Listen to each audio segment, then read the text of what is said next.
anymore. It's not. I don't know why. Oz's tree took down, I don't know, 15, 20 coconuts in absolutely no time. But, like, how much are they selling? I know they're turning the coconuts into coconut water and then packaging, selling that. But, like, how much do you think they're making off one coconut? Like, when the monkey rips a coconut off, falls to the ground, is that, like, 20 cents? Like, how much is that worth? Bro, the only other thing I worry about is, like, that motherfucker falling from the tree and dying. Like, obviously, it's a smart ape. Like, it's probably not, but... Pretty impressive how selective these monkeys are and how much you kind of trust them. Like, he'll call out to them, sort of push them to take the coconuts, but as soon as it seems like the monkey is done, like he's saying, no, this tree has only got unripe coconuts left, he's just going to trust the monkey and not really push the issue. Huh.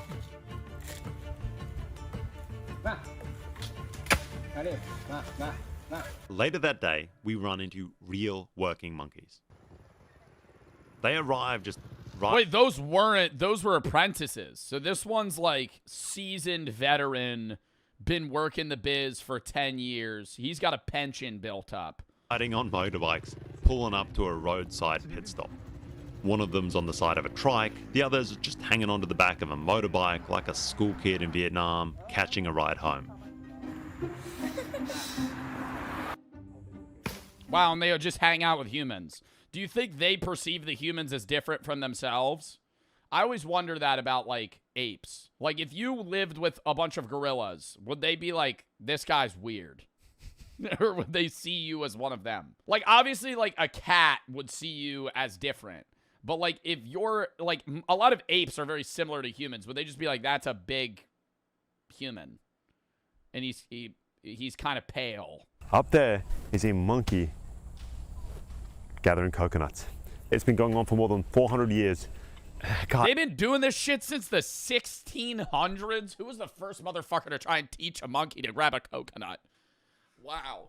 It's just shredding through that tree in absolute seconds. You think he... I will say this is the most impressive thing that I've seen in 2026. Very gentle while he's doing that. He's just like moving his hands like that. Not even... We are only 9 days in. Shouting or anything. Right, the monkey just doing what it does. Yeah.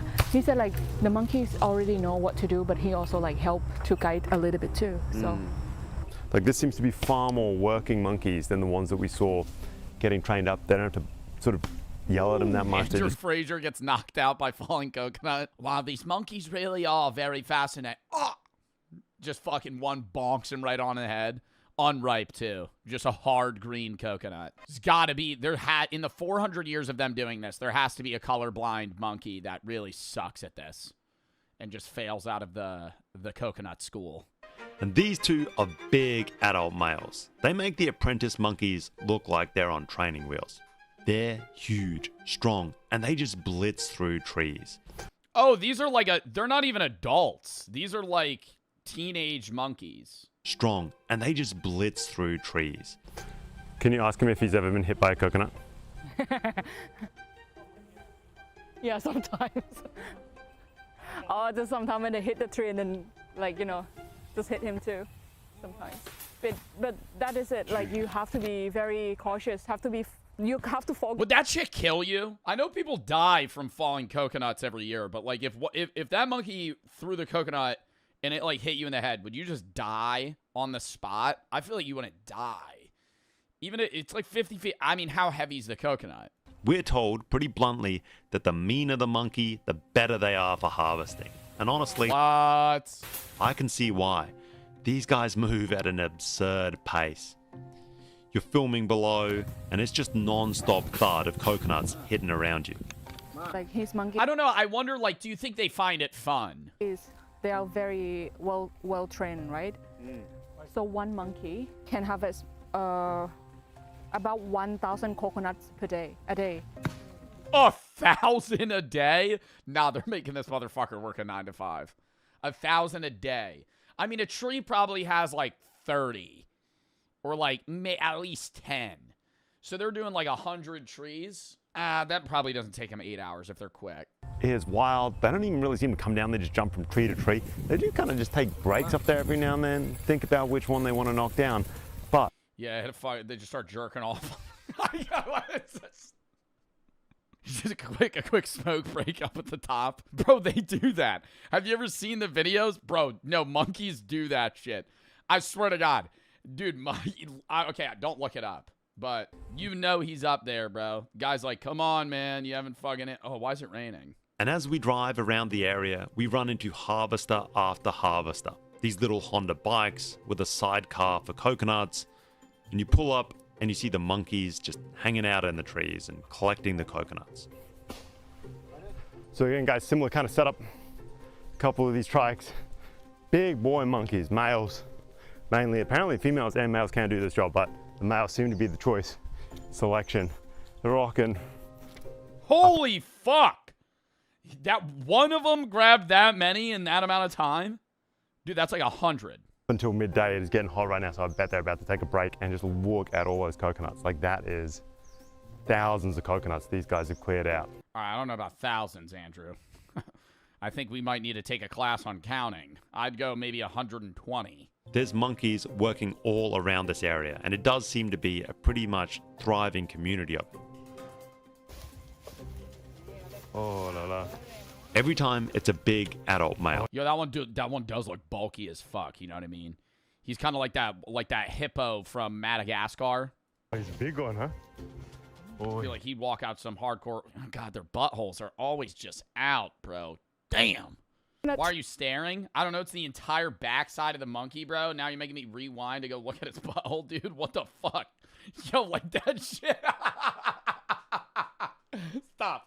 I'm moving forward. These coconut trees is like about 100 years old plus. Wow. Because They're this that old? area is like, it's not modern farming.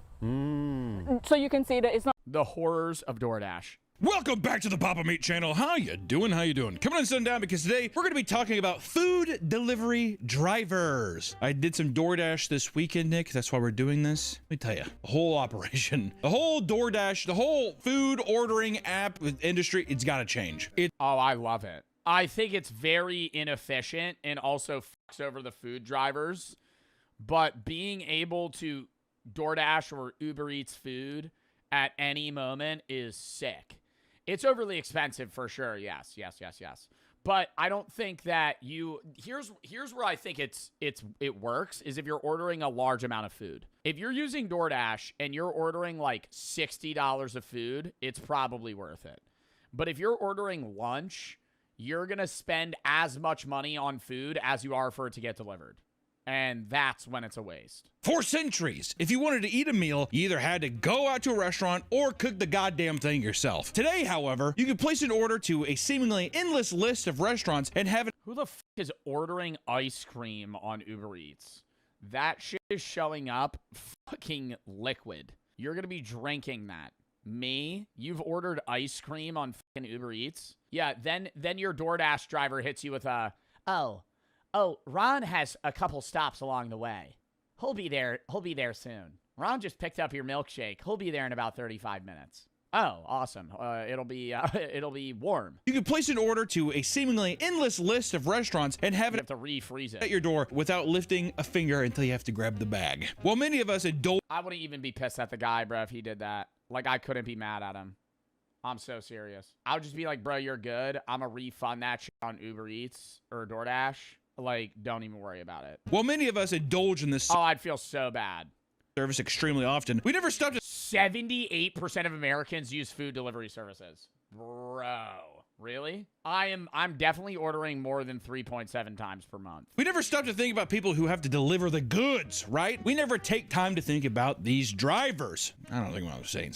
You know, also I started noticing that after a while they started taping the bags. It's because motherfuckers are probably Yeah, opening that shit up and eating out of it. They be putting tape over the drink caps now. That makes me feel safer, like somebody didn't just fucking poison my shit. Or yeah, no, when the bag ever looks like crumpled or fucked with, I'm like, that's weird.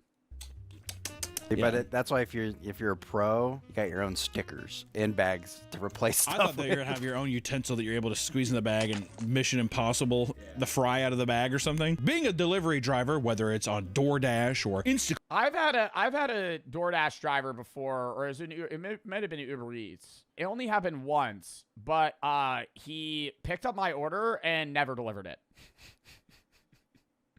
Just ate that shit. This was probably like 3 years ago. I remember being so pissed. I was like, he just never delivered it. He fucking picked up the order, and then it was like 5 minutes. He was driving, and then he just disappeared. And it said order delivered. And there was no picture, no food.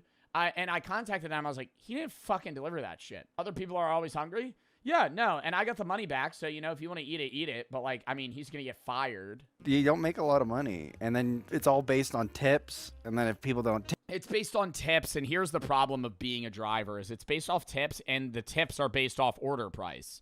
So if you're a fucking DoorDash driver, you want people ordering like $80, $90 worth of food because then they're going to tip you, $15, $20. But most of the time, you're going to be getting orders that are like $20. They're tipping $5, and you have to drive so many miles that you have to go there with increased gas prices. You're not breaking even. You're still profiting, but you're making like less than minimum wage in certain in certain moments. You tip delivery drivers in the U.S.? Yes. If I order, I usually tip whatever's recommended. So, like, they have a sliding scale where if you have a cheaper order, they try to get you, they recommend you to tip like 24%. Or something, but if your order's more expensive, then they get you to tip less. Why? Well, because it's like, if I order $150 of food, I'm not going to tip you $45 to deliver it, right? It's one bag. I'm going to tip you like $25, $30. Like, because I'm giving you like, money to deliver it fucking 6 miles, 8 miles, however far it is.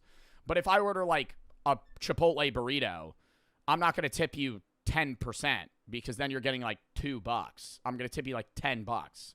So I'm basically paying for like half of the order. So they have that. If you've ever used it, which most people have, 78% of Americans, you see they have a sliding scale on tip guesses. Tip you get. Dog $30? Yeah. Bro, keep in mind, I also, dude, I have my own, opinions on tipping. And I think in the U.S., it's like a shitty situation where like, people aren't getting paid because the business doesn't want to pay them, so they work off tips. So it's like, oh, well, if we don't tip them, then they'll get paid later on. Like, yeah, if every single person stopped tipping people would have to fucking up the pay of waitresses and waiters, but that's not the system we live in, so I always say just tip. But I'm also in a situation that I tip more than the average person just because I make good money. Like I'm averagely tipping like 25% at a restaurant.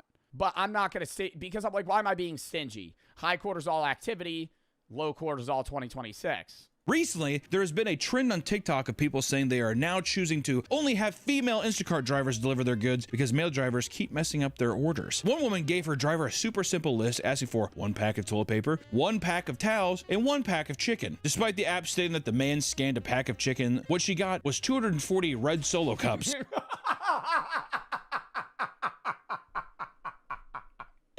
No, that's so funny though.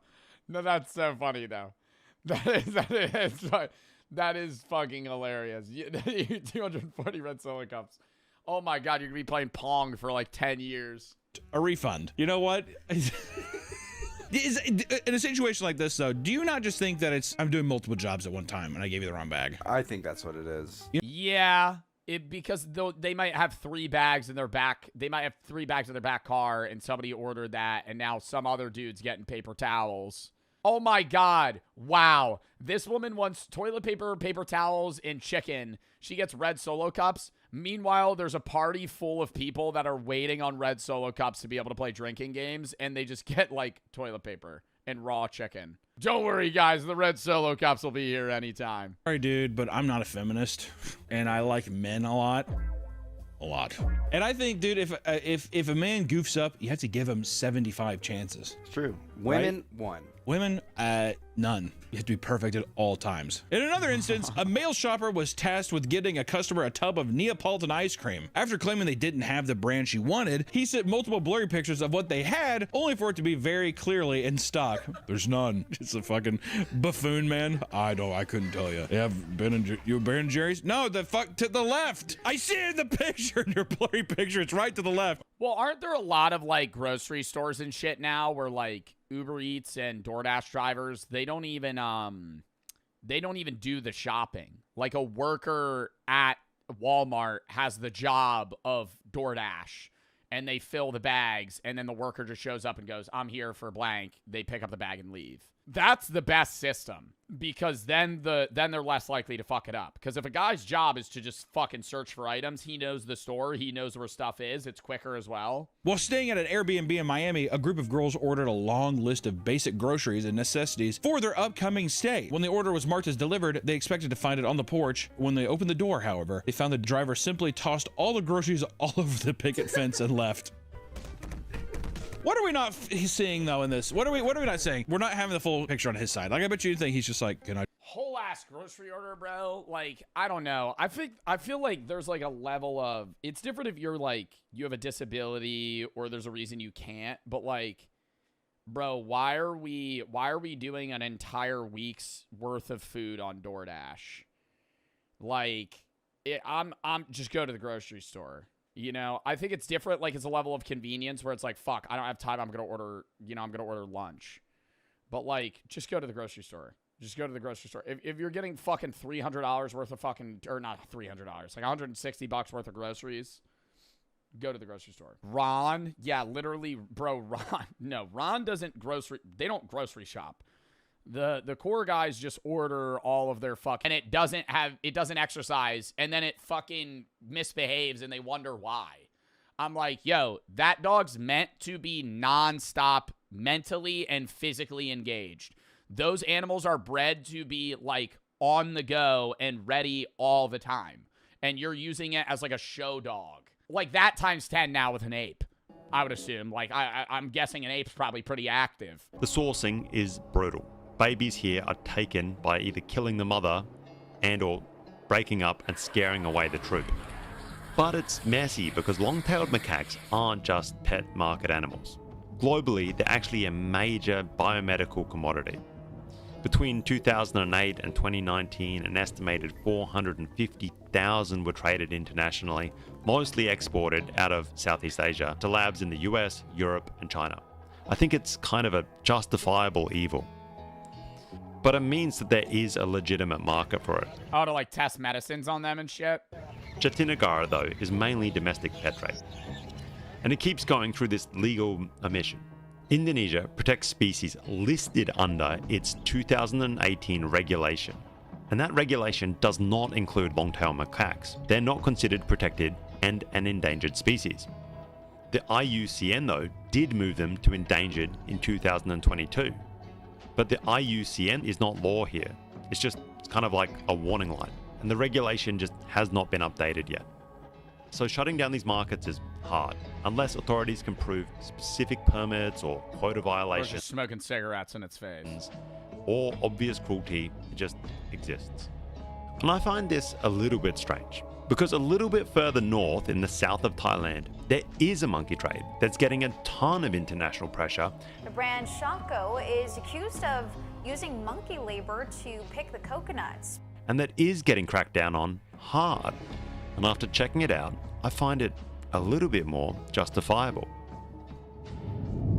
What's more justifiable? The fact that it's getting cracked down on, or the monkey usage to pick coconuts is less immoral? These monkey schools in southern Thailand, Surat Thani, run on a straight-up curriculum. Do you think monkeys are sentient? I think all animals are conscious, but not in the same sense that we are. There's levels to it. Like, a chicken is not as conscious as a pig. A pig is not as conscious as an ape. An ape isn't as conscious as a human. Why? I mean, it's the levels of brain structure and perception that they have. Like, bugs are obviously not as sentient as humans are, but I mean, they're still conscious because they have experience. Like, consciousness is divided into a multitude of things. It's like, you know, memory, the capability to recall information, the ability to communicate, express emotions, and feel emotions, which many animals, basically all animals, are able to do. Feel pain, and like a few other things like reason, you know, like humans can reason, or I guess complex understanding of things like dolphins, elephants, whales, where they can mourn. There's like a million categories that determine how sentient something is. Like, yeah, crows and ravens, somebody said in chat, very smart animals. I believe a crow, I don't know which one's smarter, a crow or a raven, but I think one of them has the intelligence of like a 6-year-old, which is like crazy. Border collies are like the intelligence of like 4-year-olds. And it's also divided into a few other things as well. Most people perceive cats as smarter than dogs, but cats are more individual creatures that are more critical thinkers, but less socially aware, right? They have different skills in different areas. You perceive cats as smarter because they're kind of like solo creatures that are capable of, you know, doing things on their own. But dogs, on the other hand, are very good at social understanding and emotional understanding and things that cats can't do. Oh, hello, Swadika. Wait, this is like the classes. Oh, so they have 5 classes on how to teach a monkey how to pick a coconut? 5 classes, 10 days each. They have to fucking be able to determine the difference between a ripe and an unripe coconut and then tie a knot. I can't even do that. Apparently is all they need. Oh, hello, Swadika. At least in the school. From there, they go into this kind of like apprenticeship program of training on actual coconut groves. We have a good 30, 40 monkeys behind us at this Thai monkey training school. That's where a lot of these kind of like monkeys end up. They're actual working creatures. And here in Thailand, they still have, as you can see, ridiculously tall coconut plantations. They haven't all been swapped out for the sort of You really think it's cheaper to train a monkey to do it than get like a machine to be able to do it? dwarf coconut trees you see elsewhere. So monkeys like this, they're Honestly, maybe. Because the shape of the coconut, if all coconut trees were 25 feet tall and had an angle leaning 20 degrees, you could get a machine to adapt to that. But since they all grow differently and ripen at different times, probably is easier to get a monkey to be able to do it. How would a machine even do that efficiently? That's what I'm saying. Like, certain machines are only able to do certain farming efficiently, right? That's why, like, human farmers still, like, pick blueberries. But, like, you could have a machine do corn and, like, you could, like, you know, flood a bog or whatever it's called for cranberries and shit. Like, there's different methods of farming. an essential tool in the south of Thailand or in Surat Thani. We're going to see exactly how they're trained up and how they turn into coconut harvesting machines. He has been doing this since he was 15 years old. Wow, that's crazy, huh? He's 57 now. Can you 57? tell? He looks so young. How many monkeys do you think you've trained? He think about 1,000 of monkeys. 1,000 monkeys? Yeah, about 1,000 Wow, of that's monkeys crazy. already. Okay, so the monkey school setup is kind of, I mean, Highly requested video. We fooled locals with offensive city plans. Give us feedback on our new city plans. We're installing the world's biggest pride flag. Hell no. Are you joking? No. Do you guys disagree with that? I'm like, I can guarantee you no one will ever vote for that. who wants to see us? I always wonder how, like, YouTubers and even mainly, like, Impractical Jokers still get people to believe these things. But I've come to realize that they always get old people that are, like, really detached from society and reality in, like, local rural towns to do, like, a town meeting about city plans.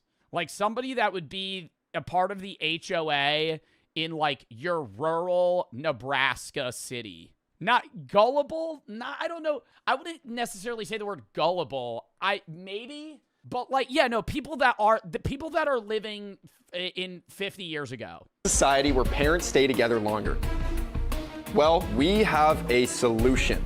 A 50% rent increase for single mothers. What? I'll need something to throw at you. We'll take that as a yes. We'll take it as a yes.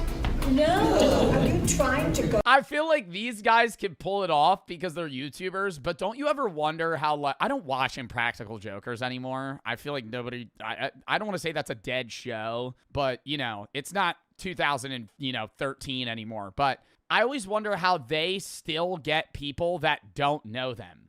You know what I mean? Like, who below 50 is going to walk into a Walmart and have Murr or Sal walk up to them and be like, acting really weird and laughing before they say anything? Like, obviously they have a person in their head telling them what to say. Like, even if you don't know them, you'd be like, yo, you're a part of a bit.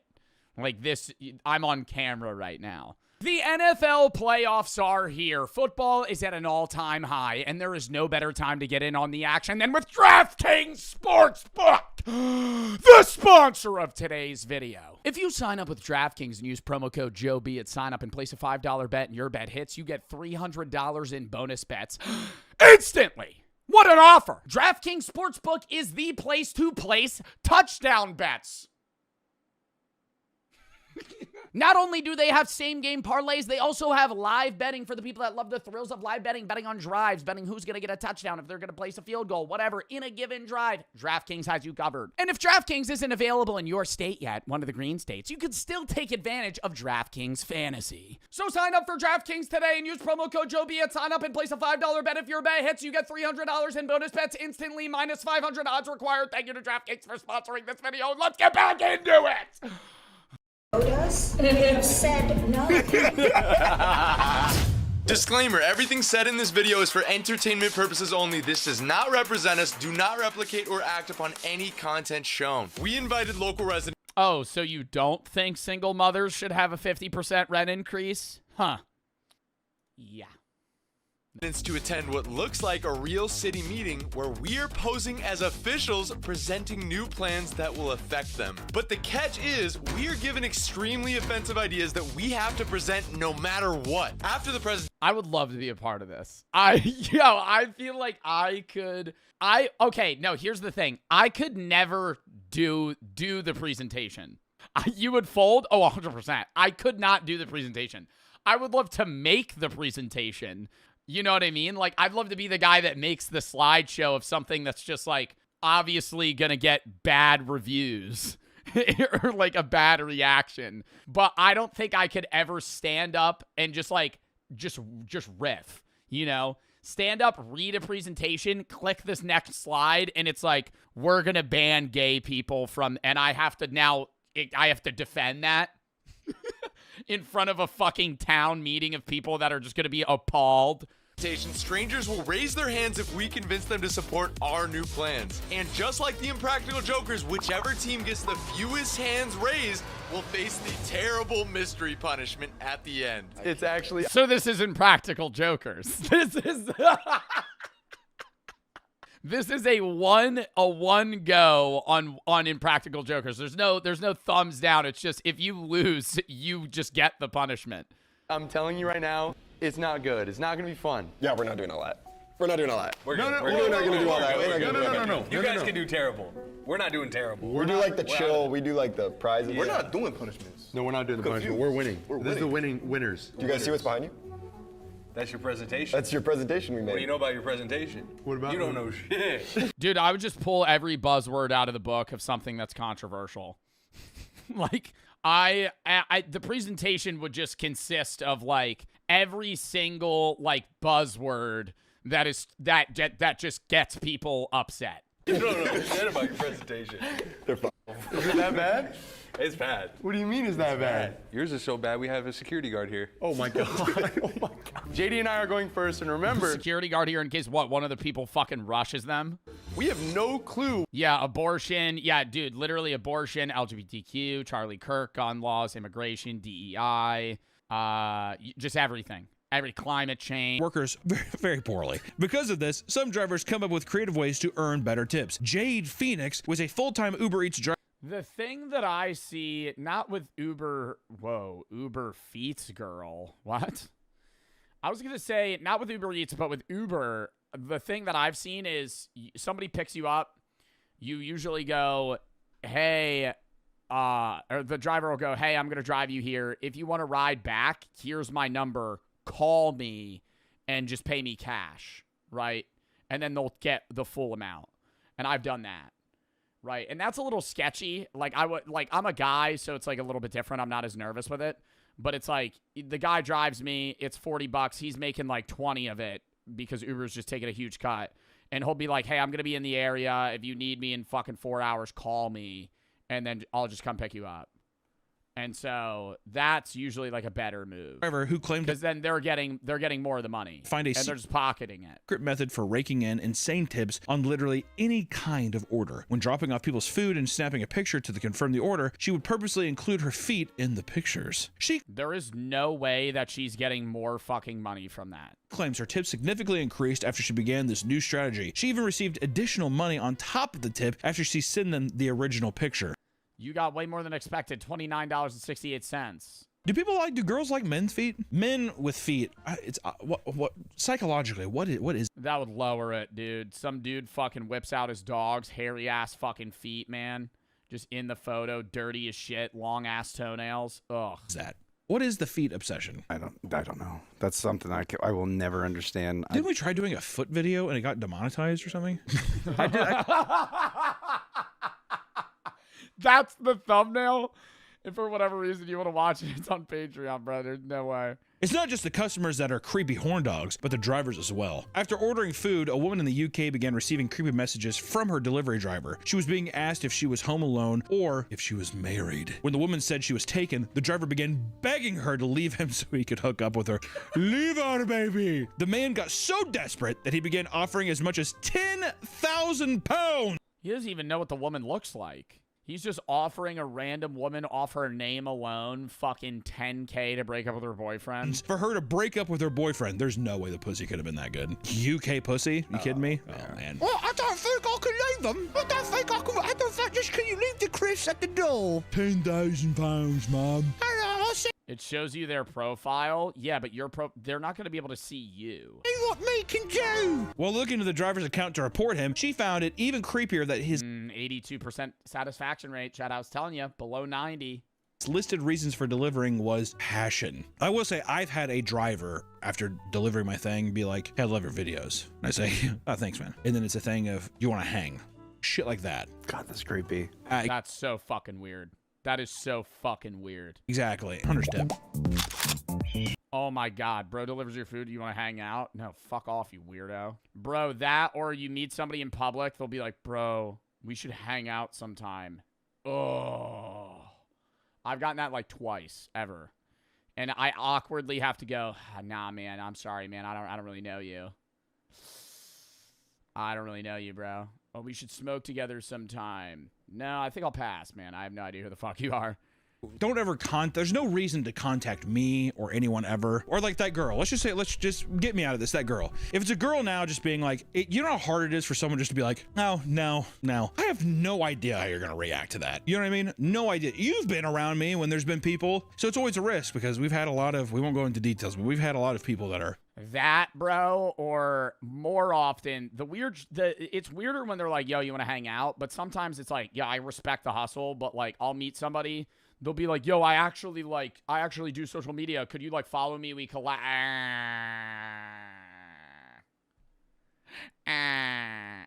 Hey, buddy, I'm trying to like, eat my food right now, and you're asking me to follow you and collab. I think I'd rather not. And I'm not like, and then I come off as a dick, but I'm like, no, like I'm out, dude. It'll be like, I'm out with Brooke eating. You walk up to me while we're at the table, interrupt the dinner, which is a little odd. I think you should wait, if I'm being honest. I don't care if people recognize me. I love being able to talk to fans, but it's like, if I'm clearly on a date, I'm talking to my girlfriend, you're kind of breaking that space, which is odd, especially if we're eating. There's been times where I'm actively eating, they walk up to me. And then, like, on top of that, to be like, hey, could you follow me? Or the worst is when, like, dude, there's a level of, like, respect, too, where it's like, hey, could I get a picture? 99% of people, hey, could I get a photo? Yeah, sure. 1% of people, yo, dude, I love your shit. what are you fucking doing, man? Like, I mean, that's just like being weird. Like, just like walk up and be like, hey, can I film you? Can we do a video? Blah blah blah. Like, can I take a picture? You're ungrateful. It's not ungrateful. It's just fucking rude. If you see that as ungrateful, like, I know you're probably rage baiting, but like anyone that sees that as ungrateful, genuinely unfollow me, because like the level of unawareness you have of like just like social boundaries is like fucking unreal. Like, if you're gonna walk up to somebody that you recognize already filming and be like, oh, dude, what's up, man? You're putting on some animated persona. Bro, like, fuck off. In 2025, one man placed an order and saw that his driver was parked just down the street. When he asked why his food hadn't been delivered, his driver said it was because his car had broken down. He then told the customer that he'd probably just refund it. Not believing a word he said, the man got on his bike, rode down the street to find he was Uber Eats driver sitting in his car, chowing down on his food. See, that's why I could never be one of these. I could never be one of these delivery drivers, because I know I'd just see their order and be like, oh, damn. You know? Or go to some place, I'm like, what is this place? Get it? Smell good. One little bite can hurt. The customer confronted the driver, only for him to be left speechless before peeling out in a panic. That's a good way to choke, though. Oh, wait, what does it say? He said his car broke down, so tracked my order to find him eating speechless it. Before peeling out in a panic. That's a good way to choke, though. At multiple restaurants around the world, you can find signs banning delivery drivers and from using the bathroom. This obviously upset a lot of drivers, who pointed out that it's actually against the company's agreement with these restaurants, as Uber requires them to give drivers access to their bathrooms, okay? Yeah, I think that's odd. If you're an Uber Eats driver, you should be able to take a fucking piss. It's different if you're like, oh, I'm gonna fucking sponge bath myself in the McDonald's bathroom, but it's like, hey, I'm here to pick up an order. By the way, can I fucking piss real quick? Assholes. And many don't care and continue to enforce the ban, meaning many drivers are forced to make frequent pit stops and even piss in bottles, trucker style. I mean, come on, dude. Stop at a gas station. That's not that big of a deal, is it? It's not on my route. What's an average interaction with a fan? I'm a fan.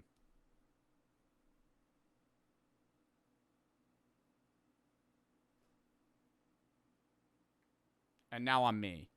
Yeah. Really? Yeah. Dude, I watch you all the time. And I go, oh, really? That's awesome. He goes, bro, I love your YouTube videos. I was watching you 2 days ago. Can I get a picture? Yeah. Take a picture, dap him up, have a good day. That's it. Regular interaction. But see, you have 100 interactions, you're bound to have like 3 or 4 that are just weird. The common awkward interaction is they go for a fist bump, I go for a dap up, or vice versa. And then we hit the awkward switch. And then it's like, meeting a fan annoy you? No.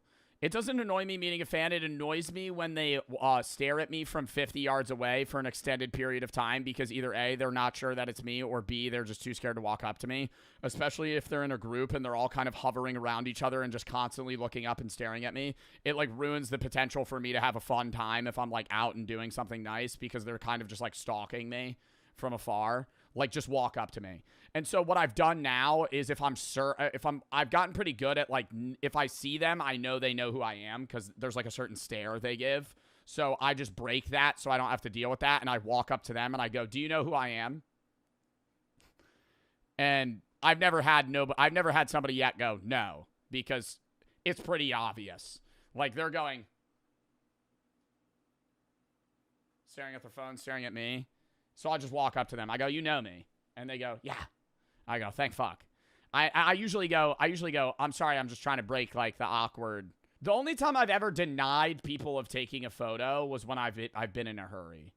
Like, there was one, literally, while I was coming back from the trip with Jack, there were 2 guys that recognized me. I'm literally walking to my gate. They're actively boarding. They go, Joe Bart. I go, yeah, bro, what's up? And I just keep walking. And I'm like, fuck, I know they wanted to talk to me, but, like, I had to get on my plane, you know? So it's like shit like that. It's like, I feel bad because I'm like, oh, damn, they probably thought I was annoyed. But, like, I'm not annoyed. I just, like, I got a dip. Even the robots that Uber employs are being targeted and destroyed. In Philadelphia, both restaurants and residents were excited about Uber's plan to deploy delivery robots in the city, but some angry citizens had other plans. Which, dude, fucking clankers. What? Shin memorizes them all. I think it's more insane to me, too. Like, even on the levels of, like, them having these concentration camps, like, killing an adult for fucking up a rule versus, like, a born-in-camp child, beating them to death in front of their fellow students because they stole 5 grains of fucking wheat. Rule 1. Any witness to an attempted escape who fails to report it will be shot immediately. Wow. Rule 3. Anyone who steals or conceals any foodstuffs will be shot immediately. Rule 5. Anyone who holds or hides a fugitive's possessions, conspires with him, or fails to report him will be shot immediately. The guards enforce the rules without mercy. 내가 총을 꾸려서 뭐 쏘거나 해도 한나 뭐 I didn't feel the slightest bit guilty, even though I killed so often there. 느끼지 않았어. 일반적으로 우리는 그때 쏘도 나라를 지키. We thought it was the right thing to do to protect our country. So are these people just brainwashed? Yeah, I didn't feel bad. I was killing 5-year-olds. They stole rice. They stole food. That's bad for the country. Yeah, because that one kid stealing 5 grains of fucking wheat's gonna topple down North Korea from the bottom up. 지키기 위해서 내가 한 일이기 때문에. 그 수용소에는. It really does bring up that hard question of, like, are the soldiers responsible for things that the nation tells them to do? And I mean, that's ongoing today. It was in World War II with Germany. It was in Japan. It was in the US. It was everywhere, where it's like, you're being commanded to do this. While you're not entirely responsible, it's like, you're still making the wherewithal decision to be like, yeah, I'm going to, like, kill these kids. 들어오게 되면 사람이 아니에요. 사람이 아니고 내 마음대로 해도 돼요. 그 안에 사람은 사람이 아니에요. 사람이 아니고 내 마음대로 해도 돼요. 그 안에 사람은. And that's what's fucked, is it's like, I think there's like a line they cross where that's how they deal with it in the most fucked up way. It's because if you're seeing them as human, you don't, then your some level of morality inside of you kicks in. Where it's like, these soldiers are, like, purposely perceiving these people as non-human, and then it doesn't matter what happens to them in their brain. 그 자리에서 죽이게 했으면 죽이고 살리게 했으면 살리고 하는 건 내 마음에. 뭐 설명해 주세요. And that's also just, like, power-hungry shit. I think people feed off that. If you're, like, growing up a soldier, especially in North Korea, where you've also probably grown up in a pretty shitty life, now you're giving power over others, right? Where, like, the power that's been inflicted, it's like a very hyper-evolved version of, like, what's happening to you, you inflict onto others. What did he say? He was saying he had the power to kill or not kill anybody. It was entirely up to him. Across North Korea, there are different Like, he probably liked that. types of detention facilities. The worst of them are called Kwanliso. Camp 14 is one of them. It's also called a total control zone. People never get out of those. You know, they just waste away. They get killed by this vicious cycle of malnutrition and forced labor. Shin's mother has to work the rice fields, 10 to 15 hours of hard labor every day. If she meets her quota, 15 hours straight? She receives food, just enough to survive the night and make it through the next day. North Korea is all about production targets. If you don't meet them, and probably you will not meet them, you'll get less food, more work, less food, more work. They are bent and deformed. Before His arm is like, they snapped it. I was tortured, my arms were straight. When I was tortured, my arms were tied up with a rope and pulled backwards. That made them more and more bent. I'm filled with anger when I stand in front of the mirror and look at my body after a shower.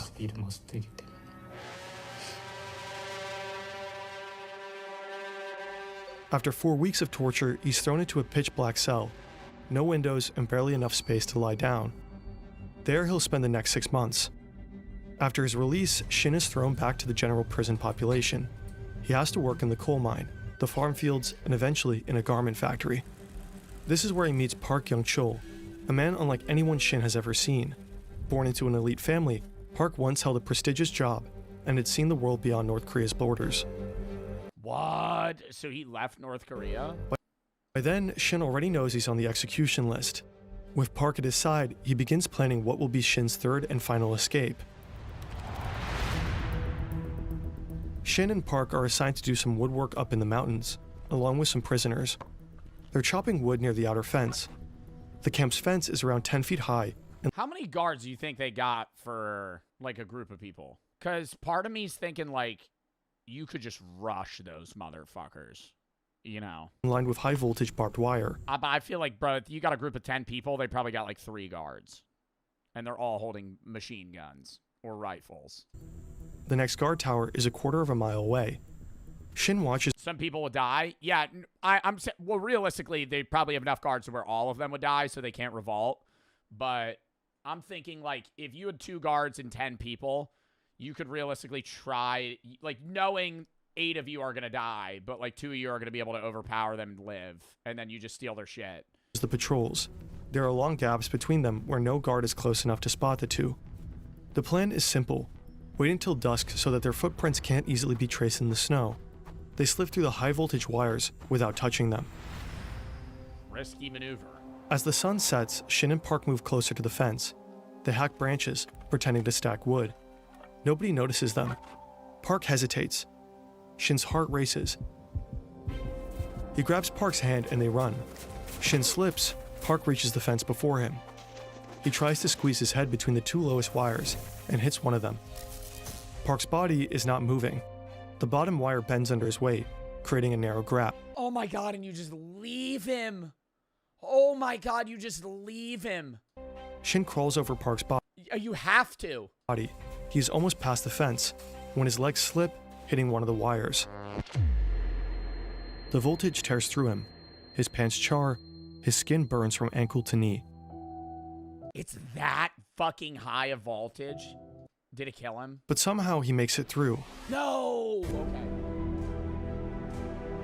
Park's body lies dead on the fence. Shin runs without looking back. Oh, because he got hit in the head. For 2 hours straight until he realizes that he made it.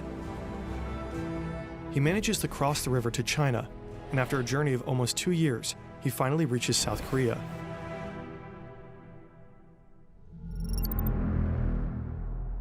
These are all the prison camps that are most likely active in North Korea today. According to Greg Scarlatoiu, Like right now. Like right now. I know time difference, like it's 7 p. Time difference, what time is it in North Korea? It's 8 a.m. There's people in North Korea right now in camps that are like doing slave labor. Right now. Like right now, there's probably thousands of people that are actively fucking doing crops, cutting wood, being beaten to death. Fuck, man.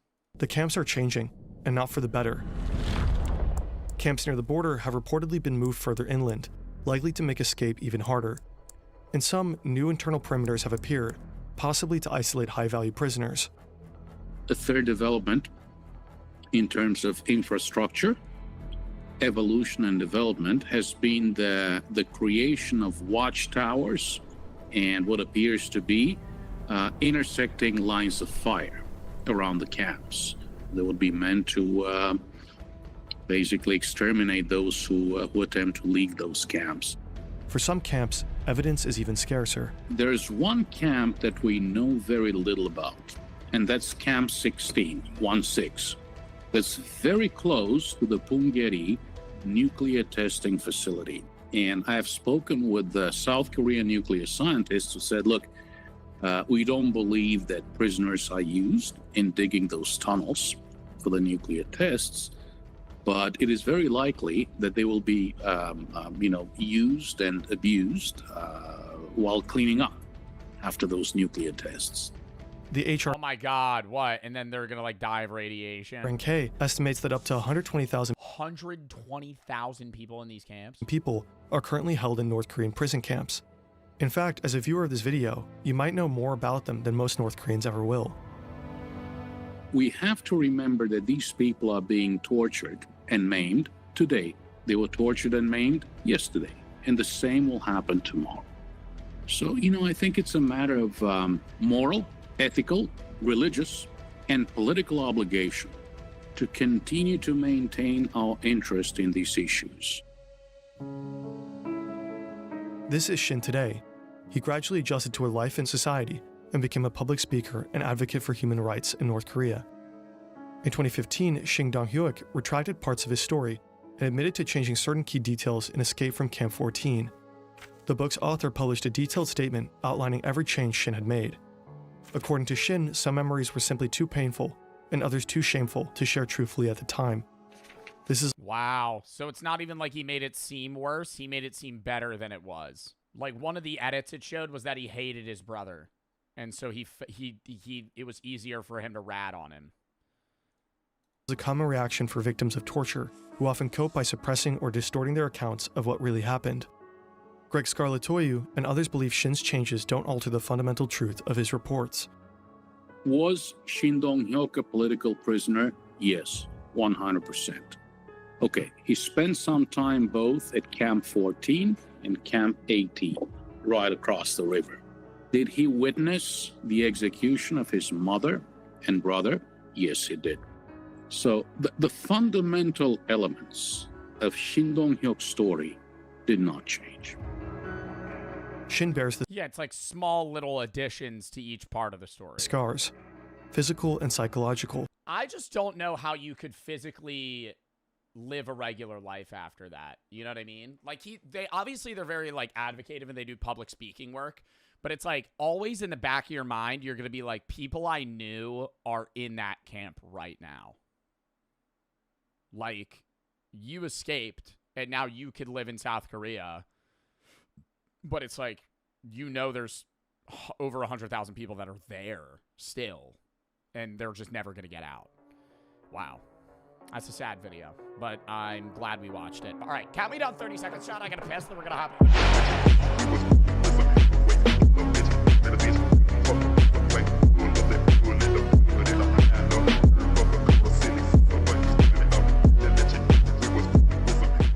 Charred skin, blow torches, firing up the... Yeah, like, I don't want to say are they overcooked, but the bats are char black. Is that just... Are they not cooked and they look like that? Like, I'm going to be real. I don't think I've really ever seen a bat close up in real life. I know they have, like, fur, but you only see them in the sky. Second an order lands. We have huge pythons hanging from this structure. The boar is everywhere. Obviously, not that common in Indonesia. I'm so used to not finding pork in Indonesia at all, but this is a Christian area, not Muslim. So there's plenty of wild boar everywhere, just like hair on, and wow, that's some big... That lady had a Gucci shirt on. That's right here. You think that shit was real? It's a little B-roll. She kind of looks disgusted by that. That is wild. Oh, wow. All right, guys. That, I've got to admit, is kind of gnarly. Just the texture, the kind of wetness on my skin. Oh, God, it's wet? The like mini claws that are biting into my hands. The rubbery nature of it. It is just like one ugly-looking creature. I guess we do like the Is that its penis? locals do. We buy a couple of these bad boys, and we got to cook one up. Do you eat the... Do you think the wings kind of taste like chicharrones? So this is how they Could get behind that. normally sell it. So the same like that, slightly roasted. Yeah. So it's easily they will, when someone's coming in here and buy it, that will be clean all the stomach part. Yeah. And that's it. And then sometimes you can ask them to chop it or not, just like this. Oh, you don't eat the wings? He's taken off the wings, and I think he's going to give it a quick blowtorch so that it ends up a bit more like these guys hanging out down here. The hair singed right off with a blowtorch. Okay, there seems to be a pretty specific set of features that we roasted down, like the claws, like the hair right off the body. What we have now is this like naked bat. And then it's broken down. Shoulders cut, chest pried open. How much do you think the back costs? What's left $5? is hacked into chunks, ready for the pot.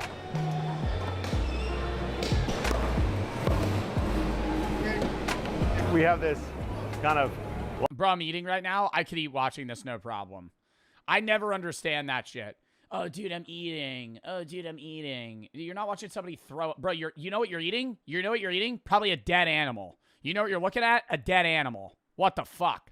I mean, the disconnect's unreal right now. You're probably eating chicken wings, watching somebody cut a bat up, and you're like, oh, no, this is ruining my vibe. You're eating a dead animal. Lovely assortment of bat parts, ready to roll. Okay, thank you. All right, thank you. We got a sub, people. Yes.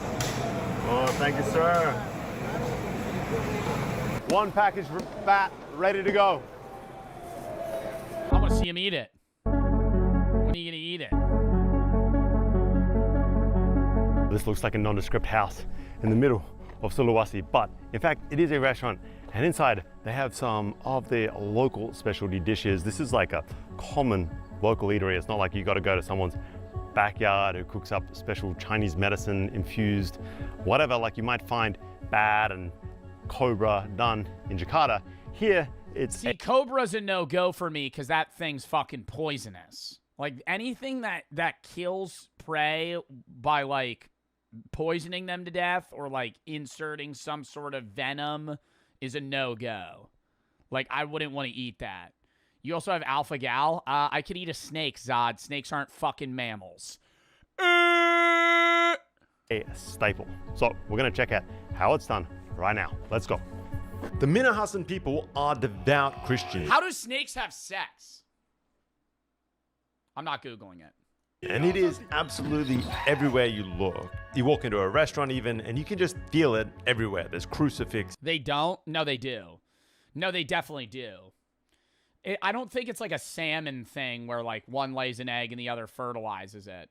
They have coils. Yeah, I'm assuming it's like a hole. Verses on the wall, and just this faith is woven into this space. And in my mind, that's kind of starkly juxtaposed against what is on the menu. It's not that there's anything wrong with it, it's just not what I usually That's no problem, bro. Rice with chicken, I'm getting that off rip. associate with sort of really traditional Christian meals.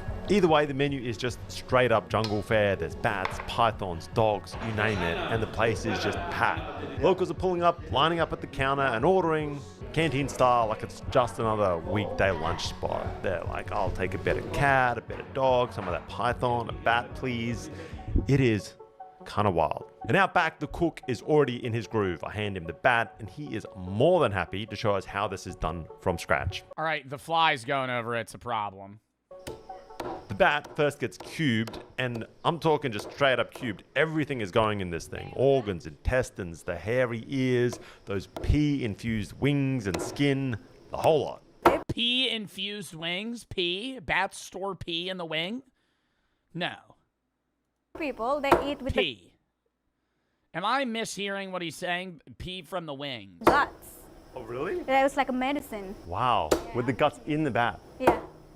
Obat apa? Oh, asthma. Asthma medicine. For the traditional remedy, they will get the guts out and don't know, some like mix with something, and you can do for asthma remedy. And by the okay, I like they're giving a time it hits the pot, I'm already questioning my life decisions.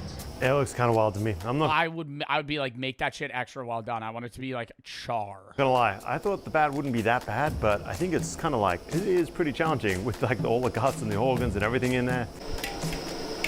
Yeah, honestly, I don't think the bat's the problem. It's that it's eating, like he's cooking everything. If it was just like, oh, we're gonna take some of the meat. After a good 20 minutes or so of boiling, the bat is then set aside, but the wok water, notably, is saved.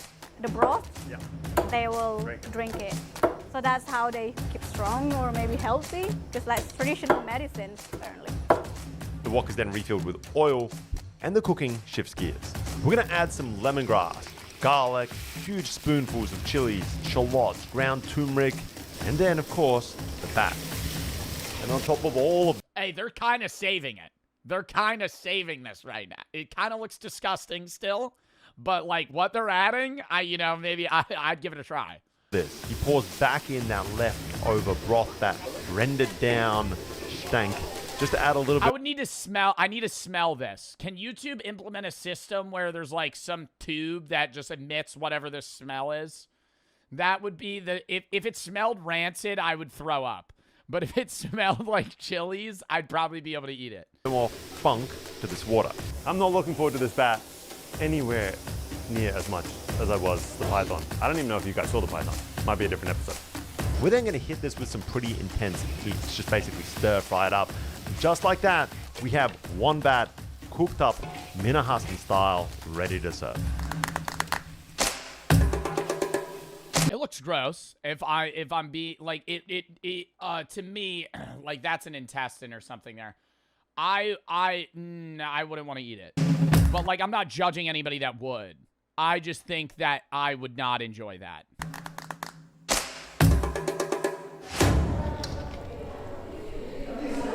No.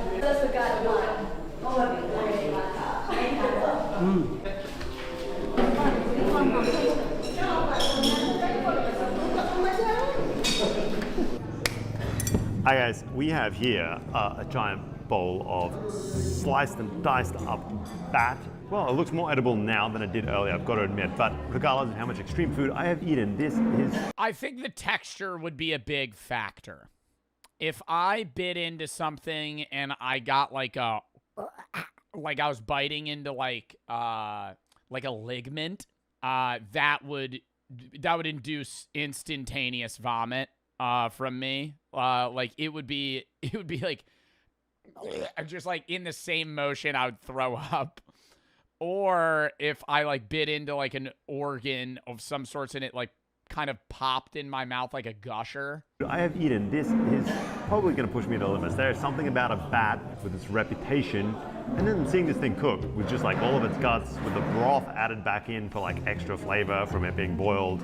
But this place is packed. Everyone's chowing down on a bat and python. Oh, is that a bone? So, if everyone else is doing it, I guess we dive right in. Nice. Dive right in. What do you mean? I guess we dive right in, dude. You're doing a fucking Squidward bite right now. What the fuck is this? Oh. It's tough. And it's tough. Your skin is just so tough. It's wild. It's almost like a leather. Just eating that, you gotta really work it.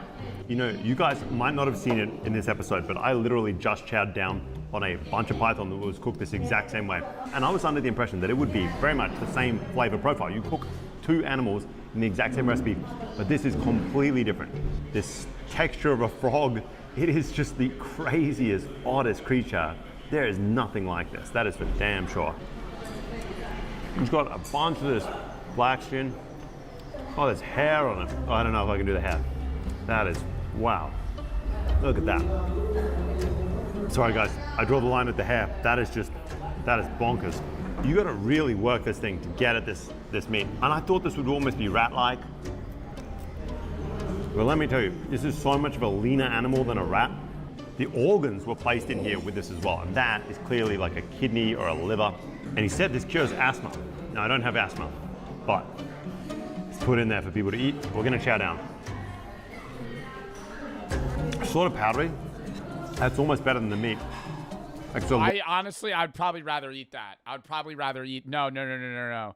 I know I had a kind of like a guttural reaction when I saw it, but I would rather eat that because I feel like it would be more akin to like something that I've eaten already versus like just the weird bony bit that's covered in like tough skin. You eat it? The wing? And why'd they cut off the wings and fucking get rid of them? It's like lots of people, that's most favorite part, the wings. I think what we have here is like an elbow, you know what I mean? The middle of that middle knuckle of a bat wing. And this is apparently the prize bit. So we're gonna try it. Here we go, guys.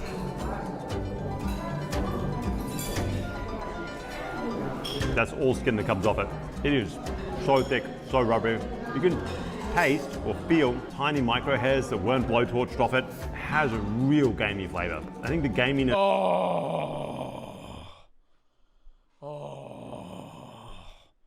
See, that's what I would be fearful of. I bet like raw that with all the seasoning stuff probably smells fine. See, no, the gaminess is a no-go. From this is what is kind of throwing me off. A really, really difficult flavor to handle. Let me tell you. Whoa. Oh, I don't know if I can do that. That is tough. No. Oh. Oh, and he's being so respectful, though. Not for me, guys. Let me tell you. Like, you know, if this was like, they just pull a guy off the side of the street, they're like, yo, try this. Some dude from like London, yo, try this. He'd be like, oh. I think texture is the bigger thing for me than taste. I think the gaminess I could probably get past. I think having to bite into it and yank it and then like chew it and it's kind of like gummy, no. Now, that's a tough one. Like, I could get by it tasting bad to me.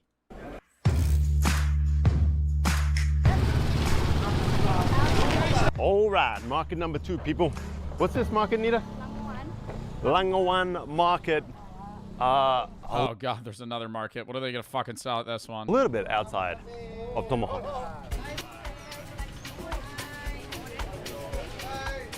Oh, is this even for food? This looks like betta fish. Nah, that shit looks good. That shit looks good, though. What is that? That looks like smoked salmon. Hi guys, this market seems wild right away. We've got these huge kind of grilling stations behind the various stalls, similar to what we saw in Tomahawk, where once you order something, it just gets one more blowtorch, maybe to clean it off before you hike it back home. I see huge chunks of python getting grilled off.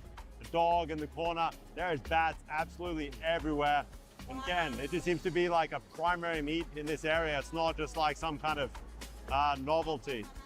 Cat, python, more cats, dog. Top 10 worst years in human history. Around for roughly 200,000 years. And honestly, most... Let me guess a few of them. Something with the Black Plague. World War II when the bombs dropped. In human history, I was going to say in history, probably when the meteor hit the dinosaurs. Humans weren't around then.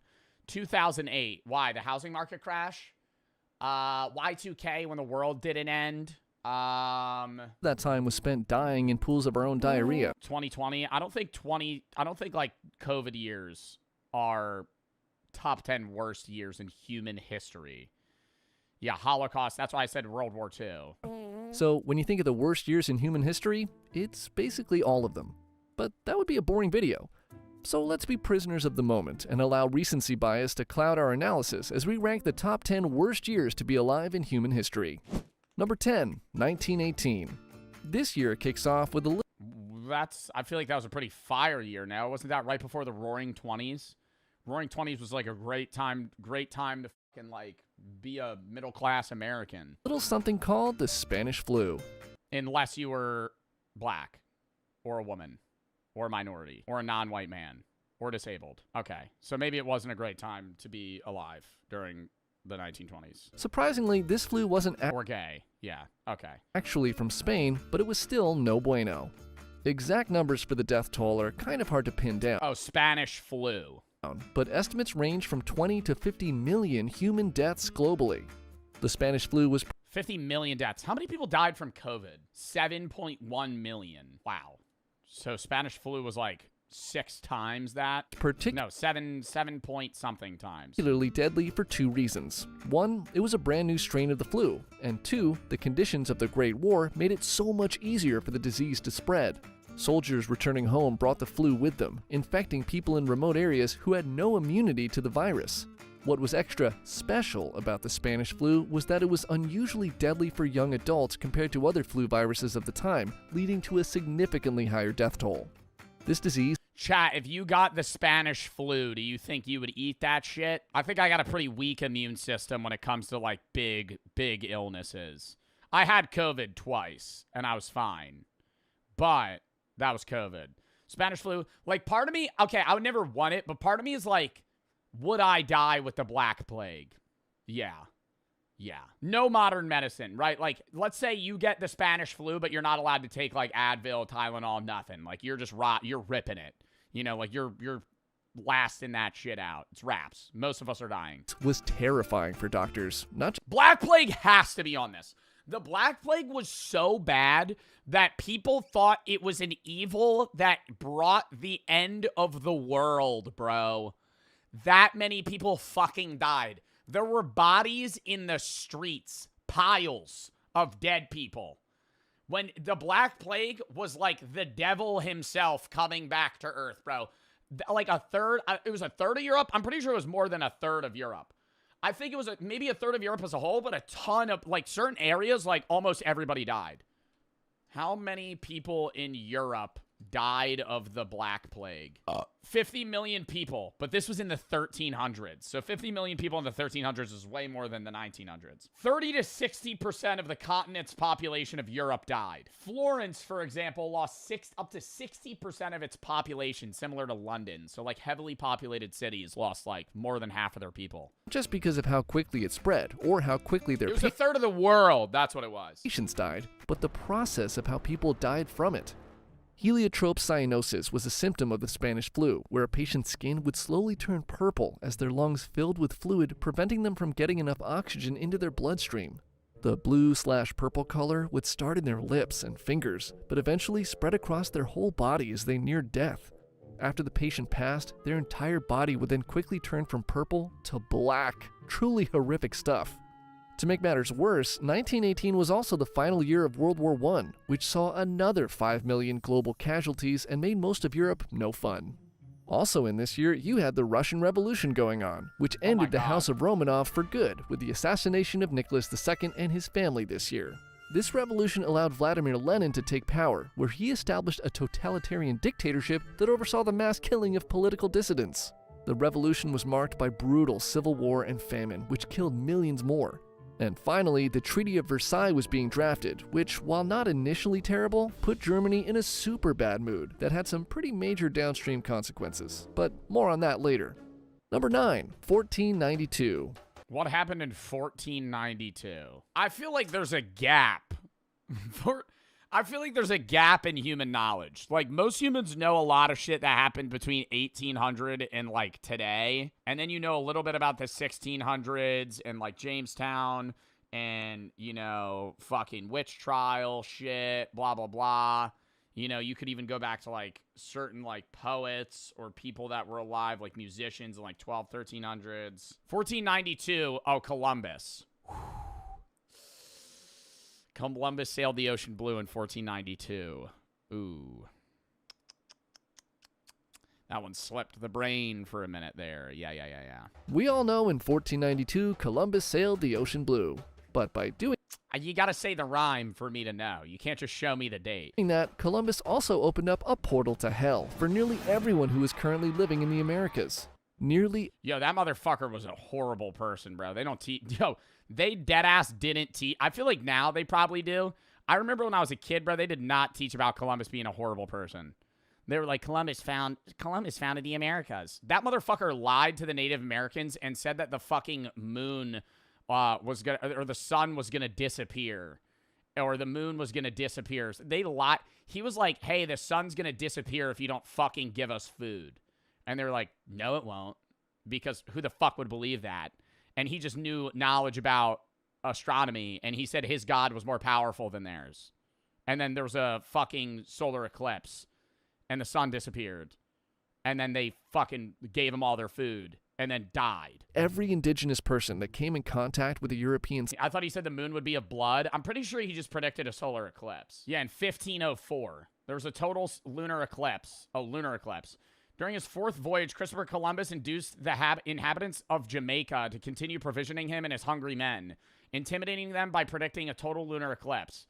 Some claim Columbus used the ephemeris of the German astronomer, but Columbus himself attributed the prediction to the Almanac of Abraham Zacuto. He got beached, blah, blah, blah. They needed food. They couldn't give it to him. And then he, like, basically just, like, settler was lied either to them. He would also, like, you know, do some pretty fucked up shit in general. Killed by a disease, killed in the slave trade, killed in war, or died of a broken heart. And while it certainly didn't all happen in 1 year, the introduction of European settlers to the Americas ended up killing 90% of the indigenous population. Even if it was a peaceful interaction, Europeans brought over diseases that the Native Americans hadn't encountered yet.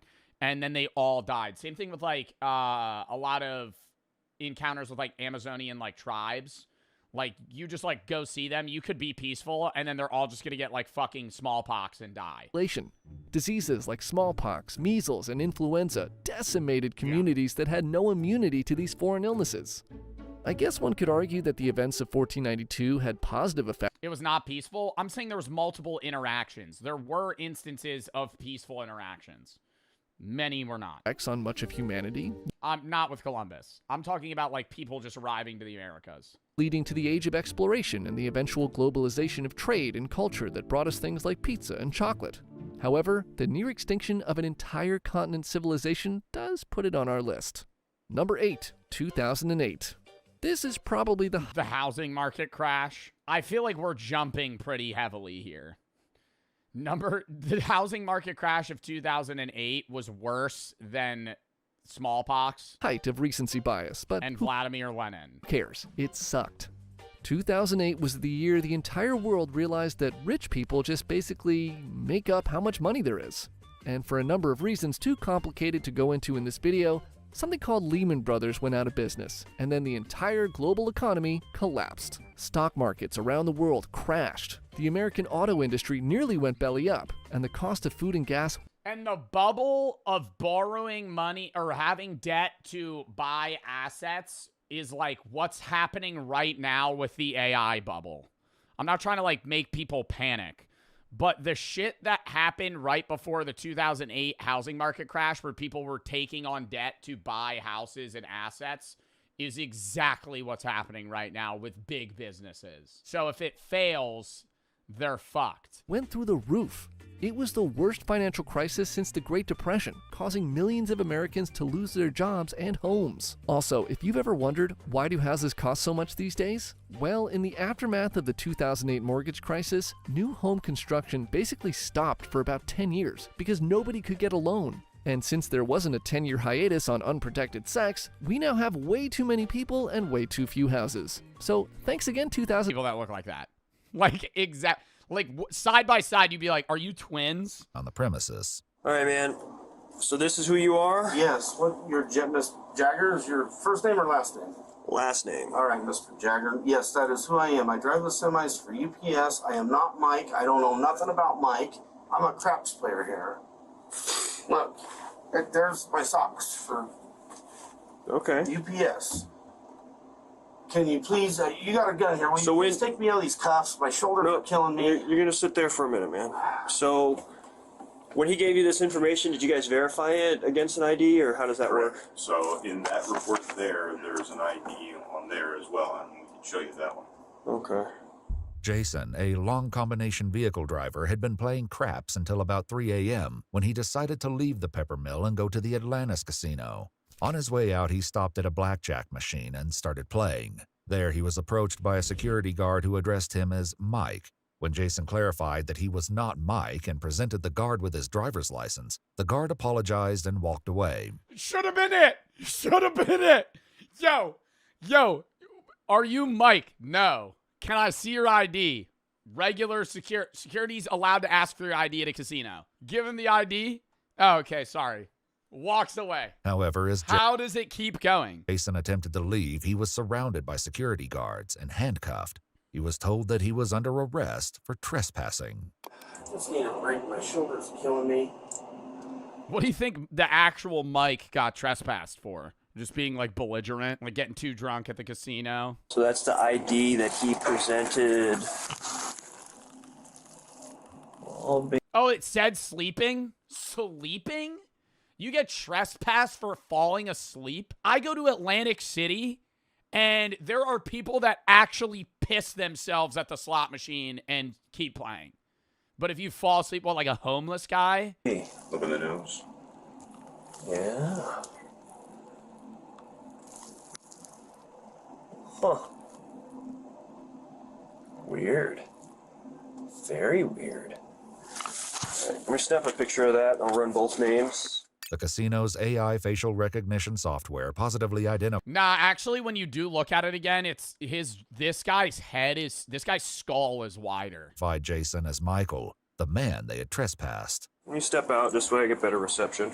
Yeah. The only thing that was weird is that we'll have to, lift him up and see how tall he is. Yeah. They didn't measure his height to see. Because that says he's 5'9", and that says 6'1". Yeah. Oh my God. I mean, why did they even call the cops? I feel like that is 5'9" and 6'1". What? I'd be like, yeah, let's just measure me. The guy's 5'9". I'm not 5'9". This isn't the only difference between Michael and Jason's IDs. All right, now that I'm seeing both of their IDs, they look nothing alike. Like, these are clearly two different people. Oh my God. Jason is listed as 7 years younger than Michael. He has blue eyes. He's 7 years younger.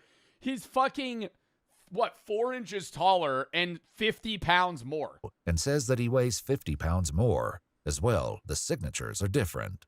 In his report, Officer Jagger wrote, quote, "The associated demographics on each driver's license were fairly similar, with the only major distinction being hazel and blue eyes, which are by their very nature similar eye colors and are dependent upon lighting." And the pictures are...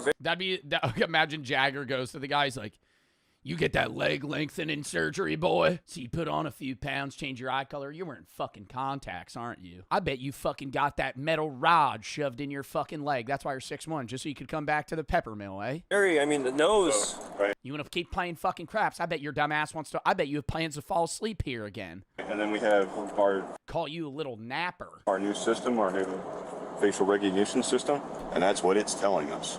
Is it's telling us that it's looking at it, and it's doing that. And then there was another one that came up when he was at our TRK, which is one of our better cameras. This was right before we arrested him. We looked at it and said, that's him. 99.8%. Dude, from the imagery, it does look like him. And it came up 100%. Okay. 100% match. Yeah. So if the software's saying it, it's legit. Right. And it's so he pretty damn accurate.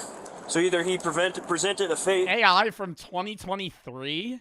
I feel like AI from 2023 was not that good. A fake identification the first time, or he's presented. When was like the Will Smith video where it was like he was eating spaghetti and it looked really bad? And it now, even if I feel like that was like 2022, 2023. he had a twin, it wouldn't be 100. Not 2020. AI did not exist. Like AI in the way that like AI generative video AI. That was not a thing in 2020. 100% on the facial, right? I wouldn't think so, but I don't know, because they say twins share DNA. Facial recognition, not generative AI. Yeah, well, I'm just saying like the scaling of AI in general. Right. But well, I guess it depends upon if they're identical. I've seen identical twins where it's like moms can tell them apart. Right. So it's, I mean, are these two people fucking stupid? He has an entirely different first and obviously different first name. He has an entirely different last name.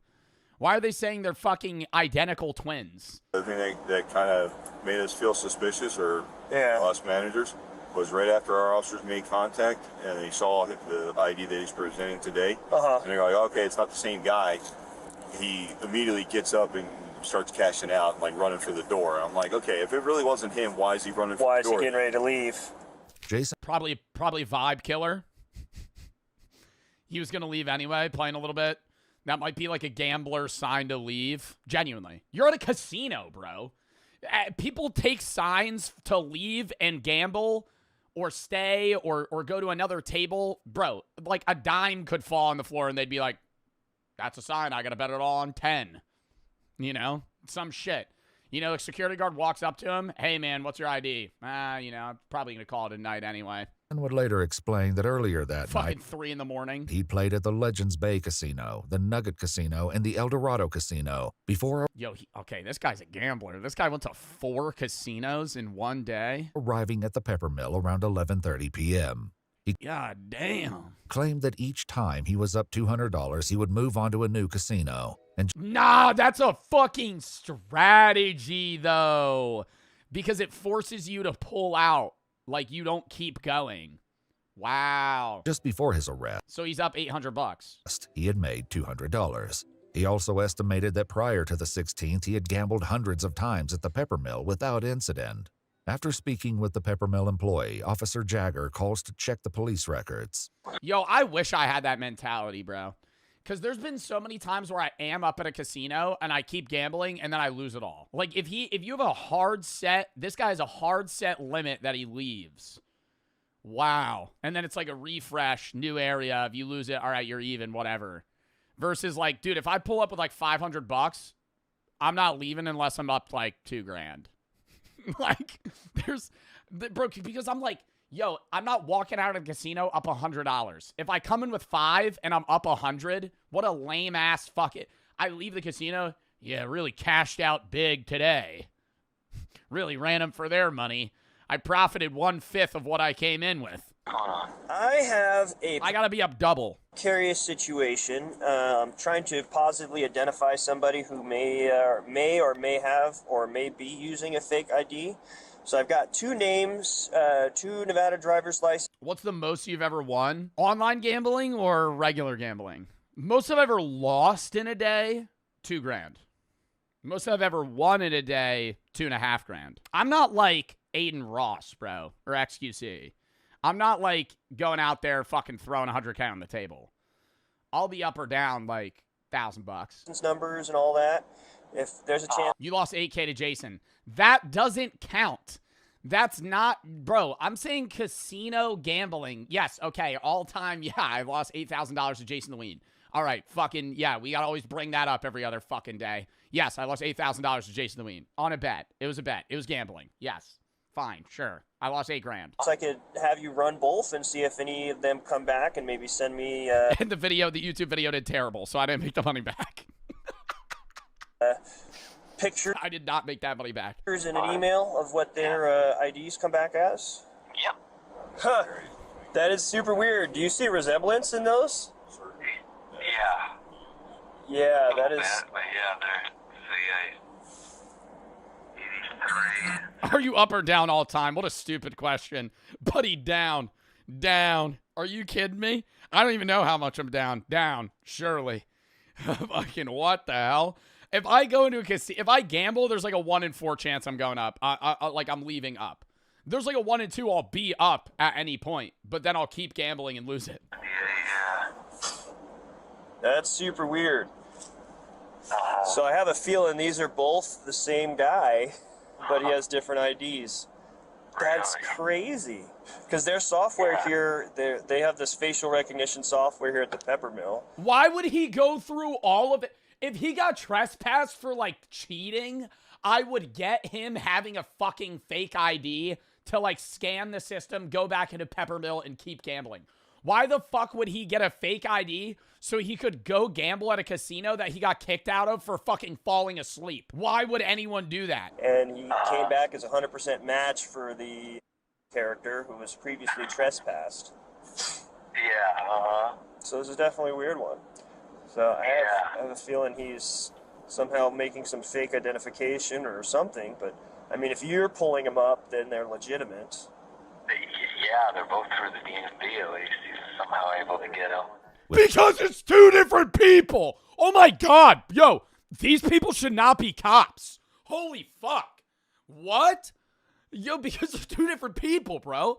Yeah, dude, these are both 2 real IDs, both registered at the DMV. You can't fake that shit. If they're both at the DMV, bro, you have to fucking borderline do a blood sacrifice to get a fucking ID at a DMV. Are you kidding me? You go into a DMV, you need every fucking thing you've ever done in your entire life on a fucking pen and paper to hand that over so you can get a fucking ID. This discovery that both Michael and Jason's IDs are legitimate, Officer Jagger calls his supervisor, once again explaining that the Peppermill's AI technology came back with a 100% match that Jason and Michael are the same person. Then this guy that they have now detained presents a different ID with a different name, Jason Killinger, and that has a matching photo for him now. I mean, the photos are different photos, but they look like the same exact guy. The only difference is one has a chin goatee. One has a chin goatee, bro. They look so different. They look so different, bro. You think if you shave, bro, this guy looks at least 15 years older. At least. That both But definitely super weird. So all of these driver's licenses are both valid. So either he is who he says he is, and he's not actually have ever actually trespassed, which I doubt because their software is pretty cool. And this guy's got fucking money into AI stocks. This guy has money in AI stock. There's no way. There's no way. The AI is pretty cool, so it can't be wrong. And the fact that he's acting super suspicious. How is he act? The entire conversation they had, he was like, I'm not that guy. I just have a feeling somehow maybe he's got a hookup at the DMV where he's got 2 different driver's licenses that are registered with the Department of Motor Vehicles with different names and dates of birth. So, Yo, he would be a criminal mastermind. If he had if he was able to register 2 different identities and have different photos of himself that he's using, like, bro, this guy would be doing other shit than fucking gambling at the Peppermill Casino. Guess I'll arrest him on that and then just list him as a John Doe and then have him booked in for a wins check. Alrighty, well, that solves that. So you guys got a... Well, another job well done. Time to go watch Quebble Cop AI when I get home. Came out with a new Minecraft video. And then, we got the statement and all that good stuff. Statement already done. Easy peasy. So, right now, because I can't identify you, man. It's weird. Because, essentially it looks like you have 2 names. I don't know, man. He's laughing. So, I can't identify you. Unfortunately, that means that they can't cite you. Officer Jagger collects Jason's things, which includes his driver's license, a casino chip, player's card in the name Jason Killinger, and a debit card from his credit union in the name of Jason Killinger. If you can't be cited, then you are arrested. So all of his cards, all of his fucking debit cards and credit cards also have his actual name. Bro, I'm arrested? Yep, I'm going. Yo, this is the dumbest thing I've ever seen. Going to jail? Yep. Are you kidding me? I'm not a joke. And then what? He's gonna sit in jail. They're gonna fingerprint him. They're gonna be like, "Oh fuck, dude, you're right." Man. So you'll be arrested and you'll get fingerprinted up at the jail, and then they'll be able to discern your identity and work the mix. Oh my god, no, dude. I mean, he's a gambler, bro. He's got to be seeing money signs right now. I feel like he should be happy. He should be like, all right, yeah, let's go down there. Up is with this stuff. I'll be 100% honest. It could legitimately be you have a doppelganger running around, but they are. Nah, he's sitting down now. That smirk. Strikingly. Oh my god, bro. He's like, I'm gonna call my lawyer. I gotta make sure I got his eye. Hold up. Do I have his contact still? Similar. And enough. Their fancy AI technology that reads faces. No, it says it's a 100% match. But at this point, you know that technology, it's pretty cool, man. Let me tell you, they showed me it. It's pretty cool. Hands are tied because, you know, a reasonable and prudent person would, based off the software, based off the pictures, based off of even your driver's license picture, make the reasonable conclusion that all 3 are the same. I would get the cop doing this if this guy looked like somebody, like who's a person that looks like no one else, like Danny DeVito, like in the same line, just like other provinces that we drove past, right? So you can see like this is not very well organized because it's like nature. Right. In the West, we have a long tradition of working animals. Herding dogs, cattle dogs, horses pulling loads and racing, falcons used for hunting. And we don't see those really as shocking. We see it as kind of normal, charming even, as tradition. Yeah. No, it really is like the same. It is the same thing. And we don't see those really as shocking. We see it as kind of normal, charming even, as tradition. And the difference seems pretty simple.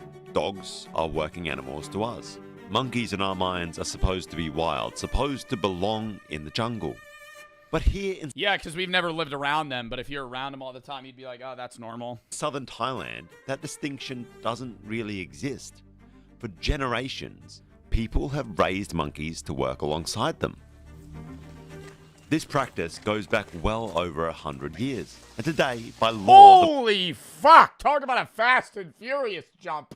I mean, he was confident in that. This wow! practice goes back well over 100 I would not have done that. years. Holy shit, dude. That was like a... What if that shit snapped? And today, by law, the monkeys are bred in captivity. They're raised from young, treated like family. One handler told me his monkey sleeps in his house with him. They don't describe this as labor, but as skill, something to be respected, to take pride in. They even compete to see whose monkey is the best. How long has he done? No fucking way. They have dude, this is just like a dog competition. Like where you have dogs just like see how far they can jump into a pool. Or like they go through those obstacle courses. Guys, I've got to admit, I sort of came here thinking that I would come away with a very, very negative perception of this. And it hasn't been the case at all. Like when you talk to these guys, they insist that they treat these things like they're their babies. They sleep with them, they're not kept in cages, they're out there in the coconuts. And I don't know, man. It really ruined the dynamic if I walked into my monkey jerking off.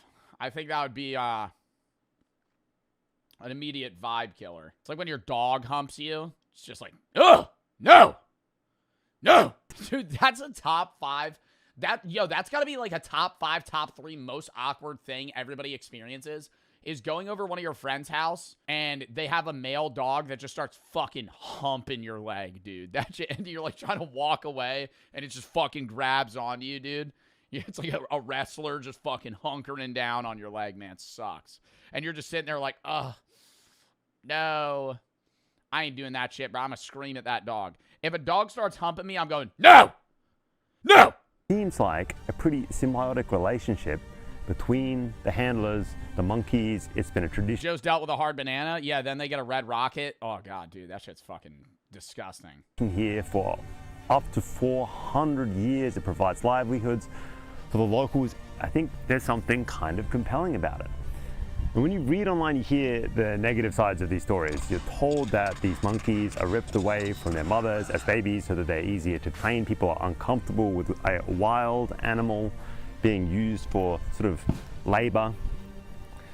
And I can't verify, a lot of the monkeys here supposedly are now bred in captivity. I think that's the distinguishing factor, is if this has been like, if they're taking them from the wild and training them, that's different than if they've been bred for 300-400 years to be monkeys that work like and live side by side with humans, you know, because then they're starting to like distinguish themselves from wild apes. But at the very least, I think it's more ambiguous than it is being portrayed as by some of the people out there on the internet. There is also a practical reality as well. These coconut groves are ancient. Some of these trees are several hundred years old and they stretch as far as you can see. There are hundreds of Oh, wow, this doesn't even look real. thousands of These are all coconut trees? acres of ancient coconut grove in Surat Thani. It is the entire ecosystem. Is it still common for people to use these monkeys to harvest the coconuts, or is it something that's kind of dying out? Yeah, he said At some point, there's going to be a machine that'll do it. it's still pretty common around here. And without trained monkeys, well, the alternative would be to cut them down. Replace these ecosystems with the tiny micro trees that are springing. Oh, see, that's what I've seen. I've never actually been, like, I've never been to Asia, but I've been to, like, the Caribbean where there's coconut trees, and they're always, like, what, like 15, 20 feet? Like, I've never seen a coconut tree this high. Replace these ecosystems with the tiny micro trees that are springing up everywhere else. And I think that's where things get kind of complicated. They only can use the monkey in this area, cannot go other area. They'll get arrested by the police. Really? Yeah, because because of the, 2 or 3 years ago of the news, like the trading between Thai and the US, I think. Yeah, they're strictly forcing the laws. Crazy, huh? So they're really cracking down on this way of life. Yes, and it's like just not. The monkeys get arrested or the people? Sewer water, take a guess. Take a guess. Sewer water, gun to your head. Do you think the human's going to get arrested for leaving the area and harvesting coconuts, or the monkey? Look, I get it. Monkeys are incredibly intelligent animals. It can suck to see them on a leash. Watching them work, it can make us feel uncomfortable. But is this really so different from dogs and horses and falconry? Or is it just something that's not that familiar to us? It starts to feel like this double standard. Like animal labor is acceptable when it fits our Western traditions, but when it doesn't, then it's abuse. These babies should... Well, the weirdest thing about horse races is they're really fucking... Horses are, like, driven to the fucking brink, bro. And they're young. Like, when you see those horse racers, The only thing is, like, they have to work that hard for the first 2 years of their life. And to my knowledge, I don't even think the owners of those horses make that much money from the racing itself. Obviously, they're betting, but the money maker is when that horse is done, they just sell that horse to fuck for, like, 10 years. Be cradled by their mothers, but they're prisoners. The statement is by PETA, and normally I don't go with stuff that PETA says. And in the end, this debate, I don't think it's going to matter for that much longer anyway. The new laws are already being put in place. It feels like Thailand. Dude, that's the problem with PETA, too, is, like, they'll have things that aren't crazy, but, like, PETA gets clowned on so hard because they take offense to everything. Somebody said I missed the old PETA. That's what I'm saying. It's like, what they stand for isn't bad, but it's like, PETA will be commenting about shit that's, like, not bad a lot of the time. And so then people just clown on them. And is ready to move on. And the old groves, they're beginning to disappear also. Bit by bit, they're getting replaced with those short, stumpy trees. Something that can be easily harvested by a machine, benefiting from the new economics. You see these short-ass coconut trees? These are the sort of modern plantations. They don't grow high at all, and you can just pick them right away. Yeah, humans just pick them. And so if you feel uncomfortable, I will say, I think, I didn't know this existed where they could just have micro trees. I feel like they should just do this, but I do understand there's literally like thousands of acres of land of these tall ass trees. About this at all. Let me just reassure you that I think this is a tradition and a practice that is going to just naturally die out. Anyway, fortunately, it's going to naturally die out because it is just less efficient. Like, it makes more sense long term to just have fields of smaller trees that you could just have a human pick them or a machine even come by. or unfortunately, depending upon the way you look at it, this is the future. It's just so much easier. So I guess I'm just happy I get to document this whilst it still hangs around.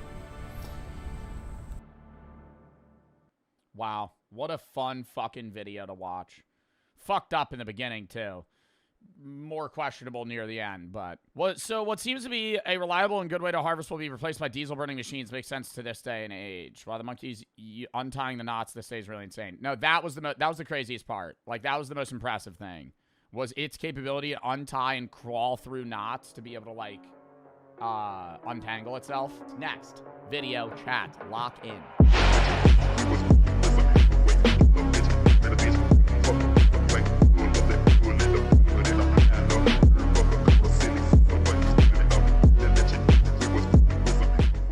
Inside the world's scariest meat market.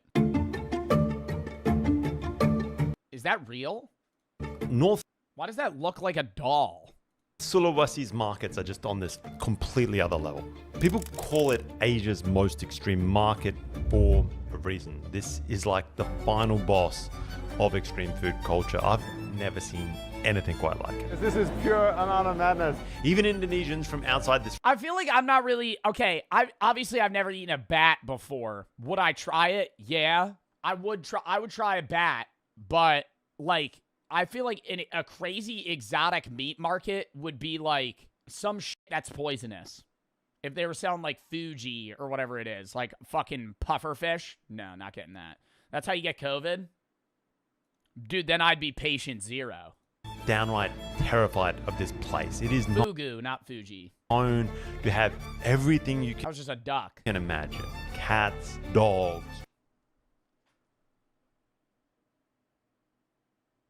rats, pythons, and endless numbers of bats. All right, hard pivoting what, yeah, okay. I gotta be honest, guys. I don't know if any of this ever makes it on. Would you eat a dog? No. I'd eat a guinea pig. I would never eat a dog. I'd never eat a dog or a cat. I think that it's, obviously it's like different culturally how you view that animal, but I truly believe that like dogs and cats are basically bred to be human companions rather than food, so I don't think it even makes, not even just moral, but like logical sense to eat a dog. Would you eat a horse? I would try a horse. They serve, when I was in Iceland, I can't eat a horse, because I have alpha-gal. Anyways, I would try one though if I could. But yeah, they have horse in Iceland. That was like a big thing on one of the I went to like a big steakhouse and they had they had steak, they had whale, they had horse, and then puffin. And I was like, wow, I'm not going to try that. And I wish I kind of did, because now I can't. Whale? Yeah, I feel like I wouldn't like whale. I don't think I would like eating whale. Puffin probably would just taste like chicken. And I would bet that horse just tastes like steak. YouTube. And what I would bet horse tastes like steak. What appeals to me Like is word, that word for word. isn't about some kind of crazy shock value. It's not some weird medical claim that's driving the appeal. It's not novelty for tourists. It's none of that. This is what people eat here for Christmas dinner. In Tomahan, for Christmas, you Oh, is this like festivity? Like this is like where people splurge. eat like bat? Yeah, we do. Like that's the specialty. Correct. And what outsiders see as just completely insane, as extreme, is just everyday Minahasan culture. It's part of the tradition here that just never really modernized. So why does this still exist? The wing is the best. I mean, isn't it becoming more and more outlawed to eat like what would be considered Western pets in Eastern countries?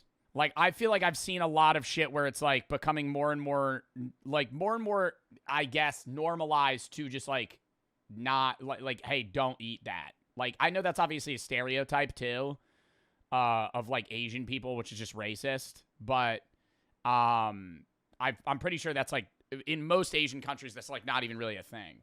That's crazy. It's the best bit. Yeah. In my family, everybody will just like, fights for the wings. Yeah, no kidding. Here's my plan. We're going to check out a few of these markets to see if the food is actually mainstream or if these are just... What do you think bat would taste like? Like a bird?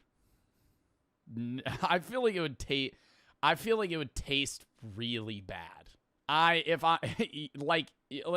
chicken, but like something's off. Like something's really not right. Like, just like a mixture of like chicken and turkey. Few fringe stalls that are pushing this narrative on the rest of the world. Crocodile, I've eaten crocodile or alligator. And I'm gonna I never know which I've eaten. Push myself to the limits, of course, by trying this stuff out at a local restaurant. Check it out. I think a dog would be the line for me. I would try like horse, I'd try guinea pig, I'd try rat, bat. I couldn't eat something that like I have as a companion. I would not be able to eat a dog. A cat? No, that's what I'm saying. Like anything that I would say I would classify as like a pet. Obviously guinea pig's a pet, but it's like I don't really have an attachment to like a guinea pig. If I'm the only one there. And finally, we've got to head out to the source. We've got to trek into the jungle, try and find some locals to take us on a true hunt and see if we can see... What is that? Oh my god, just right over the flames. How this stuff... Holy shit, just cooking him with his fucking organs in and goes everything. down Sulawesi style. It is pretty thick Sulawesi jungle, and for just some tiny ass little rats, it is wild. How do you catch a rat in a jungle? I feel like I would starve to death in the wilderness in fucking days, bro. How does somebody catch a rat? I would be running around that thing. Like, you would have to set up a trap.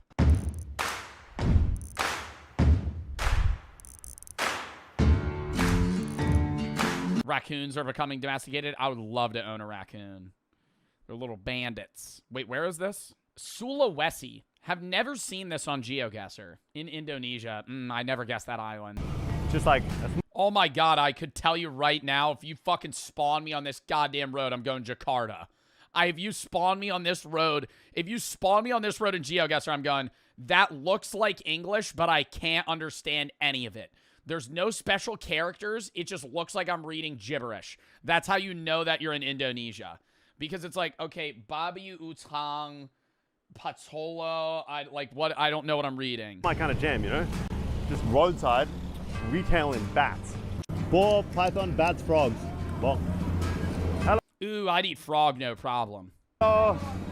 They're skewered on sticks like some kind of popsicle from hell. What an entrance to a market. We didn't even get there yet. We just saw this roadside guy just hanging out here. I have bat blood dripping all over my hands, but if you ask me, that is a good start to the morning. Let's go. Good morning. All right, we gonna get a taste test here? I wish we had like a Disney adult go to one of these markets. All right, guys, so the market's gonna close in under an hour. Are we gonna be able to see how many bats we're gonna be able to eat in the next 30 minutes? Like, are we gonna be able to make the rides in the next hour? People, we are in the Tamahan market, which is well known. I'm looking for a few items that I don't know whether or not they're gonna have. First off, fugu. Poisonous fish. Or has the reputation of being Are those eggplants? one of the craziest meat markets in Asia. I gotta admit, so far, it is beautiful. But we're about to step into the meat section, which of course is where you beeline to when you hit an Asian market. I would act like I'm an expert. I'd wander around. I'm staring at a dead bat. I'm just like, hands behind my back. I'm just kind of pacing like, how much? Ooh.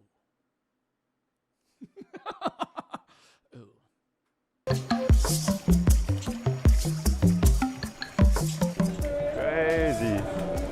Woo. That did not take long.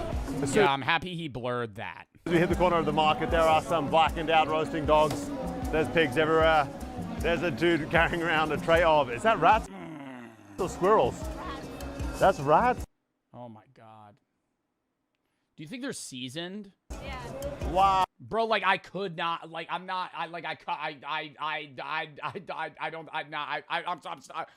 oh my God, I don't think I could eat that.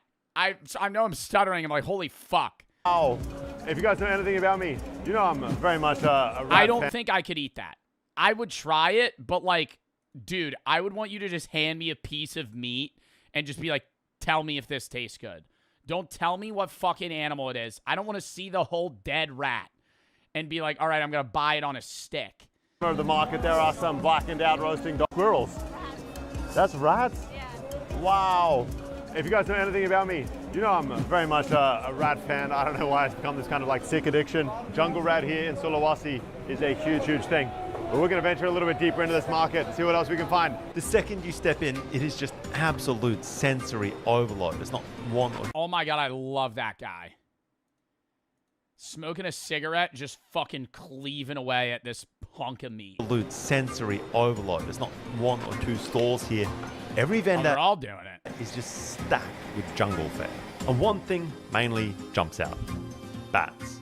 They are everywhere. They're stacked on trays, they're hanging on hooks. Vendors are flapping them about to try and attract customers. Oh my God, guys, I don't think I've ever seen a market like this. This is pure and utter madness. It's just like, we are 2 steps in. I thought I'd have to hunt down the exotic meat, but this is like next level. And the sight is wild. But the smell is what really brands it. Just burning hair. Because I'd be like, fucking hell, man. Now I need to order more food. And then you get them fired, and then you fucking, you know, fucking get order again. over it. It's one meal. You guys see this is funny? Yeah, see that she definitely fucking did something. I think she did. Yeah, why are you posting it on Reddit, assuming that people are going to be sympathetic towards you? That's our first problem. Some guy peed on my DoorDash order. Oh, I'm so sorry. That's so upsetting. Oh, I would be so upset if I were you. Oh my God. My heart goes out to you. Another driver was arrested after she got caught pepper spraying a customer's order. Courtney Stevenson had just finished delivering an Arby's order. Bro, I heard about this one. Was this one recent? I feel like I saw this on TikTok. Yeah, 2025. He got caught pepper spraying a customer's order. Courtney Stevenson had just finished delivering an Arby's order to a home in Evansville, Indiana, when she pulled out a small bottle of mace from her keychain and sprayed it inside around the bag. When the customers brought it inside and began eating, the wife began to choke and vomit, claiming her throat was burning.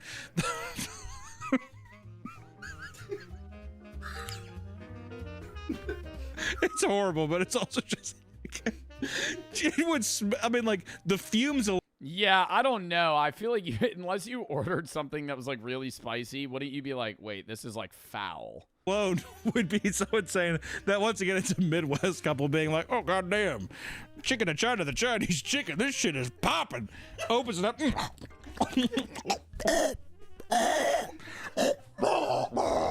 Yeah, you'd have to smell it. It's not that bad, Carol. Arby's just smells like pepper spray base. Bro, I've never eaten Arby's. At least that I remember.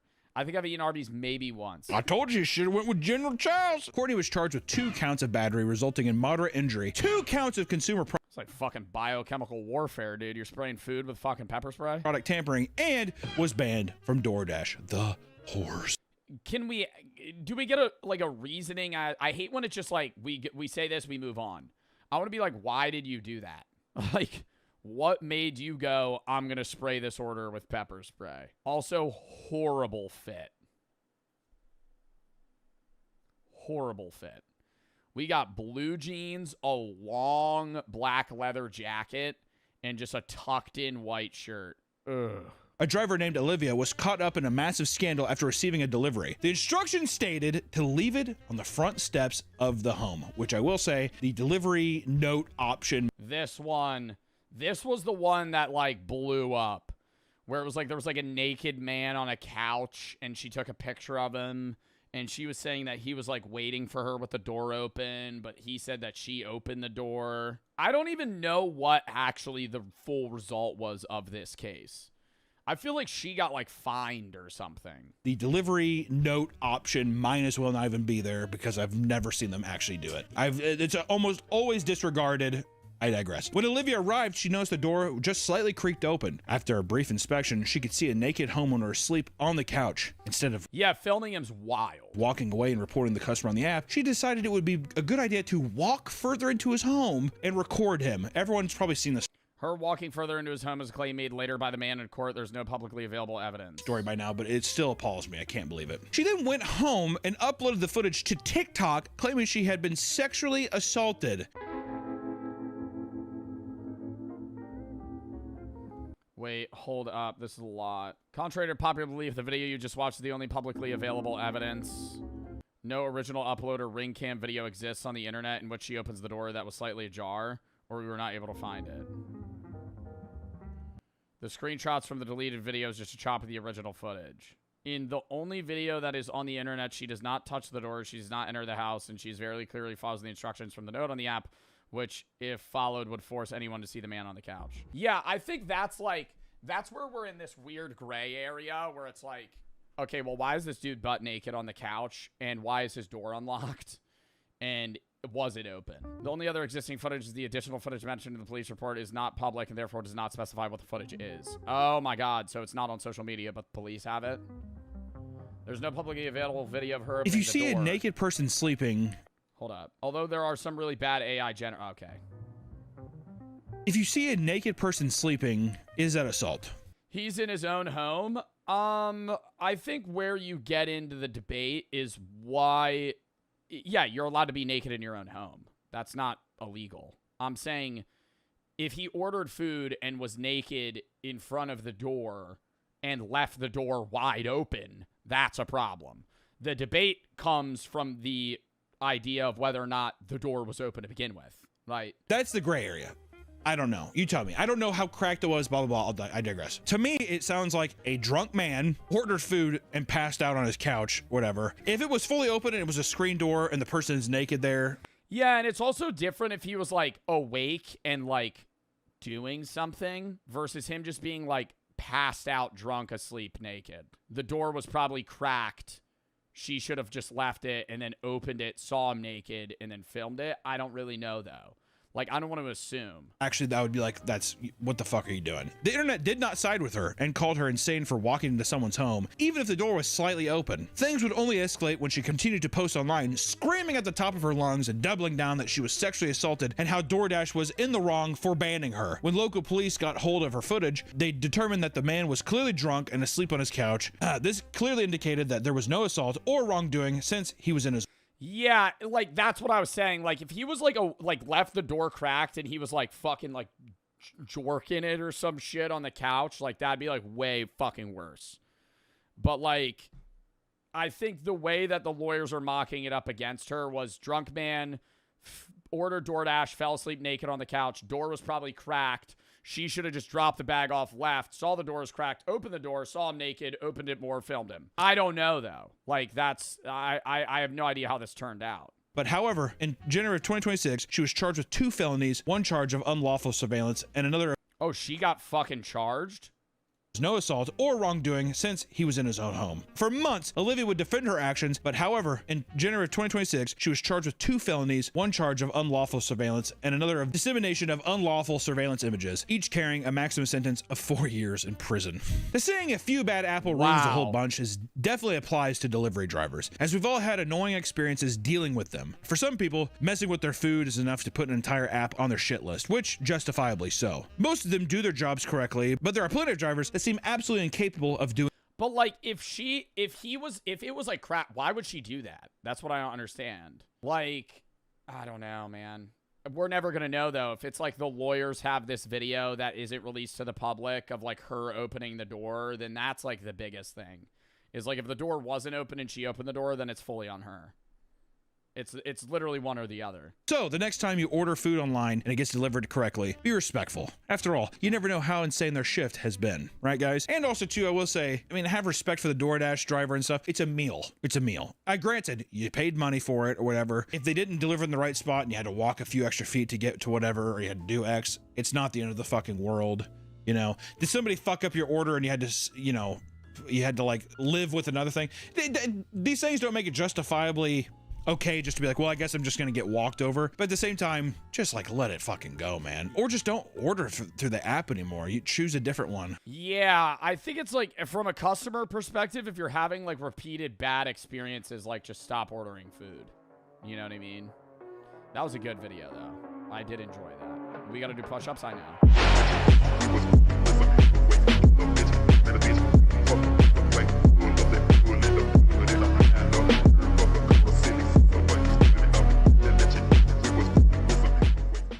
That should be like $5 grand. An ape or a monkey? Like that's like a smart ass animal. That's pretty hard to get. Okay. And it is pretty heartbreaking right away. These guys are tiny, not even a year old. There's 2 of them, and they're just huddled together in the rain while Jakarta's traffic screams past like it's nothing. Like, what do people buy them for? They buy for a pet? Or dude, it just sucks because like if you buy it, you're fueling the business. Like even if you bought that monkey and then like somehow rehabilitated it and then put it back in the wild, like you're incentivizing this transaction. You know what I mean? Like you buying them isn't saving them. It's saving the ones that you're buying, but it's not stopping the cycle. Like this is a continuous thing that's just going to keep happening. Some of the animals here, I don't think are bad that they're selling them. Like there were like a few lizards. Like I don't think that's bad that you're selling lizards for either food or pets. Like I think that's fine. It's when you have like malnourished like baby squirrels and fucking like actual apes in cages. monkey won't get big. Really? They're macaques. I believe all of them are macaques, just a few different varieties of them. Mainly pigtail macaques and longtail macaques. Dari mana, Pak? Sulawesi. And it turns out they've been shipped from Sulawesi. And in some ways, it hits even harder. I've just returned from Sulawesi, and it is one of the most beautiful paradises I've ever seen. And somehow, it's worse once it's confirmed. These aren't captive bred. They've been pulled straight out of paradise, just to rot roadside in cages. More macaques, this time in camo uniforms. But then what are people doing with them? Like this one's wearing a shirt. Like is some random Indonesian man coming by and like buying this macaque for $60 and then what, like keeping it in a cage as a pet? Turned into props from someone's idea of adorable. And they're also not albino at all. Their coats have been dyed. Yeah, but like you can't keep that as a pet. Like you're not gonna be able to train that thing. This kind of cheap trick to heighten the novelty and make an easier sale. And before long, we find the epicenter of the market, the monkey section. No longer the occasional cage tucked among birds and reptiles and hedgehogs, but a dedicated corner of commerce. Cage after cage of macaques in different shapes and sizes, lined up like products. They're from Sulawesi And like how many of them are dying before they're even getting sold? and Sumatra primarily. And then from here, they'll be shipped all over Indonesia. Oh, isn't that when they start fucking losing their minds? What is that called? That's like an actual thing where they just like roam in circles. Yeah, zoocosis. 50 monkeys. He has 50 monkeys. Why do you have that many monkeys, bro? Like, is there that big of a market for this? Maybe less.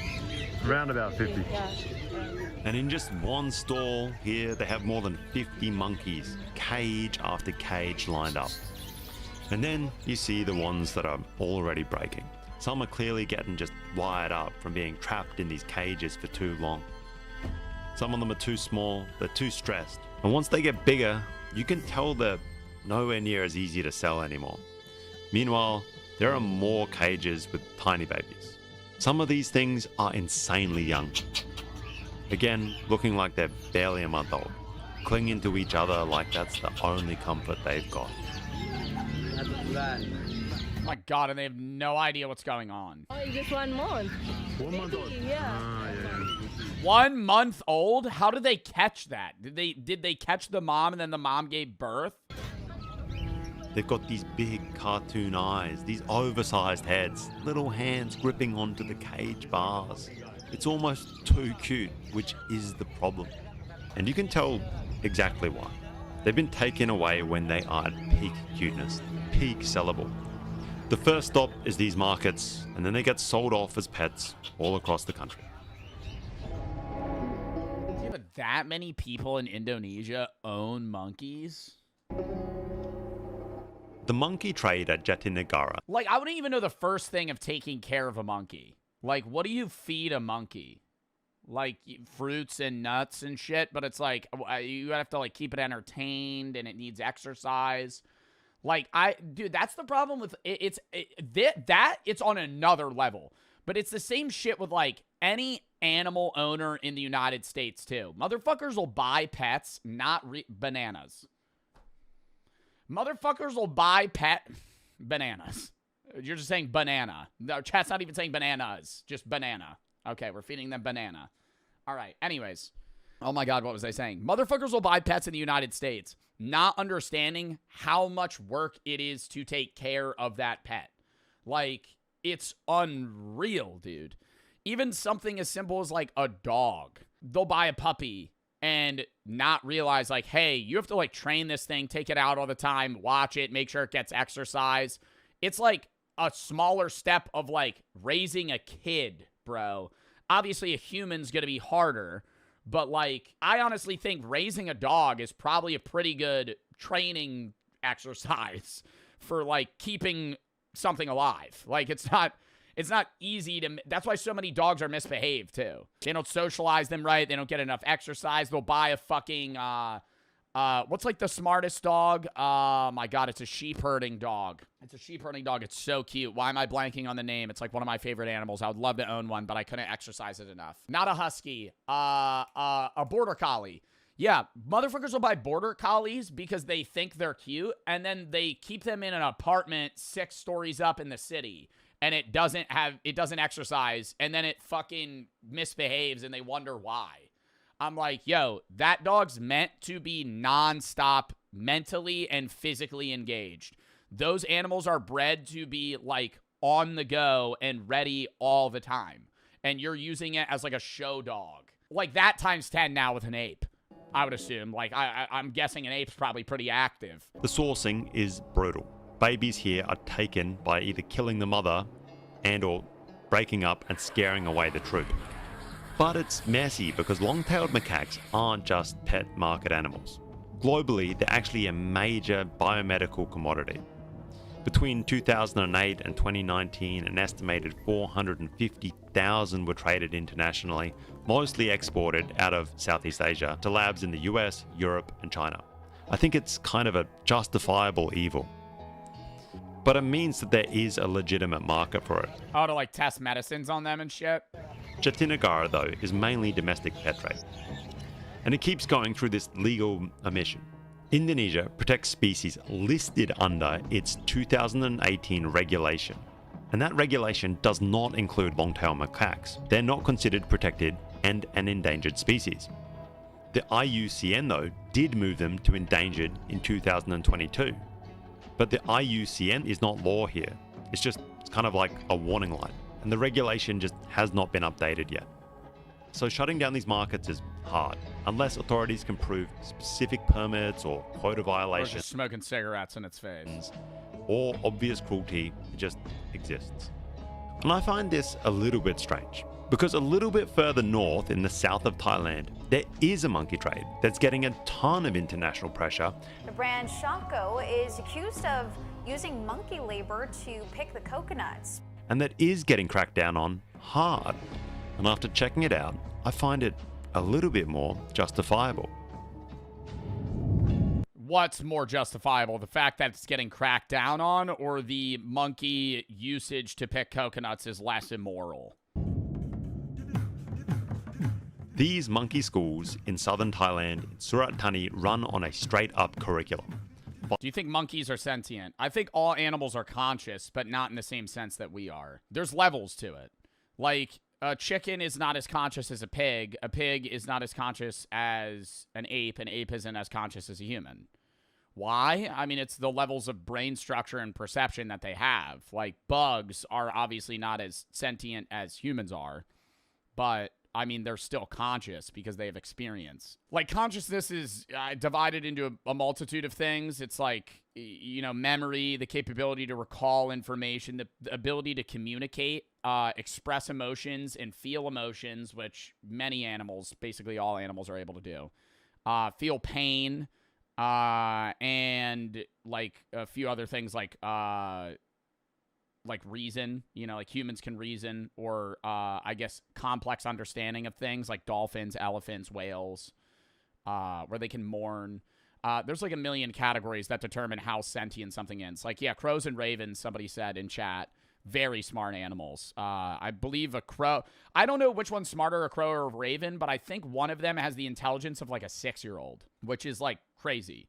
Border collies are like the intelligence of like 4-year-olds. And it's also divided into a few other things as well. Most people perceive cats as smarter than dogs, but cats are more individual creatures that are more critical thinkers, but less socially aware, right? They have different skills in different areas. You perceive cats as smarter because they're kind of like solo creatures that are capable of, you know, doing things on their own.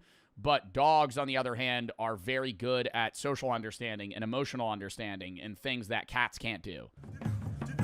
Oh, hello, Swadika. Wait, this is like the classes. Oh, so they have 5 classes on how to teach a monkey how to pick a coconut? 5 classes, 10 days each. They have to fucking be able to determine the difference between a ripe and an unripe coconut and then tie a knot. I can't even do that. Apparently is all they need. Oh, hello, Swadika. At least in the school. From there, they go into this kind of like apprenticeship program of training on actual coconut groves. We have a good 30, 40 monkeys behind us at this Thai monkey training school. That's where a lot of these kind of like monkeys end up, the actual working creatures.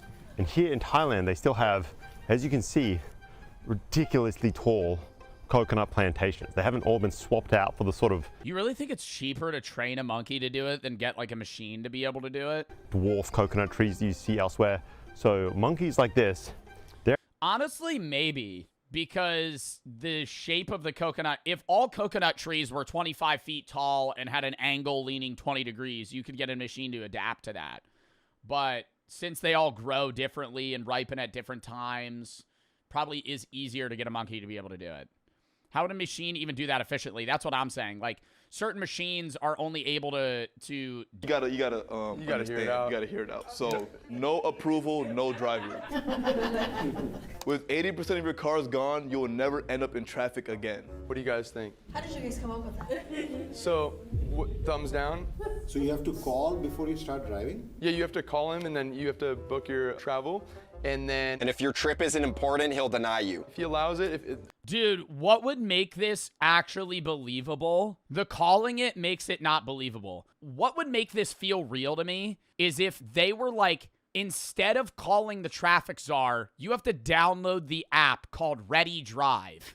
And it hooks up to your car's remote start. And your car will not start until you submit like an application to drive somewhere and it approves it. Like, that sounds real. I'd believe that. Like, the second you go, you have to download an app, I'd be like, oh, you gotta be fucking kidding me. And I get mad because that's like everything in life.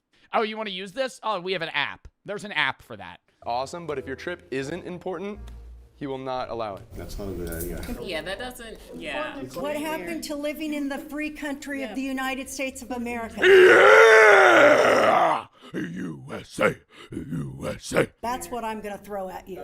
This is ridiculous. Well, he would If I want to do crack on the sidewalk, I should well be able to, because I live in the USA. probably approve you, but not other people that are like lazy. I don't know. Well, he would approve you, but he wouldn't approve anybody that's like lazy or like not doing it for a real cause. This is ridiculous. No, this is serious. We don't live in North Korea. Thank you. Oh my! Dude, North Korea, you wouldn't even have a car. North Korea, bro, you're riding a bike to work. God. I'm gonna say it. I don't care. We can go to the next one, I but mean, I maybe think we lived in Russia. I think this one's good. in Russia. Next. Yo, the lady in the back might be the goat. If we lived in Russia, maybe. She might be the goat. We have new adjustments for the education system to change the game. Oh, fuck. This might blow it, bro. This is racist. Recent data reveals students' test scores have plummeted to historic lows, threatening our community's future. Who's ready to flip the script? Well, let's see what you got. Let's make it happen by transitioning our teacher staff from our current diverse lineup to a selective high Oh my God, all Asian people? achieving team proven to deliver exceptional results. Any feedback? Let's not look at skin color and just look at the scores. No, these are literally the highest achievers. Yeah, we didn't look at skin color. They're actually the highest. They're literally the highest achievers in this area. They're very hardworking. Well, kids are usually, 7 hours a day at school. So, having really good teachers dramatically changed their life. You can have all the good teachers you want, but if you don't have an infrastructure and At home. money, it's not going to work. And all kids are at different learning levels, so there you go. Yeah. Do they speak good English? That's another Next. Ooh, that's a little racy. That's a little racy. Whoa, they're the highest test scores. They just happen to be Asian. Whoa, now you're saying whether or not they speak English. I don't think they want to go next. I don't think it ends right here. We're bringing some opinions out of the crowd right now. We're fucking. This is a surefire way to fucking get some people's minds racing, dude. You get some.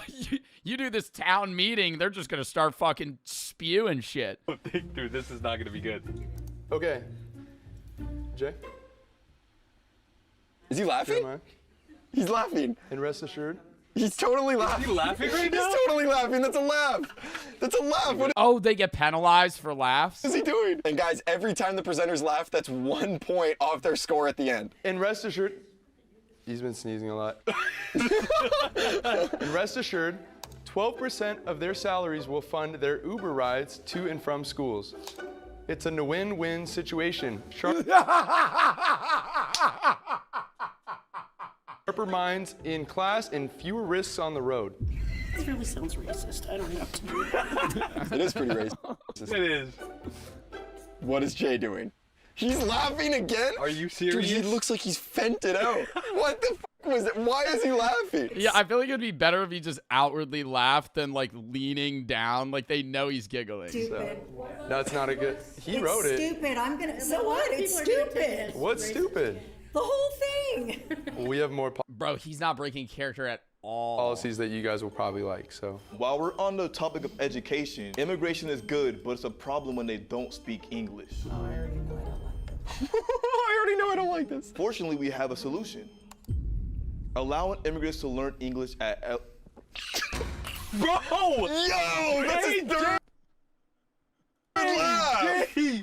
Jay is throwing. Hey, I don't care though. They're gonna be doing the fucking punishment. Allow immigrants to learn English at elementary schools. Oh, these are going downhill pretty fast. I'm not against it, but I thought they were already doing that. They're not in here. Thought they were doing that.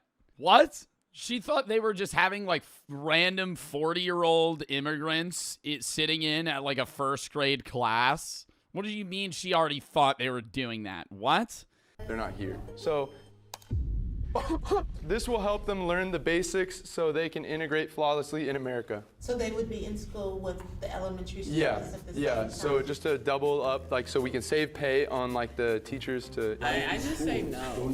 I mean, learning with children might be a little weird, but. Well, maybe the children can learn life experience from the older people. Maybe children can learn life experience from the older people. No, thank you. No? Yo, they're done. They're fucking done. I wouldn't feel safe with my kids with adults. Well, we have teachers in the classroom and security and officers. Oh my God, that would just be so. That is really a bad idea. Would you install like TSA metal detectors? TSA, bro. I feel like you got to be doing that already now. What? That's a dumb fucking question. You gonna be installing TSA? Oh, brother, yo, there's fucking 300 school shootings in the last fucking year, man. Like, we already need to do that. For individuals like that come into the classroom. Why do you say that? Oh, because he's foreign. It's a joke, Joe. That guy is not joking. That guy is not joking. He's saying install metal detectors in TSA because they're immigrants. I'm just saying, I don't know. Individuals like him or the kid right here? That guy makes me nervous. That guy looks like he wants to blow the classroom up. I wouldn't be. Oh, is this still a joke? Yeah, for that one chatter. That's just racist, bro. What? That's actually wild. I feel like the crowd is saying more crazy shit than like these dumb presentation ideas they're putting forth. Nervous. That guy looks like he wants to blow the classroom up. I wouldn't be safe. No, I don't. Looks like he wants to blow the classroom up. I feel like he looks like, bro, what? He looks like he has money, if anything, if you're trying to fucking stereotype him off of like, what? Like, what do you mean it looks like he wants to blow the classroom up? That's absurd. I don't think he would do that. Play U.S. sounds for Vietnamese people. The Vietnam, what was the tapes the U.S. would play on those big-ass speakers to the Vietnamese guys in the tunnels? Yeah, they would spray shit with Agent Orange, and Agent Orange got people killed. There's a whole video on, like, pesticides and how Agent Orange, like, ruined people. Wandering Souls. Yep, there it is. The U.S. would play this for the people underground. Make you lose your mind so you'd run out of the tunnel and then they'd fucking shoot you in the face. One of the bloodiest battles. People don't realize how... No, I'm serious. Like, you hear about, like, you learn about war, bro, at such, like, a basic level in high school. Like, that shit, bro, like, people go, oh, war's bad, you're killing people. It's beyond that, dude. It was psychological torture to have to fucking fight in any of these wars. Battles in history ended in early 1943 with the defeat of the German army. This marked a turning point in the war, but came at a staggering cost of over 2 million casualties. I always think, dude, being in D-Day, man, that had to be so fucking scary. Being a guy that was getting shipped on D-Day, World War II, you're on a boat, just running on Normandy Beach, watching hundreds of people get mowed down. Explain D-Day? Bro, how do you not, like, see, why do I have to explain? How do you not know? D-Day was when the U.S. were storming the Germans on Normandy Beach. And the Germans had these concrete structures that were hooked with, like, fucking, like, like big automatic machine guns. And they had all these spikes on the beaches, so you couldn't really drive up on them. You just had to drop the boat a little, like, far back, and they would jump off the boat into the water. D-Day boats.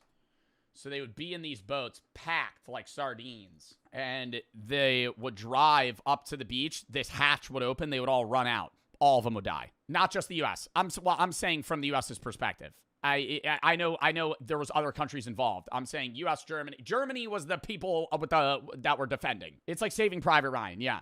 And you would go Canada, France, Australia. Yeah, it was the Allies. It was the Allies versus the Axis powers, but I'm pretty sure the only people on the Axis powers were Germans. Was there Italians in D-Day? I don't know if they were on the lines in D-Day or on the defending side. No, I think it was just Germans up there. I don't know. I'm not a genius on D-Day. Anyway, somebody said this was boring. Fuck out of stream, bro. Who gives a fuck? Imagine, bro, the first waves of these boats of, like, you know, all the Allied powers, literally all of them died. All of them died. Like, instantly. And the U.S. and the Allies' strategy was, we're just going to keep sending people. At some point, it was just numbers. It was a numbers game. We have more people than they can kill. And then eventually they got through. In the Pacific, the Battle of Guadalcanal and the continued island hopping campaign resulted in massive losses on both sides. and Nazi Germany continued doing Nazi Germany things. So again, a horrible time. Number 2, 1347. Welcome to medieval times. You really can't say anything about the mid-1300s that doesn't involve the bubonic plague. In 1347, the Black Death began ravishing most of Eurasia and parts of North Africa.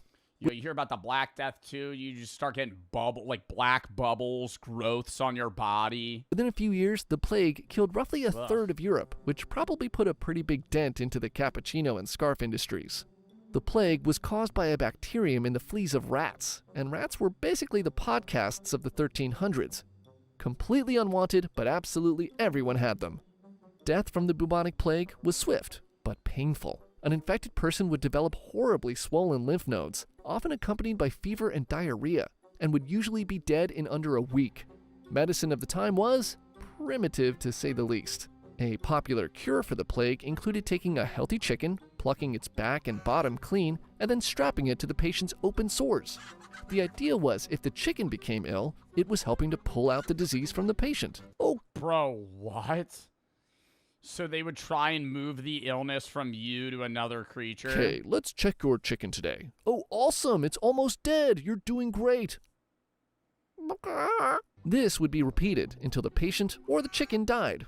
Often both in many cases. Chickens weren't the only... What was the odds of living? If you had the Black Plague, what were your survival chances? Probably like 10%. No, I feel like it had to be higher than 0, chat. Come on. Survival chances were extremely low, up to an 80% mortality rate.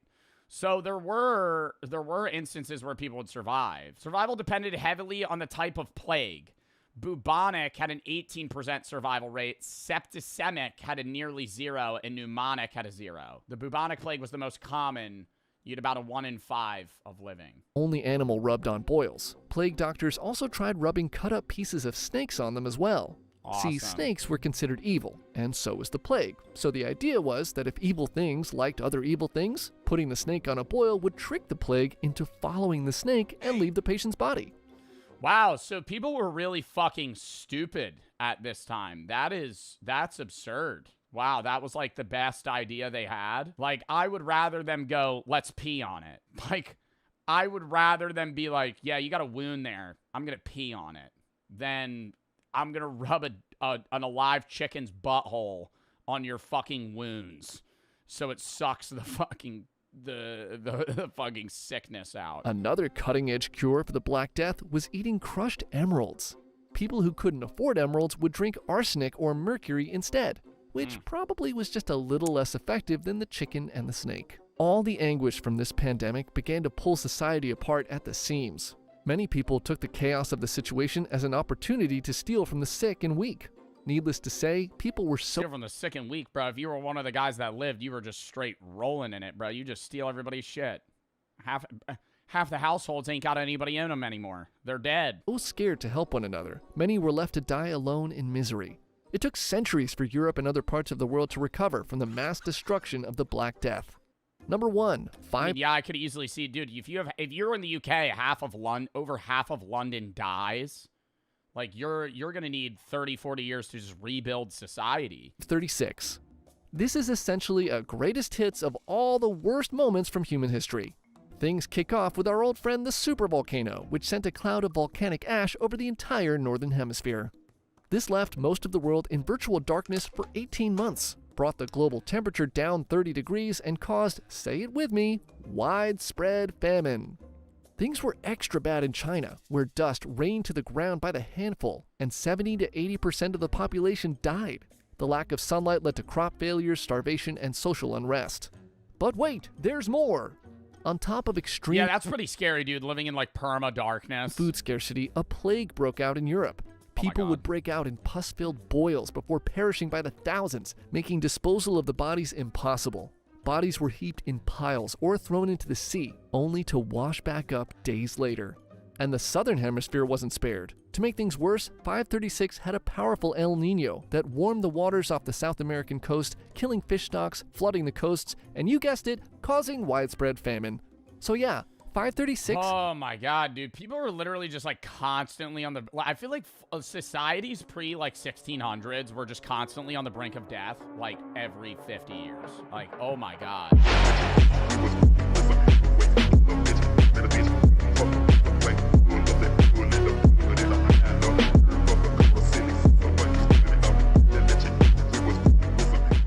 When AI gets an innocent man arrested, lock in. So, very, very peculiar.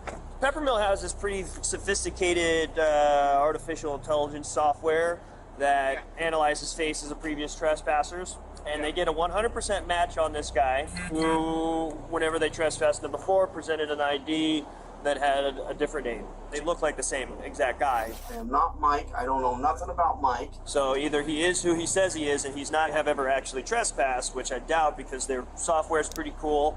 And their software's pretty cool. Software's pretty cool. You know, Mike probably has a fake ID that says he's a different guy. He's probably putting on this whole facade so he could trespass in this building again. The fact that he's acting super suspicious. I'll be 100% honest. He's acting super suspicious. He's acting how any person would under the presumption that you're getting trespassed for something you didn't, or you're getting trespassed when you didn't. You're getting accused for a crime that you didn't commit. Yes, you're probably going to be a little fucking angry or, you know, I guess rejecting, defensive. You're being a little suspicious. You're being a little defensive. Maybe because he didn't fucking do it. Could legitimately be you have a doppelganger running around. Well, unless I've gone crazy, I'm pretty sure it's not me. Nightmare Oh my God, they actually brought him to jail. Dude, he's probably going to sue the out of these people. Reality at a Reno, Nevada casino when AI facial recognition technology misidentifies someone, leading to a wrongful arrest and lands an innocent man behind bars. I don't want to say that this is good for him because this sucks. Like, this shouldn't happen to anybody. But isn't he going to get an absolute bag? Like, I don't see how he's not going to make millions of dollars off of this fucking casino or whatever that trespassed him, because they illegally detained him off of AI and brought him to jail. What good is the ID? And he showed identification, right? He proved he was who he says he is, and they still just arrested him. Then why do I even carry that mother? The following is based on official police records, and the footage has never been seen before until now. Please. I don't understand why they can't just scan his ID. Don't cops have that, like, in the system? It'd be different if he had a fake ID of a person that didn't exist. You know, they're like, this, hey, here's my ID. They scan it, it bounces. And they're like, this isn't a real person. Versus him literally being like, he's like, dude, I'm not Mike. This is who I am. And they scan it, and they're like, oh, yeah, no, that's you. Note that all persons charged with a crime are presumed innocent unless and until proven guilty in a court of law. On September 17, 2023, the Peppermill Casino calls the Reno Police Department to report that a trespasser has unlawfully returned to the casino. They report that they have the man in custody, but he's claiming... Yeah, I don't think it really helps that AI is scanning images of this guy in 240p. Like, he has a very regular white guy look. You know, I don't think AI, a very sophisticated AI system, to go by an entirely different name than the man they've previously trespassed. Officer Richard Jagger arrived. White guy in a black shirt. ChatGPT, 100% match. 100% match. That's him. Arrives at the casino at 5:48 a.m. Hola, ¿cómo estás? How you doing? What? Oh, thank God you're here. The man declaring his relief at the sight of the officer is 40-year-old Jason Killinger, who is accused of... Oh my God, no! And he's happy the cop's there because the fucking casino security fucking detained him. So he's just been sitting in the back room like, oh, thank fuck, the cops are here. Trespassing at the Peppermill Casino. So, oh my God. What's going on? So we got this suspicion alert. Prior trespasser. Okay. and we made contact and arrested him, and he claimed that wasn't him. And what does my so name we're just say? trying to. If they have him trespassed, shouldn't they have like? I mean, I don't know if they're legally allowed to do this at a casino, but if they're trespassing somebody, shouldn't they have fingerprints of him, and then they would just see that it's not him? Get you guys to make fun of him if it's with him or not. So what's the issue, you guys? Did he have a different driver's license or a secondary one, or does he got more property than just this one? Just that, those effects right there, and that's it. 1 second, pal. But no other forms of identification. Things in his pocket. And you guys ran this information through our dispatch? Through your guys' dispatch? Couldn't the casino run his ID and see that it's a real ID? Wait, what? When you gamble and they ask for your ID, they'll put it into a machine that fucking scans your ID. And so I feel like I don't understand why they couldn't just scan this guy's ID and be like, no, that's real. Like, it's not a fake. Like, even bars have that. Not all bars, but like club bars that have bouncers. Like, they just scan your ID. No. Fakes can scan, though? Yeah, fakes can scan when you're 19 trying to fucking get into a bar and drink because you're a teenager.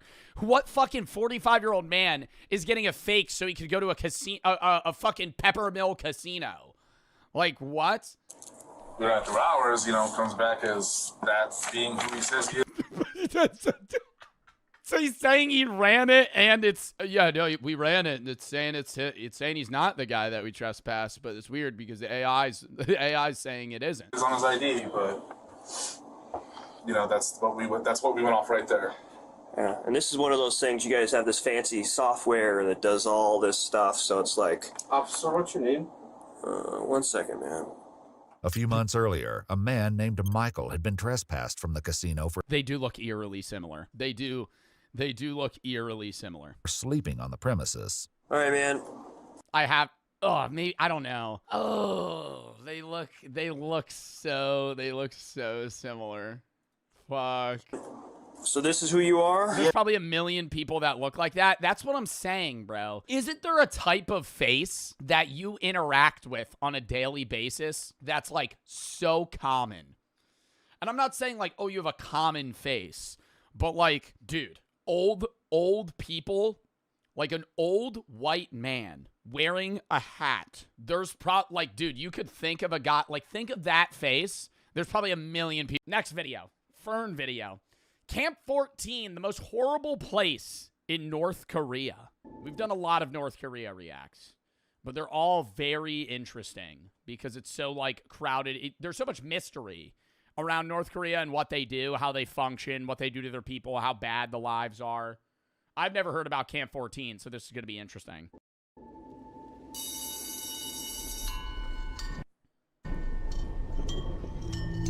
Class is about to start for these 40 school kids. Like every week, the teacher starts searching everyone's pockets. This time, he finds something on a little girl. 5 kernels of grain. The teacher snaps. 5 kernels of grain? They're searching their pockets before school starts. 5 kernels of grain is bad? Like rice? And commands the grain like wheat. Girl to come up front. She has to kneel down on the hard concrete floor. With a wooden stick, he strikes her on the head. Again. On the head? And again. And again. And again. Her classmates watch in silence. The beating goes on until the little girl collapses. Afterwards, her classmates carry her home. The same night, she dies. What?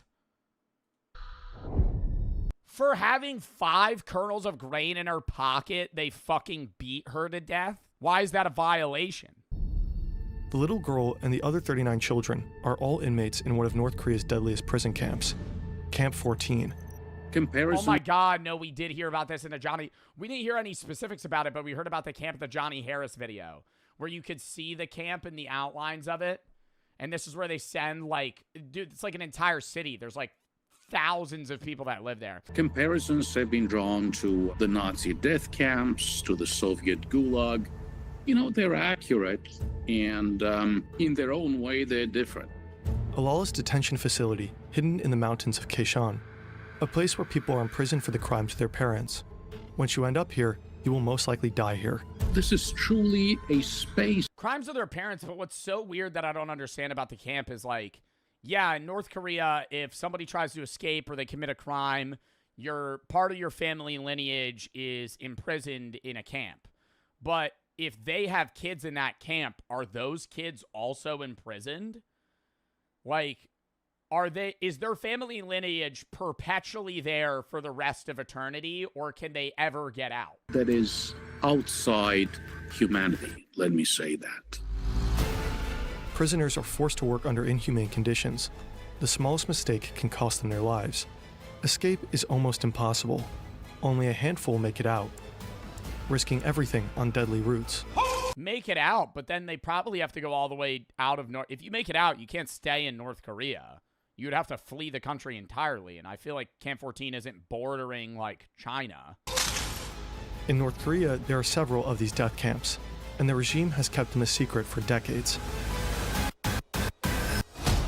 But through the relentless work of human rights organizations, satellite imagery, and reports from survivors, we can have a glimpse at these facilities. Why are people being sent to Camp 14? What does daily life look like inside its walls? I just don't understand why North Korea and Kim Jong-un, and whether or not he's a figurehead and his sister runs the country or it's a culmination of things, neither here nor there. Why purposefully crush your nation like that? Like, I understand he keeps his power. I think that's what it is.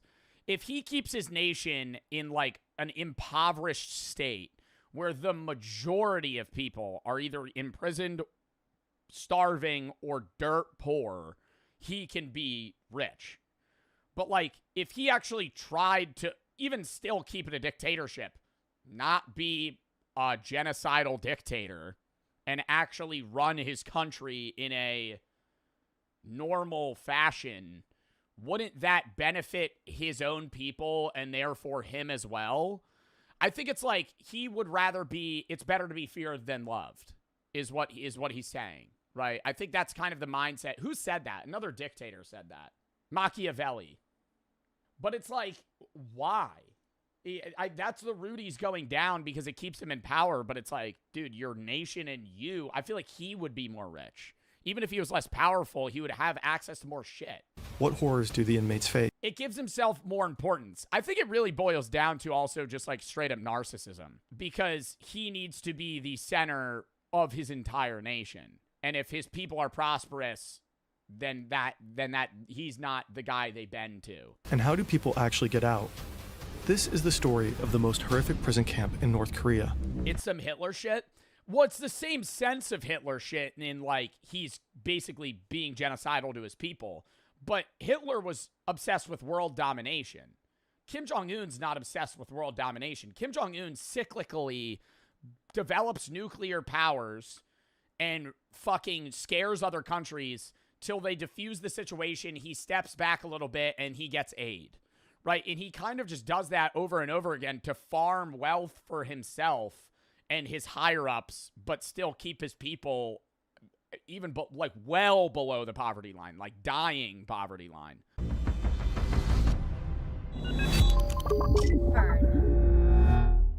This story is based on Escape from Camp 14 by Blaine Harden. One former prisoner of Camp 14 later changed parts of his story. Every time you see this symbol, it marks those revisions. If you want to know more about the exact changes and the reasons behind them, we recommend reading this article. Since North Korea did... I would just be so worried, even as a North Korea defector. Like, if you left North Korea and you wrote about it, don't you think that Kim Jong-un, at least in part, his insanity, he hires some people to try and track these people down? Like, even if now in modern day you live in, like, Switzerland, or you live in Germany, or even the United States, I could easily foresee, like, Kim Jong-un trying to hire people to come kill you. Like, because he doesn't want you to talk shit about him. Like, that's how tight-knit this is they hate satellite. I wouldn't be surprised if they have shit underground now. Or that's what he's planning to do, because then that keeps shit underground. He's here to learn English. How do you know? He's just trying to learn English. How do you know? Dude, everyone is against them. I don't think they have anyone on their side here. That's good feedback then, right? Thank you guys so much. Seriously, this is amazing. It's no secret we have a homelessness crisis. Oh my God. Yeah, they're fucked. Have you ever had a sleeping homeless person blocking your path? Yeah, you see them, but You don't see them, but they're not blocking you. Some of us have and some of us haven't. What are you saying about this? Well, we have a plan to get homeless people off the streets for good. Yeah. Let's hear it. We'll make front yards public so homeless people They can just fall asleep in your yard can get off the streets. Oh, no. No, thank you. What about their neighbors? That would never work. You just making people's front yards their permanent homes? No. Not their permanent home. People don't pay and buy a house and property tax every year to have somebody sleep on their front yard. And where are they going to go to the bathroom? That's ridiculous. They're gonna go to the bathroom on the lawn. They'll probably use the bathroom on the lawn though, like a dog. Thumbs down. No. Thumbs down on this one. Before we go, Bro, I feel like there's no way back to back to back to back. Like, they gotta have some good ideas in the middle. You know what I mean? Because this seems like by the third idea, I'd go, these people are fucking joking. You know? Like, this is a meme. If they had like one bad, two good, one really bad, I'd be like, okay, what? in the next city plan, we want to give In our city, who wants to see harsher penalties for criminals? Yes. I do. Yeah. What? Harsher penalties for criminals? I think it depends on the person. I would rather see more reform input for criminals. I'd rather have criminals get help than just putting them in a worse situation to where when they come out, they want to commit more crimes. Because that's like the current U.S. prison system. Is like they get in, they aren't rehabilitated, they come out worse, and then they commit more crimes. Yeah, me too. Starting soon, the following crimes will now have a minimum fine of $500. Jaywalking. Littering, yeah, littering. I feel like that's, bro, when I see trash on the side of the road, that pisses me off. Not like trash like a tissue or like a cigarette butt. When I see trash on the side of the road, like somebody just threw a bottle out of their car window. Like, I'm not going to be some Karen and be like, oh, it's the end of the world. But it's like, bro, what? Like, it'll be like wrappers of stuff. Like, they'll eat food and just chuck it out the window. Just fucking keep it in your car and throw it away when you fucking get home. Littering. Loitering. What? That's like the cringiest crime. Loitering. Have a minimum fine of $5. Stand without a permit. Operating a lemonade stand without a permit. That's really funny, though. Walking up to like a 6-year-old that's just trying to make, $10 on a weekend selling lemonade. Excuse me, sir. Do you have permission to be selling lemonade here? Have you gotten the city's permit? Ridiculous. Not for the lemonade. not for the lemonade. Well, They don't pay taxes on that though. It doesn't matter. Hey, that's true. Hey, that's true. Hot dog stands got to be paying $1 million a spot at times. $1 million a spot in New York City. You're telling me this kid can be selling lemonade on the side of the road for free? But he's got to learn the way the business world works, okay? Tell him to kick rocks. Yeah, 420 Momentum's right on that one. Tell that kid to fuck off. It's a kid. It's a kid trying to do something. They're not bringing Yeah, it's a kid trying to learn the way to fucking hustle money. And guess what? His ass selling lemonade for 50 cents. 50 cents a cup. Yo, I know that shit's just Minute Maid. sense. It's like you guys lost common sense. All right. So. All right, we don't gotta give them a ticket. We'll just break their lemonade stand. Just kick one of the fucking spokes out. Spill their lemonade on the ground. This one? No. No. Okay. We've even decided to make some changes to social media usage. Arrest people for criticizing the government on social media. No. It's part of the First Amendment. Can you name the 5 elements of the First Amendment? Do you know? No. We should just move to Russia then. Or North Korea. Let's just move to North They love referencing Russia and North Korea. Korea. North Korea is a dictatorship. America isn't. North Korea is a dictatorship. America isn't. That's where we're heading if you want to do this. No. This is just for safety. I don't need the government to give me safety. See, that's the difference. You're so young, you haven't had a lot of life experience yet. She said she doesn't need the government to give her safety. I will say, the government shouldn't be arresting you for you criticizing the government, but you do want the government to provide you some sort of safety. Like the police? That's the government. That's like your local government. You pay taxes, and that pays the police force. Yeah. So you do need the government to protect you. You do need the government. You're gonna have running your area and making sure, or the mafia. You know, you're gonna fucking pay them, and they'll protect you. Yes. No. On to the next. No. Okay. Let's discuss how we can use AI to help our city, shall we? Who here is sick and tired of crime in their city? Everybody is. We will have a new plan to stop crime before it happens. Enlist AI police robots to predict crimes before they happen. No. Predict? No, thank you. Yeah, they can predict it. Yeah. No. This guy's vibing with it. He's shaking his head. Okay, we're gonna say no. This lady's grilling him. Using advanced state-of-the-art AI, robots can detect patterns to catch criminals fast. Oh man. What's the metric? What is that color palette on the bottom? The metric right here, Jay wrote that, yeah? So you see the threat detected here. The AI will detect the threat, and then police will be involved quick and able to get them. You're not guilty until you do the crimes. It's stupid. Well, we can predict, like, actually, we can predict 90% of the time, and it's always right 90% of the time. What's This is dumb. This is the dumbest stuff I've I ever don't even know why I'm Maria. No. Now we can profile with 90% accuracy. Well, now we can profile with 90% accuracy. No, it hasn't even worked. Even license plates readers are wrong. But that's humans. AI is smarter. That's humans, though. AI is way smarter. No, it's not. AI is made by human input, though, and there's bias. Well, they evolve by itself. We're ready for the next one. No, next. We're gonna go to the next one for her. Yo, they're only on thin ice. This is bad, bro. Dude, this is one's bad. This one's bad. Let's talk about minority representation. It's unfair that oppressed groups only get 1 month to celebrate what makes them special. So we created a new year-round solution to this problem. We're installing the world's biggest pride flag. Hell no. Are you joking? Do you guys disagree with that? I mean, like, I feel. Nah, it's gonna make us too soft. It's gonna make Orange County too soft. We can't go out like that. I feel like it would help, people come out and be more prideful. It's too gay out here already, so I don't think we need. This guy's having some take. You see the reaction? The lip synced. Oh my God. Okay.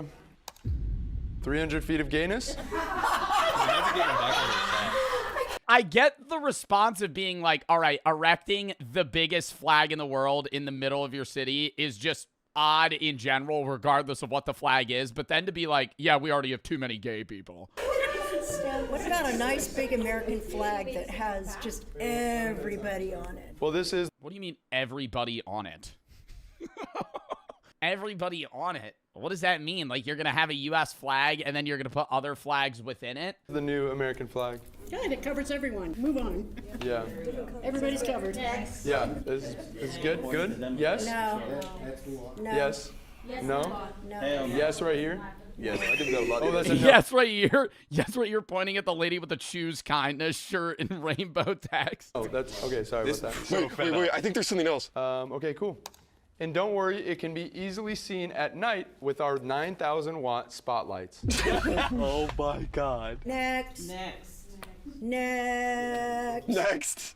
She's actually the GOAT, dude. I love this lady. I actually love this lady. You're gonna say, fun fact, we actually took these lights from the 9/11. L homophobia? No, I don't think... I understand the video's a joke. I'm saying... I don't think it's homophobic to be like, well, no, that just doesn't make sense to spend the money on having that in the middle of the city. But it is homophobic to be like, oh, we already have too many fucking gay people. Memorial. Like, just say no. Just be like, no, that's a bad idea. In New York. Fun fact. Like, he's using it more as a means to just be like, all right, I'm going to now say why I don't like gay people versus him just being like, no, this is a bad idea. Though, we actually took these lights from the 9/11 memorial in New York. Trying to swipe some hands here. Dead silent. Dead silent. Jeremiah? Let's talk about our plans for commuters. Thank you. Let's talk about our plans for commuters in our city. Have you ever had to wait over 10 minutes for an Uber? Yeah. Yo, I've had to wait like an hour for an Uber.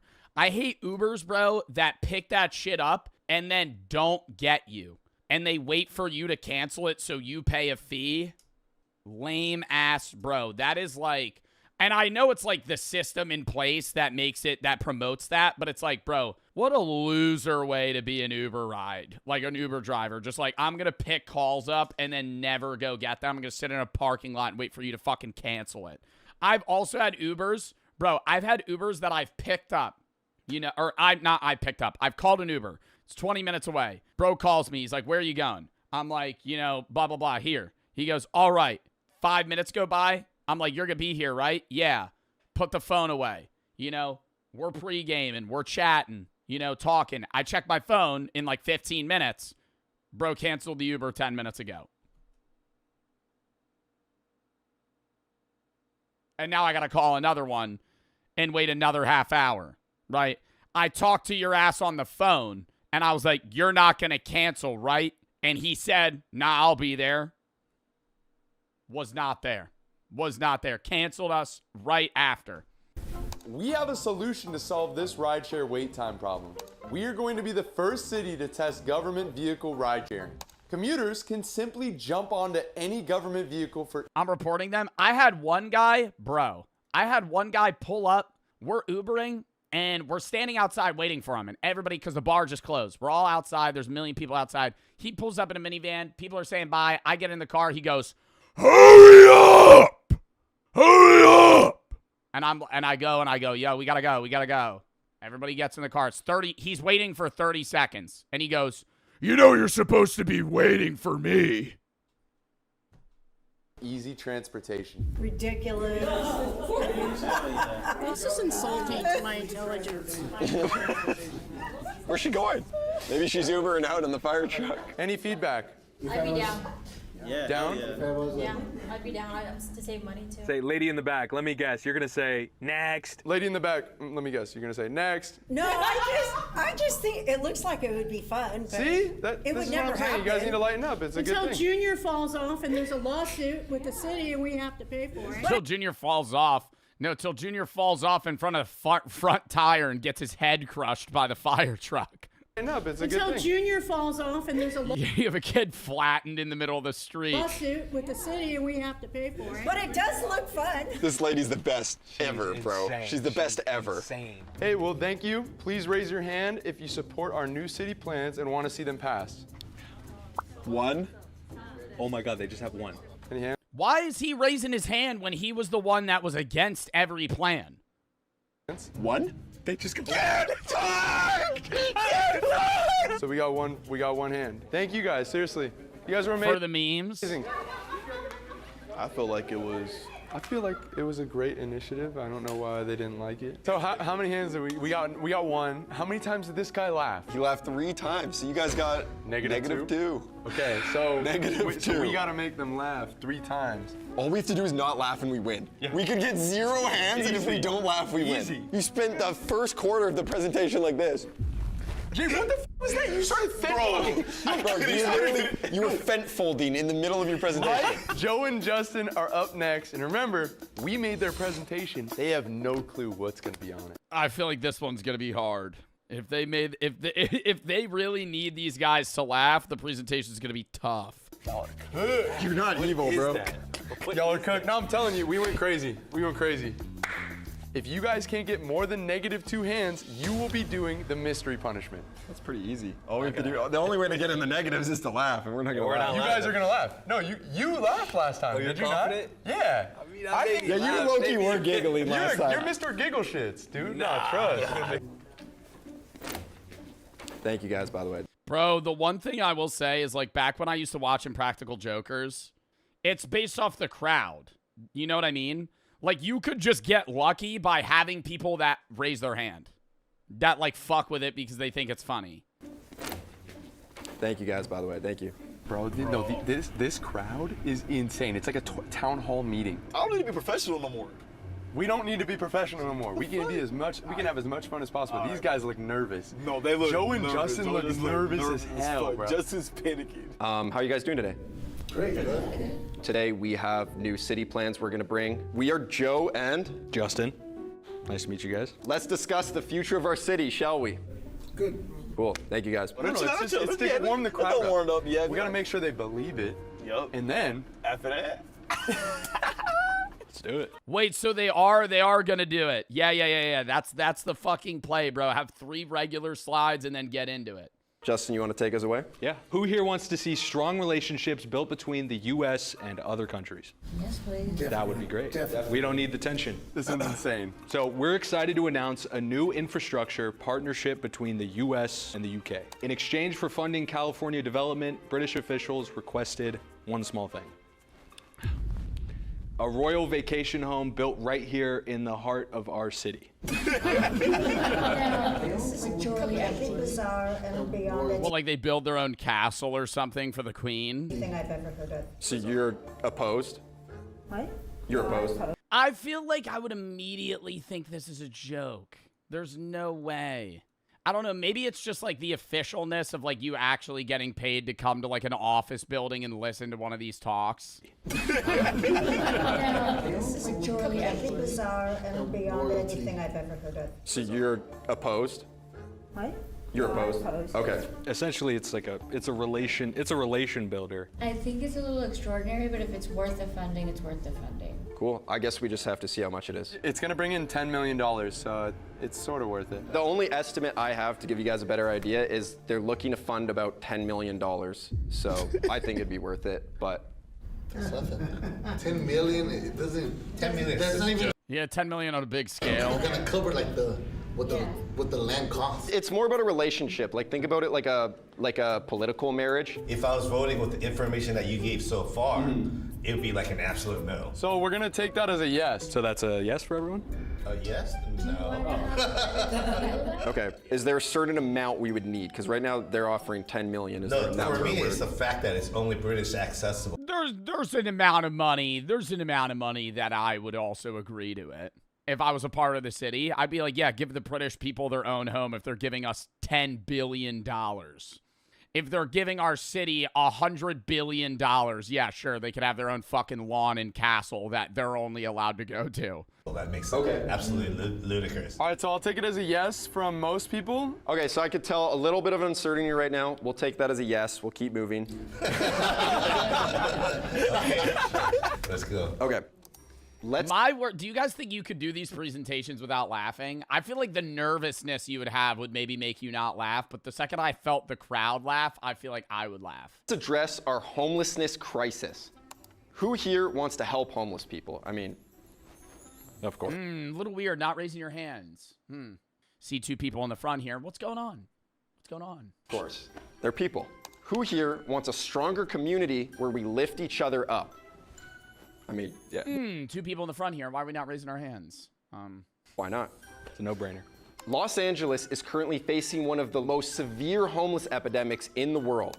To ease their— So we're going to come up with a better way to solve that homelessness problem by a situation called Adopt a Homeless Man. Each residency in the state of California and in the city of Los Angeles will each be given their own homeless person that they have to take care of for a month straight to try and get them up and back into the working society. Their burden will be housing 50% of LA's homeless population right here in our city. Oh, they're just moving it from LA to there. I think in San Diego, I think they literally have campgrounds for them. Tell them we're gonna use the beach. That's where they're gonna stay. I think the— Dude, wait, is this filmed in San Diego? San Diego, the homelessness situation's so weird because the different parts of like Gaslamp Quarter, there's no homeless people in Gaslamp Quarter that like sleep there, but they kind of walk around in that area, at least when I was there. But you'll walk down an alleyway and it's really bright and there's no homeless people, and then you turn left and there's just another alleyway. It's dark, pitch black, tents lined up, just homeless people everywhere. Main selling point is I think a lot of them would be looking to settle on the beach. No. There's no way Newport residents are No, I think that's why we're having the meeting. It's a $200 ticket to sleep on the beach. You'd have to change the law. We could change that, or we could attempt— $200 ticket to fucking sleep on the beach. What if I take a little nap? What if I fall asleep? What if I'm like having a good beach day and I get a little eepy and go wake up? And now I get a fucking $200 fine for falling asleep? Too, because if we're taking on 50% of them. I think that's a lot of people. So on this one, again— How do they know if I was asleep? What if I'm like, no, I wasn't. My eyes were just closed. Sir, you were snoring. It was a vocal stim. Seems like we will be taking on 50%. I think that's the consensus. I think it's a no. No. Okay. Are you trying to goad us? You've said no. No, okay, I understand. Thank you. Okay. So let's talk about waste management in our city. We are adding smart trash cans that notify the city when they're full. I like that. Yeah. Why not? Quick and easy so they're not over. Yo, you know what I want added? A fucking hole in the ground and a metal box, and I could just go fucking piss in it. Why in every big city do I have to walk into a place of business? 80% of the time they don't have a bathroom. If they do have a bathroom, I have to pay to use it, and I'm not allowed to pee in the alleyway. Oh, why don't we do what the Europeans do this? Europeans have this. Somewhere, I'm pretty sure in like Denmark or somewhere they have this, where it's just a wall. It's like a walkway wall, and then you take a left and it's a box, and it's just a fucking hole in the ground. You just piss in it. Fuck you. Why don't we have these in the U.S.? A pee curl. You just walk in, you take a piss, and you leave. Overflowing. Perfect. Good. Dude, we're going to fuck him on the neck. Absolutely just boom. So let's talk about the job market, shall we? Our city just hit the highest unemployment rate ever, but we have a solution to save that all. Kids 8 and up will be allowed to work. It's a great idea. Absolutely. Give them something to do. Depends on the job. Keep them out of trouble. Exactly. Say bills are getting expensive, kids need help too. I mean, the bills are getting expensive. You know, I think the kids got to pitch in That's too. not the kid. Not an 8-year-old. I mean, a job like picking up trash on the beach or something like that? Yeah. That's possible. I mean, we just happen to use this photo, but... Of them making coffees as baristas? Like you said, it could be picking up trash on the beach. Is there a job that an 8-year-old could work that wouldn't be immoral? Running games at a fair. Like, I don't know. Factories? No. Dog walking. That, I wouldn't want them. That would be unsafe. There's no job like an 8-year-old could have that isn't unsafe or immoral. Currently, building like lemonade stands. Yeah, lemonade stands. But they have to pay the $500 fine to be able, they have to pay the city permit to be able to use the lemonade stand. I don't want to have a kid if I have to pay for his ass. Like Justin. And they also better have a government registered LLC or S Corp. Said kids are getting really, really expensive now. And personally, like, I'm young, but I don't want to have a kid because I don't want to have to pay for his ass in this economy. Of course not. A lot of other countries, kids start working when they're 6, 7, 8, 9 years old. Yeah. Say 6, 7. And 6, 7. But I'm originally Italian, and they had me working young, like you said, like at Nike. That kind of taught me a lot of like valuable fundamentals and kind of helped me, again, like stay out of trouble, like you said. How to work harder, 16 hours a day. I had to work harder, 16 hours a day, and it just taught me a lot about like life. 16 hours. How old is it? I was 5. 5 years old, he was working 16-hour days. What job would a 5-year-old be able to do? I don't know. It's a psychological. You now know how to form sentences in a manner where you could kind of say what you want to say. Hey, that's good enough. Now you're gonna go get on this production plan and build Nike shoes. Impact. I was not happy. That's my point. But I was forced to. I think the difference is the lack of freedom. Dude, he's actually so good at this. No, it's actually a problem. He's making it so they're on his side. He's swaying people's hands towards child labor. He's that good. He's that good at speaking. Let's talk about the environment. Our city's carbon footprint has become a serious problem. Fortunately, though, we've created a simple solution to cut climate change by 40%. Everybody has to start breathing in their own farts. Replace most roads with bike-only lanes to force residents to stop driving cars. Nope. And lose weight. And lose weight. Amazing perk right there, But that's for sure. It says to force. Like, I'm all for adding more bike lanes, but like whole roads is quite a bit. The major roads we're talking about are basically like Jamboree. Yeah, I mean, like a road, for example, like Jamboree, you know? What about the dragons on Jamboree? Dragging my balls across your face. Say that. Say that. No. No, you can't just get him to say anything, though. I feel like that's going to start a fight. I've always seen dragons on Jamboree. Have you seen the dragons? Real dragons. I would take the penalty. I would take the penalty. Flying dragons? He's seen I would be like, give me a -1. them too. I'm not saying that to that guy. That guy will kill me. He's seen them. I don't think they're gonna say that. That is absurd. They're playing jokes. We're playing jokes. So what if you gotta get to somewhere and I'm in my car now? This is only for bikes. How do I get there? You would dismount from the vehicle and you would mount the bike. Huh.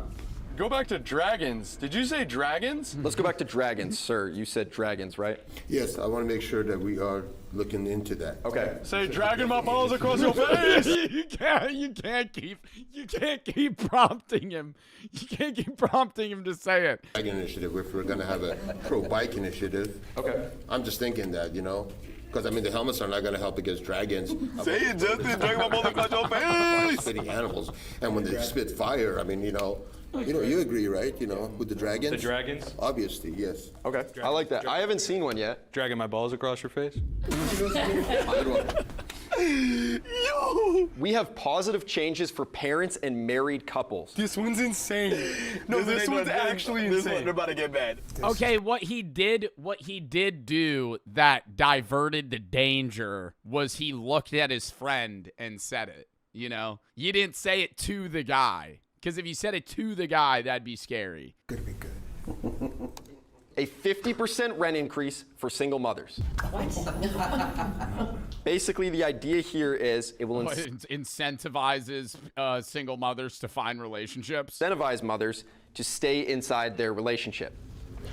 Oh, it's not their fault the guys leave. Yeah, or he's abusive, or let me incentivize you to stay with your abusive man, lower your rent.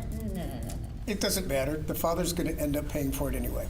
I like that one. I think it's a horrible idea to punish single parents. It would just be single mothers, not single parents.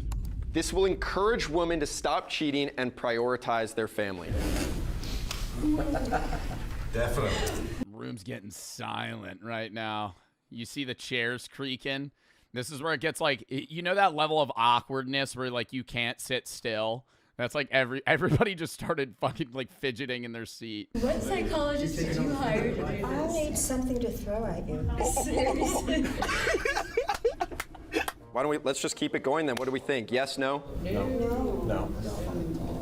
We'll take that as a yes. No, yes, yes. We'll take it as a yes. No. No? I heard some yeses in the back. Okay, my bad. I mispulled. I did hear a few yeses in the back, so I just... Okay, raise your hand for no. No. Who's a yes, though? Hey, I'm not seeing some hands being raised. I'll take that abstinence as a yes. Do we have any yeses? Any standout yeses? No.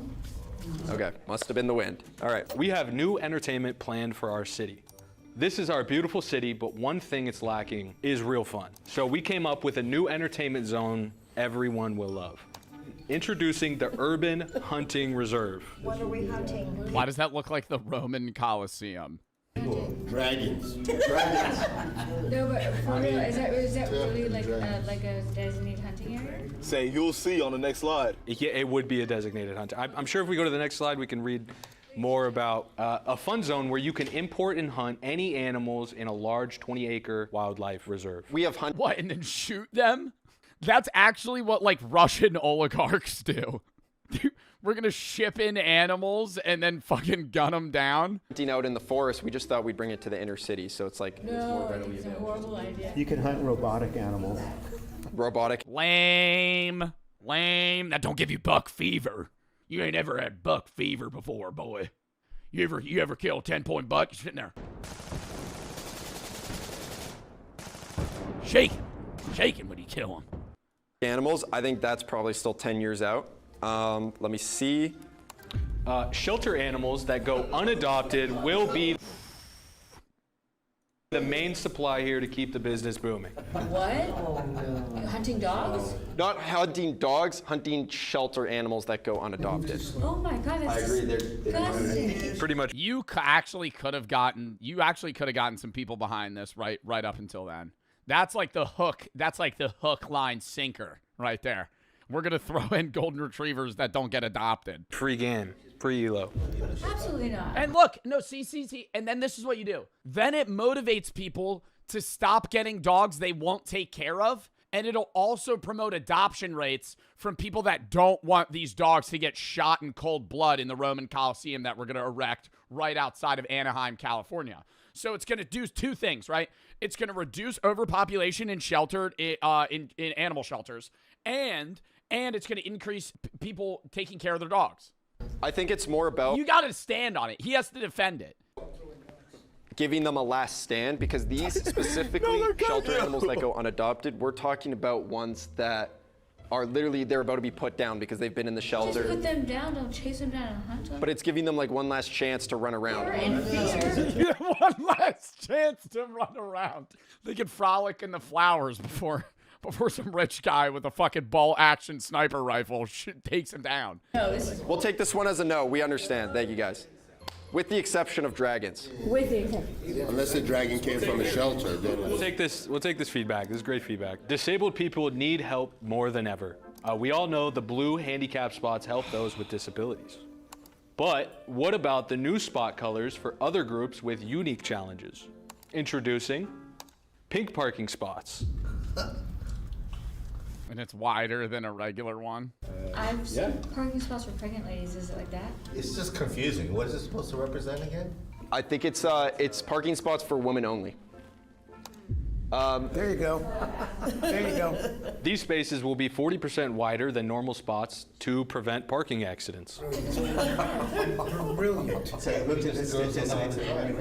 It's very rooted in. Women do get in more car accidents, but men get in more fatal car accidents. Women are more likely to get in fender benders, like a small rolling a stop sign, you hit somebody like right at a curb. Men get into 80-mile-an-hour deadly car crashes. Stats. This is great. So this sounds like a yes. This sounds like a unanimous yes. No, absolutely not. Oh, no? It's a joke. Completely no. Mixed bag of opinions. What makes you think no on this one? Sorry. It's a joke. You're kidding. I think it's genuinely very helpful. Kind of like she said, we have specifically pregnant women spots, but if we had just general woman-only spots that are Dude, I don't know how they got out of this one. Bro. This one was misogynistic. Exactly. This next one's about to be insane. There's no way they say yes to the next one. There's no way. It's just for parking. And don't worry, we didn't forget about another group facing their own parking hurdles. Introducing golden parking spots. Oh, that is so racist. Oh my God. Spots. Is that for the Asians? Oh my God, there's an Asian guy in the fucking audience. Stop. No, I was gonna say it before he brought this up. I'm excited. It does indeed look like that is. Oh wow, that is. Y'all need to come to grab it. No, that looks totally like me, man. Stop. Sneaking in.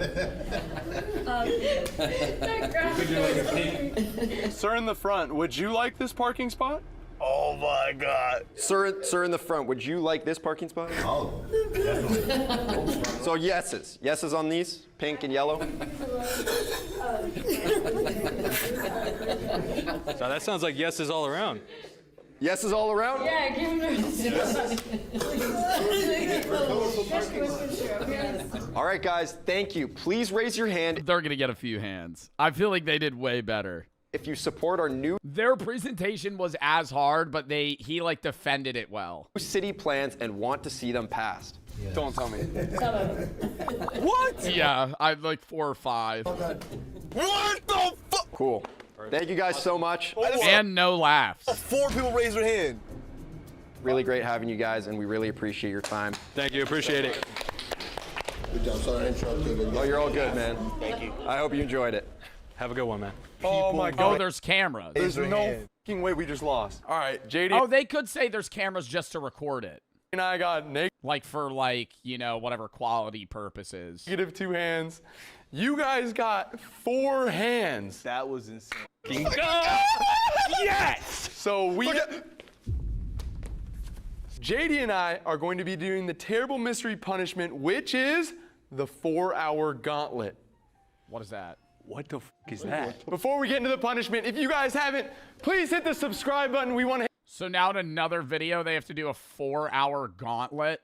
Video idea, do the offensive presentation, put the majority of the audience as imposters who will agree to any idea and see the real people's reactions. Oh my God. What a fucking good idea.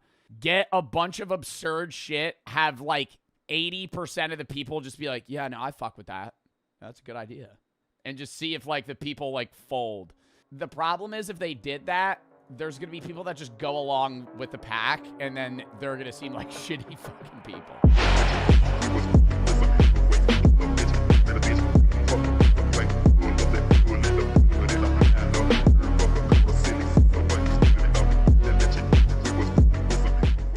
The lamest people on the internet. The internet's got its variety of niches and groups, but I think I found the lamest one. You know, looks maxes. This is them, but like even lamer somehow. Look at this. Blackpilling.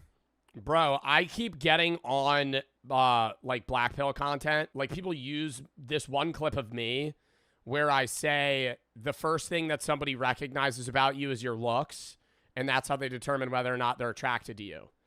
But then after that, I talk about how the majority of building a relationship and actually getting somebody to like you is your personality, and they just cut that off. So they just cut that off. So they put the clip of like me saying, hey, like people, the first thing that somebody notices about you is your looks. And then they're just like, yep, that's it. I'm like, that's not it. Like, I will say, yes, I think when you find it, like finding somebody attractive is off looks. Like that does matter more than some people say it does.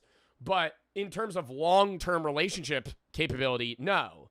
But I'm saying, yes, the first thing that somebody recognizes about you is your looks, because that's their subconscious opinion is going to be how you look. But that's not the only thing that matters. And like the way that I understand Black Pill is that the only thing that matters is your looks. And I think that's wrong, because that is where not only, yes, maybe in the terms of like the first thing somebody notices is your looks, but then they're going to realize your entire personality is structured around how you look, which is like obscene narcissism. Like it's just building a fucking rapport within yourself of like, I look great. I look great. I look awesome. This is how I need to look. I need to change my haircut. I need to start mewing. Maybe I should get facial surgery. Bro, you're 20. Bro, your brain's not even done developing yet. You're going to get fucking plastic surgery at 20 years old because you think that you don't look good? Like, it's your life, fine. But I'm saying, like, don't think that, like, that's the end-all, be-all on whether or not people are going to like you is how you look. It's because they take, like, the idea of Black Pill is they take something that isn't absurd to say and then make that the only thing that matters. Like, good-looking people get better connections in life. Is that true to a degree? Potentially. But I think that's the idea that looking good gets your foot in the door. But when you only care about looking good, and then you get your foot in the door, and they're like, okay, hey, and they start asking for your qualifications, or they want to learn about you, and you're the most dull person ever, because all you care about is whether or not you look appealing. It's like, man, that's like, I don't know. It also causes so much stress within yourself, you know? The idea of having to constantly be like, I need to look this way. I need to be this attractive. It's now you're like, you're hindering your own mood, you know? The pivot of how you feel in life is going to be how you look that day. Like, I don't know, man. And it's just like living for other people. Black Pill content. This is a group of people that believe looks and genetics are the most important thing in life, and they decide how every interaction is gonna go, which is, you know, sort of. Well, what is it? It's like it's like subhuman, sub 5, sub 3, low tier normie, high tier normie, Chad. Like there's a ranking system in the Black Pill like community where they like rank what you look. And a lot of the time they'll say that I'm like a normie or a low tier normie. Like I saw one guy do a whole facial analysis on me and he said I was a 5.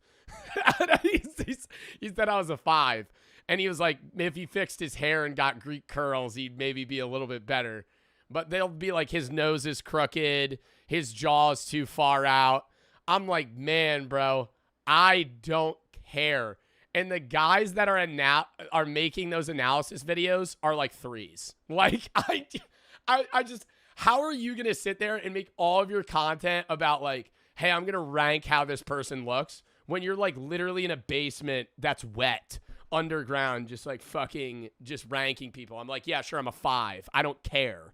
Right? Like I used to care so much about how I looked, and I still do fixate on certain things. Like I fixate on my hair a lot, right? Because I do think I am going to go bald. And so that upsets me. But like there are days where I'll just be like, I didn't do my hair, and I'll just like fucking leave it. So. And the thing that makes these people so lame is that they're quote-unquote straight men who edit other men because they think they look good, or they argue about which man they think looks better in a comment section, and just bully people who aren't conventionally attractive. When I know damn well. Well, who's the famous guy that's technically the pinnacle of like Black Pill Chad? Oh my God, who is it? No, not Marlon. It's like a famous Hollywood actor. I don't know, man. I mean, like this is the guy that's like one of the guys. Oh no, it's Ian Somerhalder.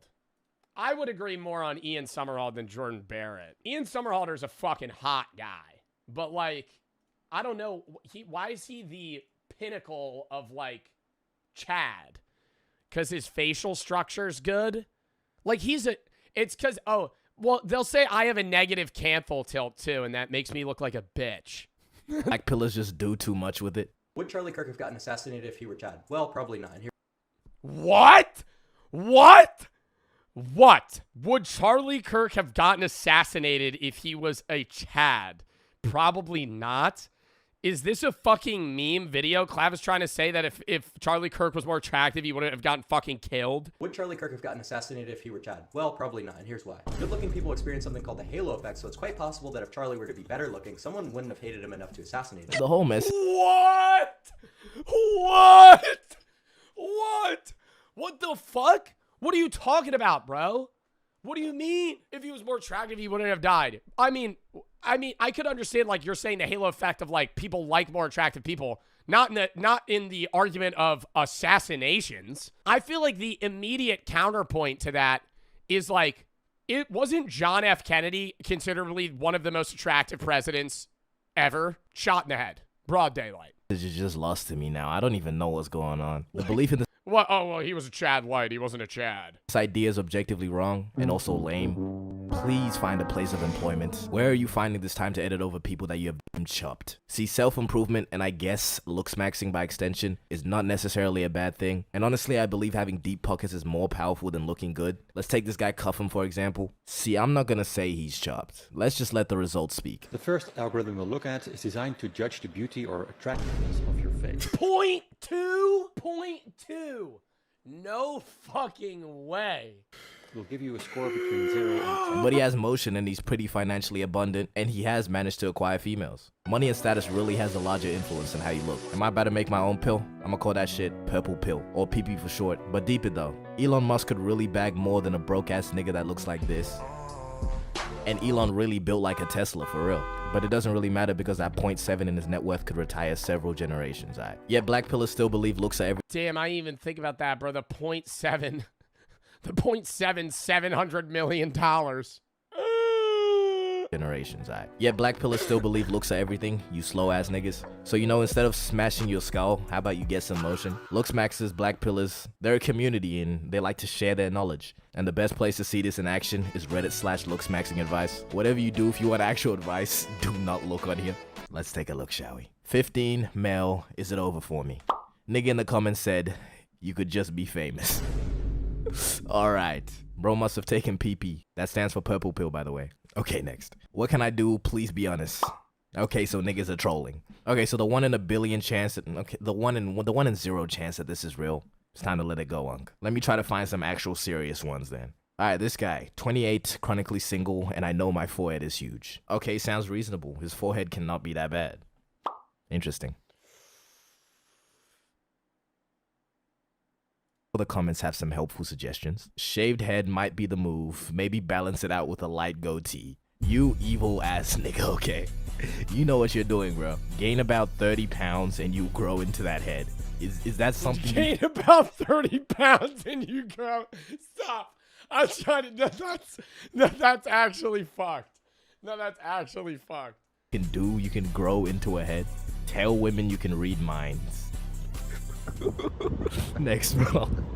Surprisingly, a lot of women are on this subreddit too. I don't think they really reply to There's women in the BP community. I thought that's only, but is there like BP guidelines for women? posts, but they put a lot of them up. And maybe my black pillars being zesty theory was wrong, because a lot of them put up shots instead of actually giving advice. How big is my forehead? 1 to 10. You know, coming from the last one, you know, I'm gonna give this shit a 1. I think a lot of people in the comments forgot that question though, especially fucking Shakespeare over here. I'm captivated by how pretty you are. I would kiss that big forehead. It's not big, just kissable is all. I'll give it to you, you're tough, I guess, twin. Shut of the year. And then there's this guy that just said, can I have your number, please? No. Oh my goodness, Valentine! No, whoa, no! That is not the shot! That's air, bro. That's straight air. And you know, sometimes even the girls' posts get flamed. You find me attractive. Why/why not? See, why are women going on the looks max? I mean, like, why is anybody going on this? But why are women going on the looks maxing advice? See, a lot of these comments are just not nice. But one stood out to me. This guy said, you look like you're offended by everything. Honestly, not a bad observation. You can't hate it. Okay, the more I dive down this subreddit, the less I believe it's actually serious. Just look at— Yeah, I feel like a lot of it's got to be meme shit. There's probably like, there is a BP community. But like, dude, a subreddit that anybody can join, bro. A lot of people are just going to join it to troll. Some of these posts. Is it over for me? 214 male. It's been over for quite some time, Abe. 19 female. How do I improve my looks? Reincarnation, man. Okay, I'm gonna just leave it there. But, you know, message of the vid. Take PP, not BP. Bye. Outro. Wow. Next video, chat.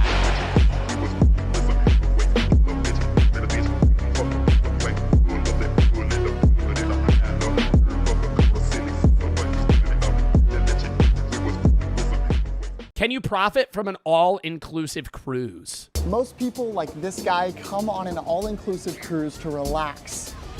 Jack asked me to do this video with him, and I didn't have time, and I'm really upset. Because I think I would have been a fucking team asset. I think I would have been not on the food front. Actually, on the food front. I think I could put down a lot of food, but only like slightly more average than the regular person. I think I would have been a team asset on the drinking front. I would have Googled the most expensive alcohol they had and just slammed that every time.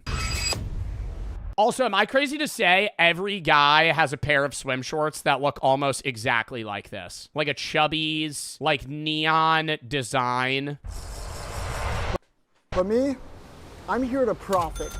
Where'd my drink go? All-inclusive cruises promise that food, drinks, and experiences are all included in the price of your stay. But is it actually worth it? Well, I'll be eating— That's the thing, though. I've never, like, have you guys been on a cruise? I don't know how much a cruise experience should cost. Like, I've been to regular vacations and all-inclusive vacations, so I can compare them. I've never even been on a cruise, so I don't know, like, what an average 3 or 4 day cruise should even cost. Ridiculous amounts of food, drinking a degenerate amount of drinks, experiencing as much as $2,000, $10K max, 10 grand, 10 grand for a cruise. How long are you gone? Fucking 2 weeks? I possibly— More than that? 10 grand? And using some absolutely devious tips and tricks, all to answer the question, can I consume more than the price I paid for the cruise, equaling a profit?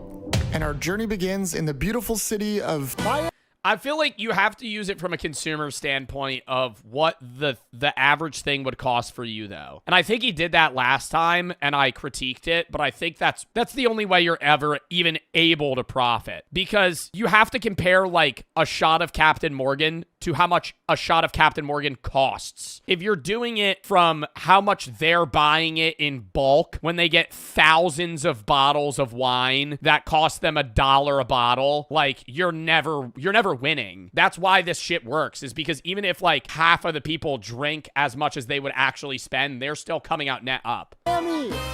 Yeah, play that funky music. That right there is my ship, the Wonder of the Seas. I can already kind of get a glimpse of the ship, and this thing looks ridiculous. Let's go ahead and board.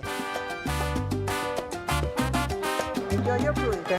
I also do have that imminent fear that, you know, when you go on a cruise, you're going to end up in a Titanic scenario where the fucking boat sinks. You know, you're like fighting for your fucking life against a family of 4 to survive or some shit. Thank you. But I don't know. I mean, I would say a cruise is probably more safe than a plane.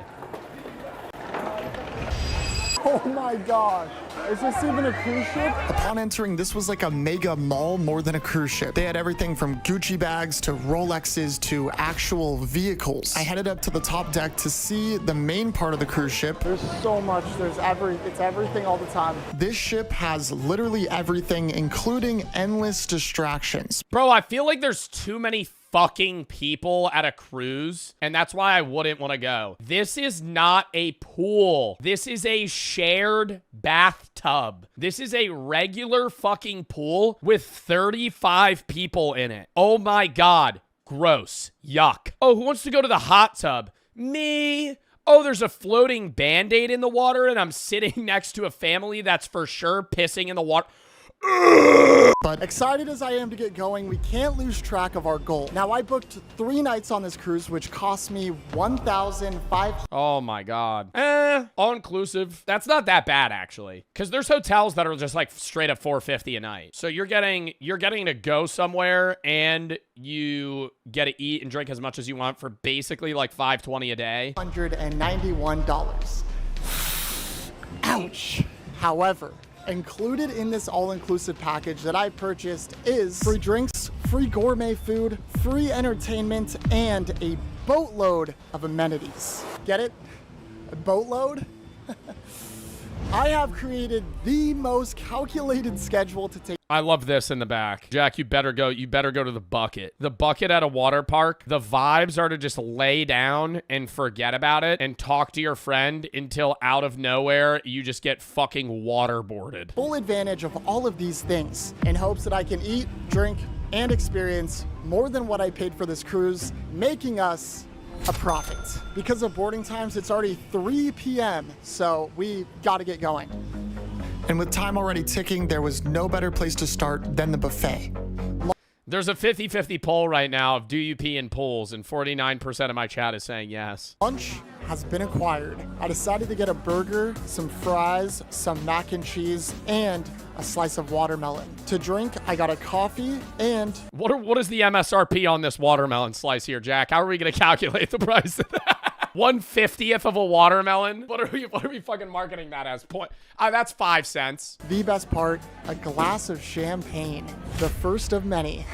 So the way that's gonna be like 30 cents, bro. An entire watermelon's like $10. This is gonna work is I'm gonna assign a value to every item based on what I think is fair. I'm gonna try to be conservative with my estimates, so we'll go ahead and say this. I gotta start a conspiracy on watermelon inflation because a full-ass watermelon uncut is like $10, but the second you get pre-cut cubed watermelon, it's like $20 for 1/3 the amount of watermelon. What? I'm paying a motherfucker that much to cut it up for me? That's so... They can't get a machine to do that in an effective manner. Big plate of food here is $14. We'll say the champagne is $12 based on the price of the bottle that I looked up online. And for the coffee, we'll say $2. Your boy's hungry? I'm gonna dig in. That's any cut fruit, especially pineapple. Oh my God, yes, especially pineapple, bro. Regular pineapple's cheap as fuck. Nobody wants it though, because it's just a pain in the ass to cut a fucking pineapple. It's every time. I hate how he just drinks champagne. The food has been or Prosecco. Because that's probably what it is. Jack, you got to finish the watermelon rind there, brother. If we're really, if we're counting, hey, Jack, you got to eat that whole watermelon rind. Estimated. I am full. Let's keep it going. With lunch out of the way, our next step was to hit the first bar of many. Can I just get a beer? To make some early profit, I decided I would chug a couple of beers. A fucking Coors Light? I buy a 30 rack for fucking $28. I'm gonna fucking, Jack. We gotta start immediately taking fucking tequila shots to the fucking dome. A beer? If I'm trying to win my money back, a beer ain't cutting it. Maybe an IPA. I drank those way too fast. Already being 2 beers deep, I thought it might be smart to switch it up with a drink I've never had before. What's it called? Hey, thank you. This is Jack's drink. Hey. It's just filled with laxatives. Yo, just make me something special, bro. I'm having my own. I'm just kind of solo balling this trip right now.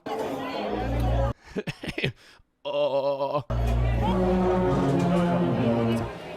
Oh, God. I reluctantly chugged my drink when I heard a loud noise from the decks, so I grabbed an ice cream and went to check it out.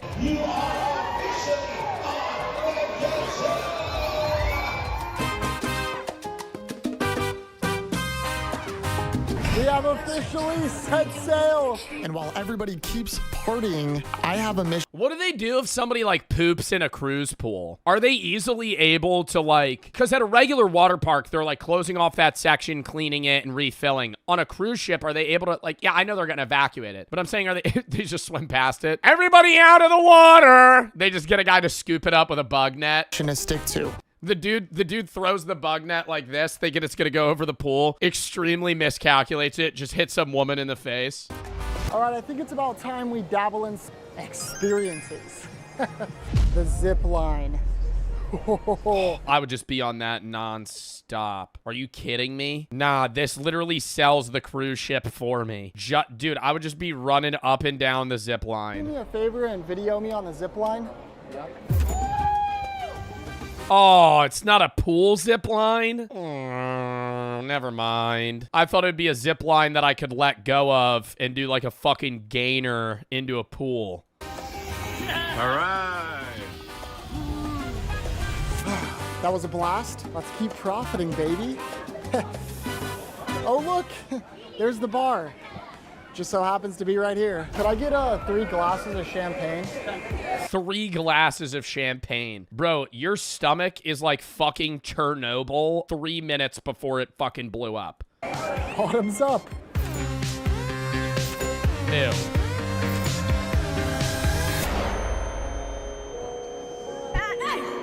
The bartender just gave me the craziest look I've ever seen. The sun began to go down as we drifted further and further from Miami, which was a good enough reason for me to grab a slice of chocolate cake and check out a bar called Rising Tide. And believe it or not, this bar actually rises. Dude, the cruise ship, though, just gives me such, like, fucking casino vibes, and I despise that. Like, this looks like dystopian. It's all inside, modeled to be like a fucking city. There's no windows. I hate this. So I grabbed myself... There is casinos? No, I don't know. A glass of champagne, which I I'm saying even the non-casino bits, it just feels weird. Immediately demolished, and then got this drink. Dude, I just saw him put like 3 shots in this puppy. Well, guys, they asked if I was okay in the head, and they brought me a water. Which was actually perfect because I knew this water would later come in handy. I would say I'm the drunkest person here, but look what I'm looking at. Yeah. Hey. Anyways, I have a dinner reservation to get to. Oh my.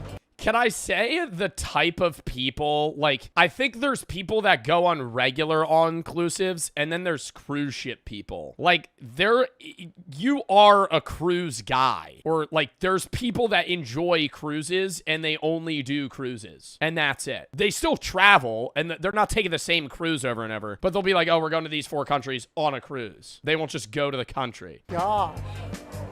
Very nice. Very nice. Thank you. I was immediately. God, I'm sorry. I'm sick. Immediately started out with a fresh basket of bread, but I had much bigger things in mind. I'm gonna skip over all of the cheap stuff, and I'm gonna order the most expensive things they have, which looks to be the New York strip steak. Could I start with the Caesar salad? New York strip, dark chocolate custard, peanut butter caramel bar, key lime pie. I love dessert. I love. Bro, I was just having this conversation with Brooke, and it made me fucking remember it just now. How many entrees do you think you would have to order at an all-inclusive, not all-inclusive, at a regular restaurant before they deny you? Okay, this is better. I gotta pan out the scenario. You walk into a Chili's. You sit down alone. How many entrees do you have to order by yourself until they say no more or ask for you to put a card on file? 10. I think they're letting you order 4 at a time. I think if I sat down alone, I'm not like, yeah, let me get the steak, the pasta, the fajitas, the ribeye, the ribs. Like, I'm not, they would be like, whatever they're able to put on a table. They'd be like, all at once. I think they're letting you do 4 or 5. I think in general, I think you're getting like 8, 9, and they're going to be like, sir, this is a lot of food. Oh, 6 or 7? Oh, 6 or 7. Amazing. Thank you so much.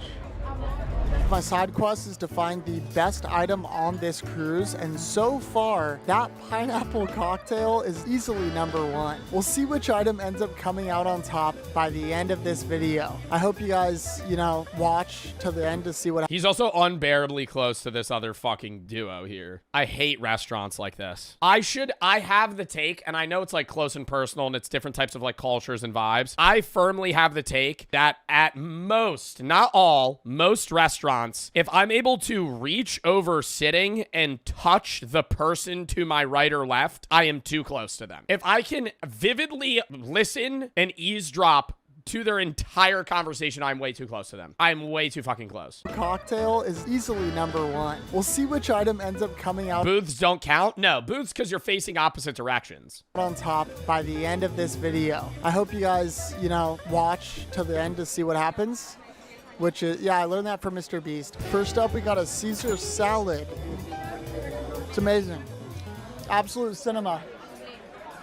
1 hour later, my dinner is finally here. Got myself an hour? New York strip steak. I'm gonna demolish this. But first, what's the longest y'all have ever waited for food? I think there was one time I waited like an hour and a half. Like after ordering an hour and a half. I think if it's over an hour, I'm walking out. I'm like, never mind. I get there being packed restaurants, but if I order at like say 4:30 and I don't get my food till like 5:45, they've done a very bad job. And I understand it might be packed. It's just like, that's a customer service level of thing. It's different if it's like you order your food, you order all of your food, you get your apps 30 minutes after, and then you eat and another 45 you get your food. That's fine. But if it's like raw dog, no food for an hour and a half, that's horrible. That is genuine. Like, what are they doing?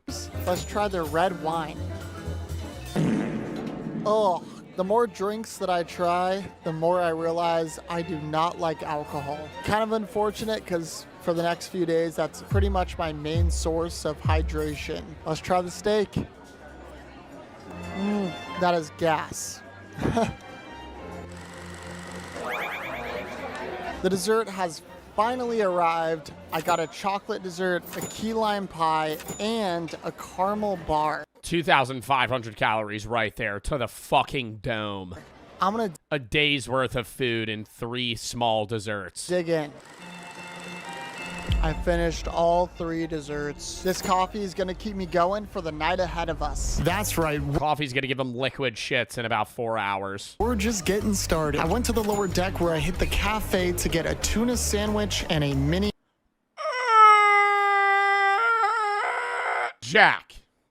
Jack, you go to an all-inclusive resort and you're trying to fucking eat and drink them under the table. You eat a fucking 3-course meal and 3 desserts and you try to round it off with a fucking tuna Sammy. This coffee. That's disgusting. He's gonna where I hit the cafe to get a tuna sandwich and a mini carrot cake. Then I hit the bar for not 1, but 2 glasses of champagne. I'm deciding to call it a night. Yes, sir! Is this guy playing in the elevator? Good stuff, good stuff. Thank you. He's gonna be real upset when I vomit on the keys. Wow. Wow. After a pretty solid first day, it was time to finally get a look at my room. Let's see what we're working with. Wait, he hasn't... Where has his bag been? He's getting into the room now? Oh, nice. I hope you guys like that shot. It took 5 minutes to set up. Let's get a quick room tour. Upon entering, we have a beautiful couch here, and just above it, some very thought-provoking artwork here. Me looking at the comments of this video. Y'all know what goes on in here. Why are there so many fucking sofas? Was this the goon couch? You just look off into the fucking ocean? That's where the magic happens. Now for the bathroom. Very nice. Oh, the cuck chair. That is the cuck chair. Hey, I heard that cruises are a big place for swingers. So that might actually be the cuck chair. For the bathroom. Very nice. To be fair, the shower is pretty small, but it'll work. And finally, the view. Okay. Ooh, not an ocean view. We got a inside the casino dystopian cruise ship view. Looks like a view of some other apartments, and there's some people. But to make sure we get the absolute most out of this room, it's time for a little something I like to call Jack's Hotel Hacks. Hack number 1. I told you guys this water bottle was gonna come in handy. First, I gotta chug it. Now, just inside the shower is some... Oh my God, if he fucking you're gonna fucking fill the water bottle with body wash. Jack, you're making 20 cents. You're making 20 cents. But you're making about a quarter. We're gonna fill this with, you're gonna fill the, dude, it's gonna burst in your bag on the way back. Beautiful. Oh wait, no, you're not taking a flight. Hair and body wash, but all I see is... Oh, dude, I just love the Salt Breeze double duty hair and body wash. Hair and body... If only it was Irish Springs 5-in-1, that would really fucking help. Body wash, but all I see is profit. Oh. And that is all the hair and body wash in this hotel room. Hack number 2, stealing. Borrowing things that aren't gonna get used. Starting with toilet paper. Throw that in the suitcase. Now for towels. One ply toilet paper. Throw those in. What else we got in here? Couple glasses. You could here. steal the towels is kind of a method. Taking a hotel towel, they don't really notice. Now for how much did he give himself on the toilet paper? Throw that in the suitcase. Now for did he even give himself money for the toilet paper? Hack number 2, stealing. Borrowing things that aren't gonna get used. Starting with toilet paper. $2 for the paper net? Throw that shit's like sandpaper. That in the suitcase. Now for towels. Throw those in. What else we got in here? Couple glasses here. Throw those in. Got some complimentary soap here. Little toilet scrubber. Looks like I can. You're taking the toilet brush? You're taking the toilet brush. Jack, that's a fucking used toilet brush. That's disgusting. That is no, the towels, whatever, sure. The poopy brush? Across some clothing hangers here. Just so happens that I need a few. Need a few clothing hangers. You came with an empty, was he wearing one pair of fucking clothes the entire time he's here? Just showed up with an empty suitcase. Nice. Okay. All right. No, this is also a level of stealing that is noticeable. Okay. This isn't pulling up to a grocery store, buying 10 items and taking 3. The maid's gonna come into your room and realize that everything's missing. Suitcase is looking absolutely beautiful. And for our third and final hack, I went ahead and printed out this. It's a simple, just married photo. But just underneath, you can see it says, gifts are very appreciated. No, I'm not married, and I have... Was he gonna leave a bucket outside of the room? No idea if this even works, but we're gonna give it a shot. We're all set up. Here is our little poster. All right, so checking in on the bucket, day number 2. We have 3 pennies, a used condom, and a half-eaten Jolly Rancher. That's nice. Oh, there's also a little pee and throw up in the bucket. And that's where hopefully the gifts will spawn. By the way, this cruise is taking us to 2 stops in the Bahamas, 1 at Coco Cay and 1 in Nassau. Tomorrow we're gonna have to pick things up a lot more because in terms of profiting, we've barely made it. Oh, you're not even touching the surface, man. Dent. I'll be honest, I'm absolutely exhausted, so I'm gonna hit the hay and I'll see you guys in the morning. What is the most expensive drink at a cruise? What is the most expensive drink on an all-inclusive? Grey Goose? That's if they allow that. Grey Goose and high/mid-end wine. Maybe that's why he's drinking like Prosecco. Let's get profiting. Nothing yet. I made my way up to the top deck where I noticed we have arrived in all right, it'd be a little fucked up, but you know how funny that would be if like there was pee in the bucket? Like that's it, just like pee in a bunch of quarters. We have arrived in Coco Cay. This is where most people would get off the cruise ship and go check out where we docked. But me? No. I'm staying on this ship. The cruise is the most empty I've seen it so. Purple Look out! So far, which means it's a perfect time to take full advantage of all the things on this ship. Let's get profiting. And what a better way to start the day than Bucks, but that's what you would pay, maybe even a little bit more at an actual restaurant, so I'm fine with that. Oh, that's so strong. You trying to kill me? Oh my God. Klaus got me right. Let's go. Bottoms up. Oh God. All right, I should probably be done. Nope, I'm good. Nope, I'm good. Can I get one more drink? Yes, thank you. Drinking this glass of champagne and watching the beautiful sunset made me think to myself, this is the coolest job in the world. This is the coolest job in the world. Oh, the voiceover already said that? I decided to head back to my room to prepare myself for a big night. The tip bucket! Oh, there's gum in it! Still There's gum in it! nothing. Oh, no, something. We Awesome! added a chewed A free piece of gum! Score! piece of gum. That's a hate crime. You know that? If I get something, I will put on your room. All right, thank you. Hey, I appreciate that so much. Finish your dinner? I have a reservation tonight. Oh, great. A fancy one. Let's go. Hey, yo, fit check. This is one of the best restaurants on board, and it's very important because this is going to be, hopefully, a massive way for us to profit. I trekked my way to the most expensive restaurant on the ship. And the Oh, hibachi alone, though. You gotta sit with a fucking group of randos. I hate that about hibachi. That's the one thing that I despise. I would love to book a private hibachi table. If honestly, you don't even need to book a private one. You need to if you're doing hibachi, go with the amount of people the hibachi fills. Because if you go with if you go to like 2 to 5 people, you're gonna have like a couple sitting at the same table as you, and it's just so fucking weird. So now he's gonna be with a group of randos, and then you get picked for the egg toss, and he's like, open your mouth. only way I could explain this was, This is so fancy. Wow. Let's go, baby. Thank you so much. and now it was time to profit big. Can I do a glass of sugar-free Red Bull? Crispy uzini, snow spicy, and a Oh, he's not doing hibachi. He's just sitting at a table. Makes way more sense. champagne lobster roll. I honestly feel bad for the chefs that they have to cook all of that food. Now, while I see how many plates of food I can consume, I'm gonna do a little bit of multitasking and let you guys in on one of the most OP products. I'm sorry, Jack. I'm skipping that. I'm done. Good night. And it was going to be a good night indeed because we were just getting started. In order to not let this night go to waste, I decided to get a couple more champagnes and then Oh, that guy's fucking hammered, dude. You can see it in his fucking eyes. Looking right through in him. order to not let this night go to waste, I decided to get a That's how you know, bro. If say I'm having a conversation with you. We're just talking, I'm like this. Now, if I'm drunk, do you notice the difference? Looking at you. Looking through you. Looking at you. Looking through you.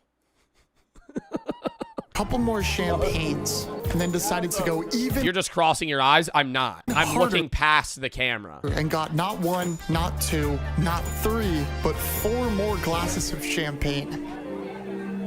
On the way back to my room, I grabbed a couple water bottles and somehow got myself to take down 2 more glasses of champagne. Guys, there's still nothing in our...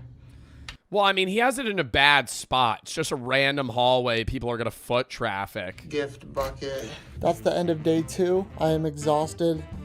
I just pounded 8 champagnes. If my calculations are correct, so far we've profited $856. That means tomorrow we have to go even harder. So I gotta Is get tomorrow the last day? some sleep.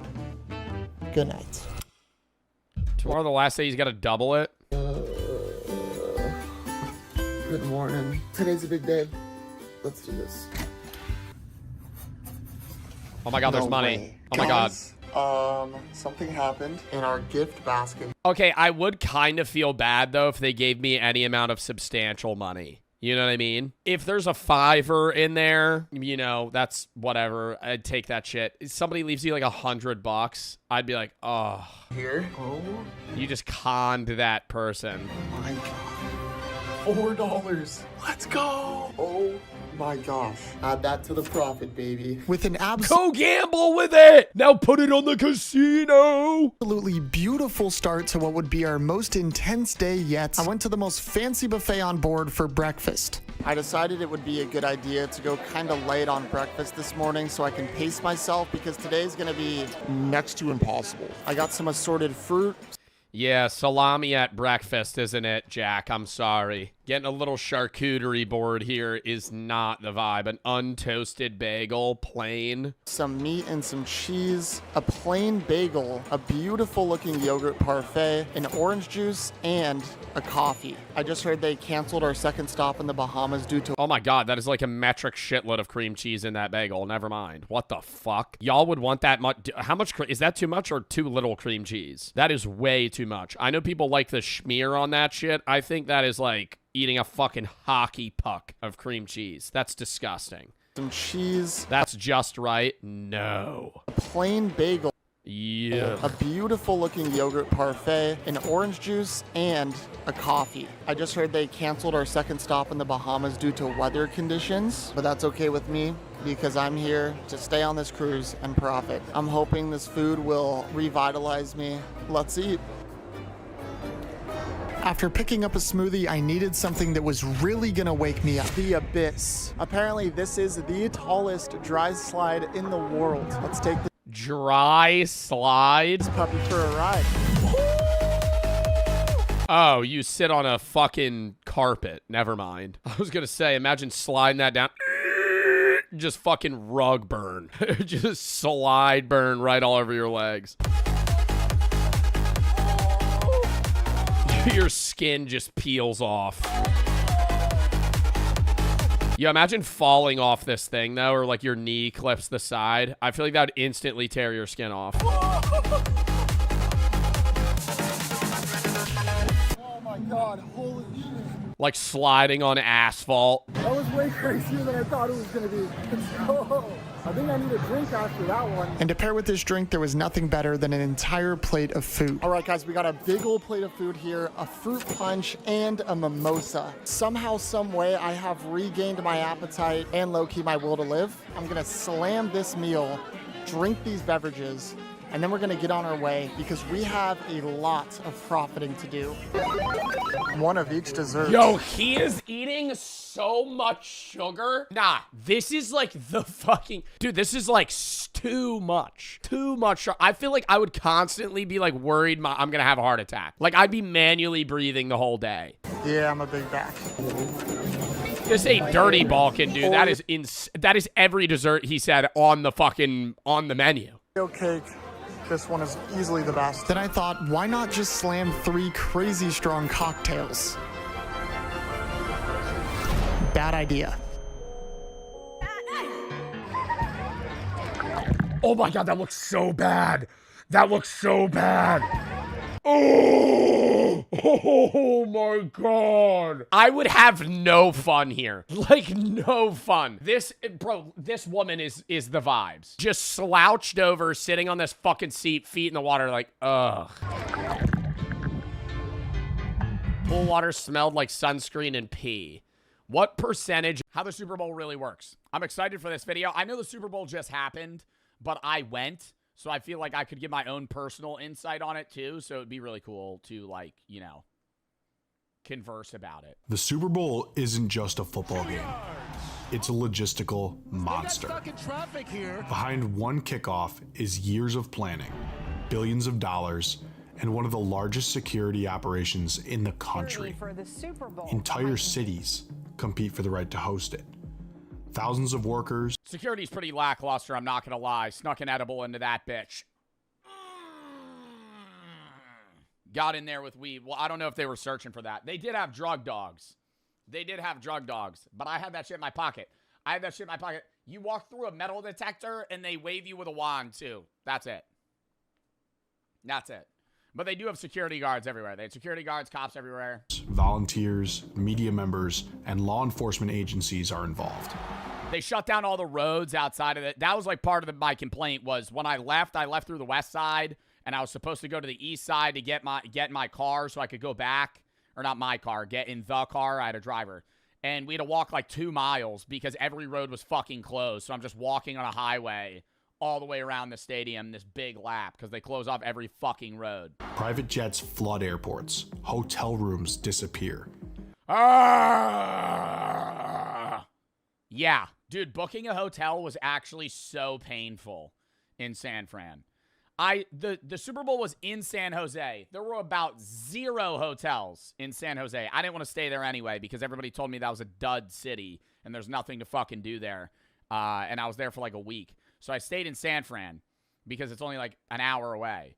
And even in San Fran, bro, the hotels were like $700 a night, $650 a night. It was horrible. And there was like 3 hotels that were open. Everything else was booked. And for 1 week, everything in that city revolves around a single event. So how does the NFL actually pull it off? In this video, we're breaking down how the Super Bowl really works. From host city selection, Super Bowl week logistics, to broadcasting, commercials. Bro, it was the perfect, I'm not gonna lie, like Levi Stadium in San Jose was the perfect fucking stadium for the Super Bowl. The amount of people that are showing up was not even a problem because there's San Jose Airport and San Fran Airport 45 minutes away from each other, 2 big-ass cities, and Oakland across the water. You could, like, they had no problem holding that amount of people. Like, if they have, when they have the fucking World Cup in New Jersey. Cooked. C-O-O-K-E-D. Cooked. That shit's going to be terrible. Already overcrowded ass state. And then on top of that, we're going to have millions of people flying in. You're on crack. If Newark Airport, the worst airport in the fucking world. Newark Airport. Worst airport in the fucking world, dude. We're going to have everybody flying in there. Yeah, that's going to be a problem. Have fun getting to your fucking flight 9 hours early to stand in line for fucking 6. Hell no. But I will say, I was worried that on the way home from the Super Bowl, I was gonna, like, be in a line waiting to leave at the airport. Bro, we left the next day at noon. We walked through security. There was no line. I was like, where is everybody? What happened to the 70,000 people that showed up? And everything that happens once the final whistle blows.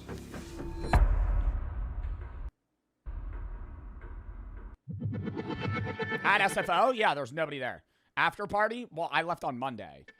Where does... Yeah, they used private jets. I was a chud. No, I wasn't, because there was an Eagles player on the flight with me. The planning for the Super Bowl start with the selection of a host city. To host the Super Bowl, you first have to place a bid, which normally starts about 4 years out, and the NFL considers a multitude of factors to select a host city.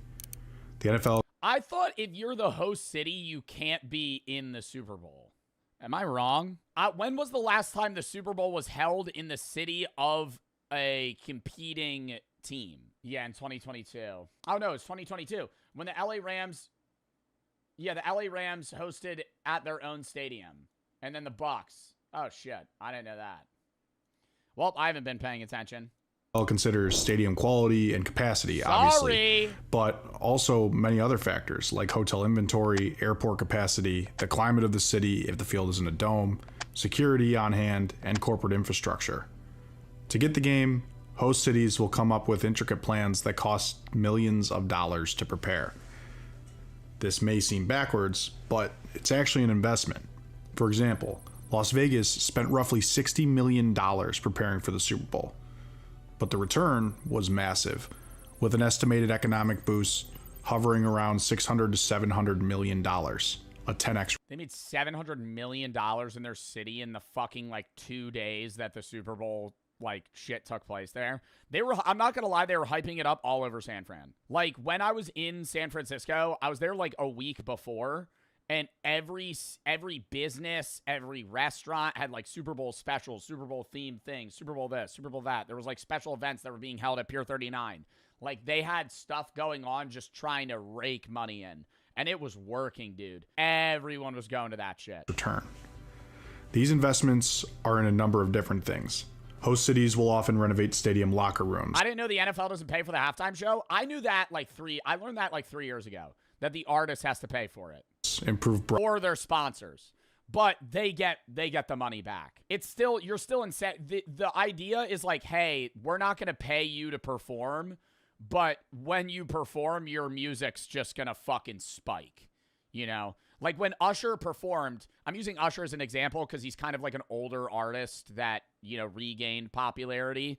When Usher performed, his music like tripled. Like motherfuckers start listening. Yeah, people start listening to you again.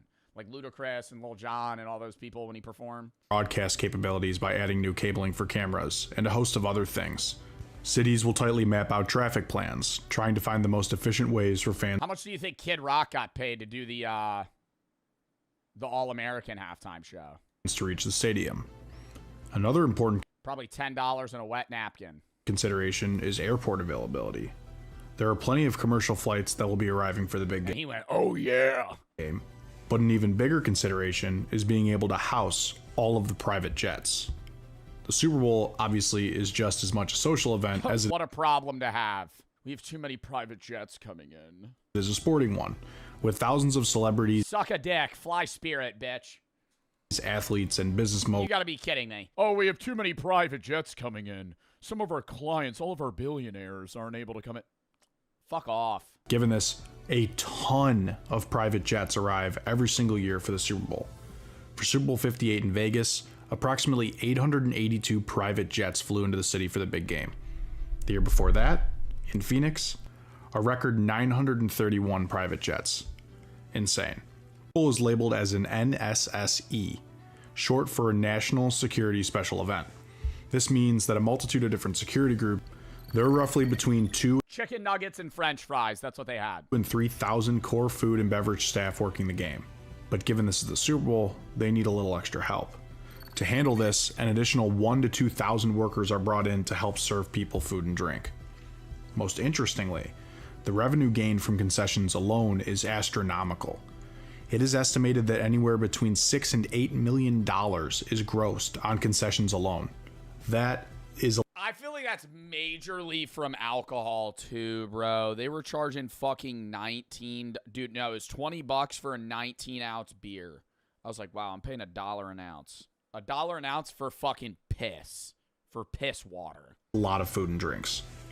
Lastly, the most important attendees of the big game are, of course, the coaches and players. This includes the 53-man roster, plus 2 to 4 additional reserves, 20 to 25 coaches, 15 to 20 medical/training staff, and another 25 to 30 operations personnel, totaling 115 to 130 people per team. And believe me when I tell you this, their schedules the week of the Super Bowl are crazy. Super Bowl week is hectic, to say the least. Teams normally arrive Sunday before the Super Bowl to get settled and have a lengthy week of activities ahead of them. On Monday, the festivities begin, most notably opening night. On opening night, individual players and coaches from both teams are at podiums. Thousands of media members gather around them to ask questions and record viral moments, like this interview between Deion Sanders and Marshawn Lynch several years back. You look good. Shit, you do too. The event is also commonly open to fans as a ticketed event. The host stadium Do that many people watch opening night? I think I've only seen clips of opening night like once or twice ever. will often play hype videos for each team. Yeah, clip farming night. That's what I'm thinking, bro. I'm like, I don't think anybody taps into opening night the week before. Music, and entertain with team mascots. In total, it is about Joe screening out. I'm just sitting here. I'm like, you just see me pass out. 90 minutes and gets most of the media obligations out of the way early, allowing teams to focus on football later in the week. Tuesday through Friday are much more football focused. Teams hold full practices and media events are limited. While coaches and players will still conduct individual interviews on these days are way more tame than opening night and allow players to focus on what's important. Saturday is when things really tighten up and calm down. The teams normally hold light walkthroughs and media sessions are at a minimum, with only key players and coaches holding brief interviews. Most of the players' time is spent in hotels, reviewing film and mental. Bro, Joe Burrow be getting injured so often. I could so see Joe Burrow making it to the Super Bowl one day, and then the day before, they're like, he has the stomach virus. Joe Burrow has contracted the Black Plague. And then every Cincinnati fan goes, you gotta be fucking kidding me. Prepping for the night. But Joe Burrow somehow got a new case of Ebola. Next day. He's going to be out for the rest of the season. On Super Bowl Sunday, everything is tightly scheduled and feels like it is timed down to the minute. Players are required to be up and at breakfast around 7 hours before kickoff. Teams will often hold a few additional meetings for position groups and then head to the stadium 3 to 4 hours before kickoff. For travel to the game, teams obviously have police escorts and NFL security to ensure a safe arrival, and teams have a fixed window of arrival set by the league. Upon entering the stadium, players will get additional treatment needed and then begin warm-ups 90 minutes before kickoff. After warm-ups, players will head back to the locker room for some last-minute speeches by captains and coaches before being introduced for the big game. I feel like that's not that different from a regular game, though, no? Like, he's talking about how the Super Bowl really works. I feel like how teams, obviously it's a lot more serious because it's the Super Bowl, but how teams are treating their Super Bowl game is like a playoff, like any playoff game. Like, I think there is a little bit more rest probably in between because you don't want to be, like, at all lethargic and then you're going to put it out all out on the field, you know, because it's the last game of the fucking season or the postseason, but still. And then the show really starts. To showcase the spectacle for those not in attendance, a broadcast is needed, of course. I will say, I think that they are getting more and more geared towards TV viewers than stadium viewers. And I think they have to kind of get a mix in between there. Like, Bad Bunny's halftime show, I really liked, but it was clearly made for TV, right? Similar to, you know, last year's or any of the years before. Like, most people say, like, Rihanna, I think, had one that was, like, really good for, like, the in-audience and TV people. But it's, like, all of it's around TV-focused TV stuff. So it's, like, they do, like, fan shit. But, like, if I'm being honest, outside of the halftime show, the Super Bowl felt like any regular season game. Obviously, there's more shit on the line, so it's more hype, but there's no different feeling.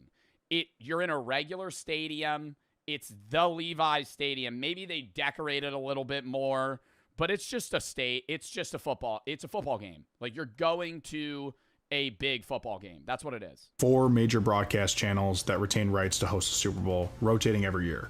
They are CBS, Fox, NBC, and ABC. That game was ass. I will say the game was very lackluster the first half. The second half, I thought it got good, especially in person. It was pretty hype watching, like, an interception and shit. But yeah, no, it was just straight 4 field goals. Under the most recent deal signed in 2021, the first 3 channels have the rights to 3 Super Bowls. Worst offensive line I've ever seen from the Patriots. Yeah, Drake May was throwing the ball like he was pooping his pants. I really thought he was locked into when they were showing him at the start. I really thought I was kind of getting nervous, man. I had my bet placed. I was like, wow, the Patriots look pretty good. And then I saw them hike that first ball, and I went, never mind. Yeah, O-line. I mean, their whole offensive team did bad. They had no yards, no ball possession. Like, one of the things that I saw from a Patriots fan was, like, he was like, there's some solace or, like, some, I guess, closure in knowing that we got outclassed, is what he said, right? When you have a close game in the Super Bowl, it feels really bad because it's like, damn, we were right there. But, like, they got dogged, right? Like, they did not deserve to win. And that was, like, shown clearly. Like, there were no bad calls. It was just they played like shit. The commentators for each are as follows. CBS's A-Team of Jim Nantz and Tony Romo, Fox's Kevin Burkhardt and Tom Brady, NBC's Mike Tirico and Chris Collinsworth, and ABC/ESPN's Monday Night Football hosts Joe Buck and Troy Aikman. This year, we will get an extra dose of Tirico and Collinsworth, as it's NBC's Super Bowl to host. To make the broadcast happen, the hosts need cameras, and a lot of them. In last year's Super Bowl, Fox used well over 100. Bro, the fan. Did they show, like, fan clips with you guys on the TV version? Like, not in person. Were they panning to the fans a bunch? They have, like, 100 cameras at all times. 3 rows down from me, they gave a kid a sign and kept a camera on him for 30 minutes. And he's just holding the sign, watching the game, waiting for it to cut to him. Never cut to him. And I saw the same shit like sprinkled around the crowd. Like every section, they had a camera guy like panning between. They were showing a kid that was a Patriots fan and a kid that was a Seahawks fan. Kid that was a Patriots fan, kid that was a Seahawks fan. Never showed either of them on the screen. Like they dead ass. Like you would think that they have like 4 guys that are just like kind of running around the stadium just showcasing a few people. No, they have like somebody every section. They have somebody all over the state or all over the stadium, and they're only showing like 5% of the people they have cameras on. 100 cameras. And Sony added. Why were they recording them? They're waiting for a good. What they were doing was waiting for something to happen, right? And because nothing happened, they never showed him. Because I think the kid had a Patriots uniform on, and so every time the ball went to the Patriots, they put the camera on the kid with the Patriots uniform, and they were waiting for the Patriots to score, and then I think they were gonna pan to him, but they never scored. They were just never scoring, at least when he was there. So they just left, and so he just stood there. An additional 250. 6,000 plus credentialed media members are at the Super Bowl. And while not all of them are operating cameras or microphones, many of them are. They're going to take a look at that. They are the unsung heroes of the production. That fat ass camera. That's what it was. But I don't know. I don't think it was Fox. It was that big. There was guys with like shoulder cameras just walking around the stadium. That's what was really different. Like when I've gone to other football games, they have those guys, but not near. They had so many people. They capture all of the important moments we see throughout the game and everything that fans tune in for, outside of those just watching for the halftime show and commercials. Speaking of which, another major draw to the Super Bowl are the commercials, which for many people are more entertaining than the Super Bowl itself. Throughout the duration of the broadcast, anywhere from 80 to 90 commercials are aired.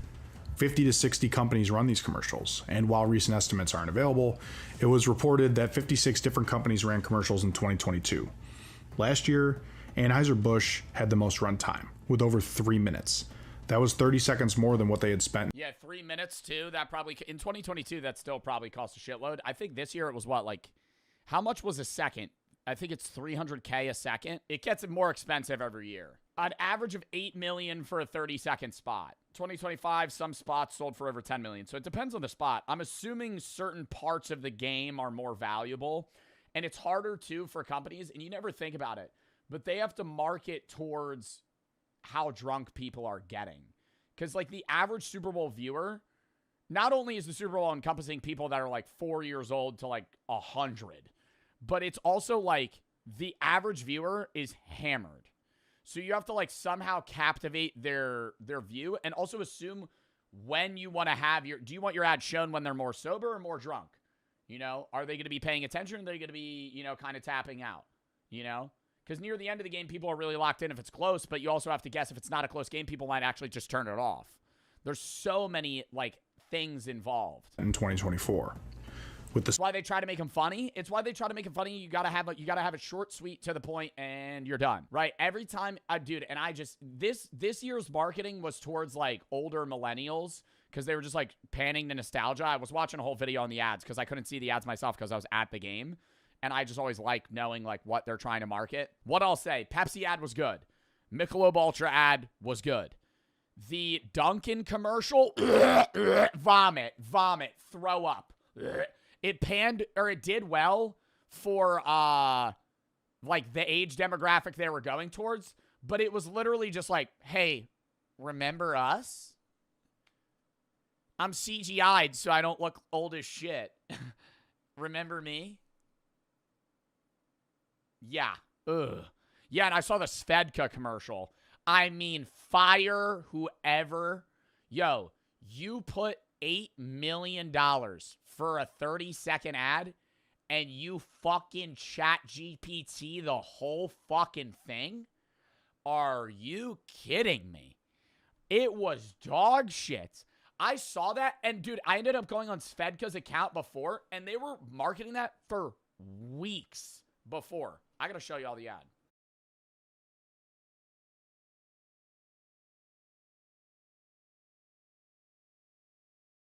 Wow, that's bad. Also, editor, bleep that if this becomes a video.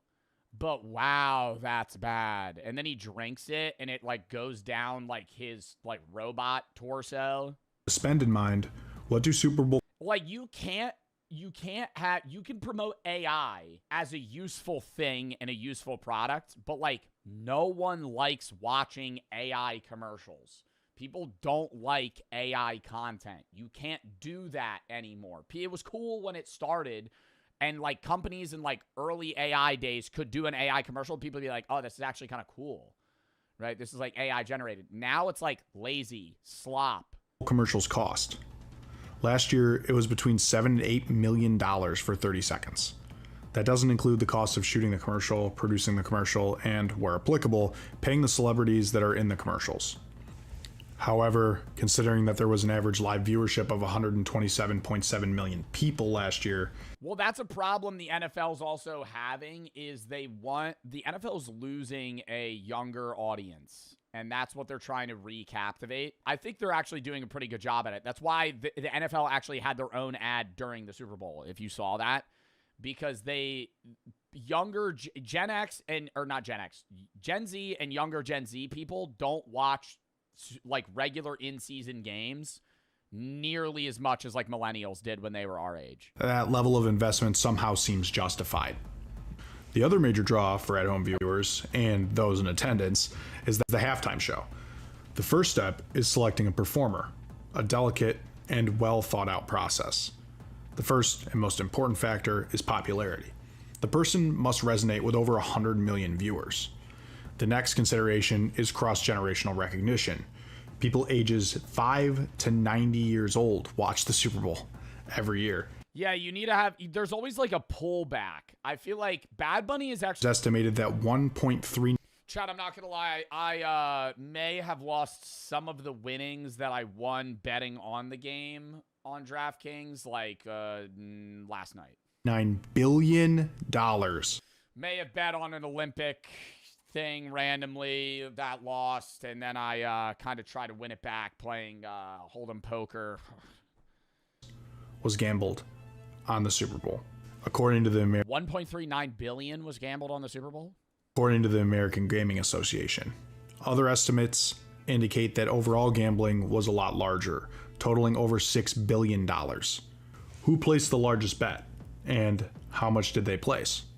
Mattress Mac, who you may have heard of, still holds the record for... I think... Okay. There was an old man that looked just like him that who got Fan of the Year this year? Ed Callan. Oh, no, it's not him. Ed Callan was on my plane. Or Ed Callahan. Oh, he was the Eagles Fan of the Year. Yeah, this guy and the Eagles player was on my flight home. He sat right behind me. What a guy. Not Mattress Mac. I was going to say Mattress Mac is worth about $10 billion. Some bullshit.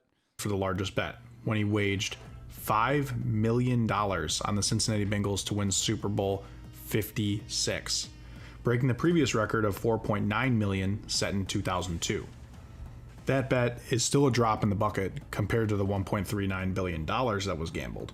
So there's definitely a higher bet than $5 million. I think $5 million on record. There's guaranteed been people that have put like 50 mil on a game.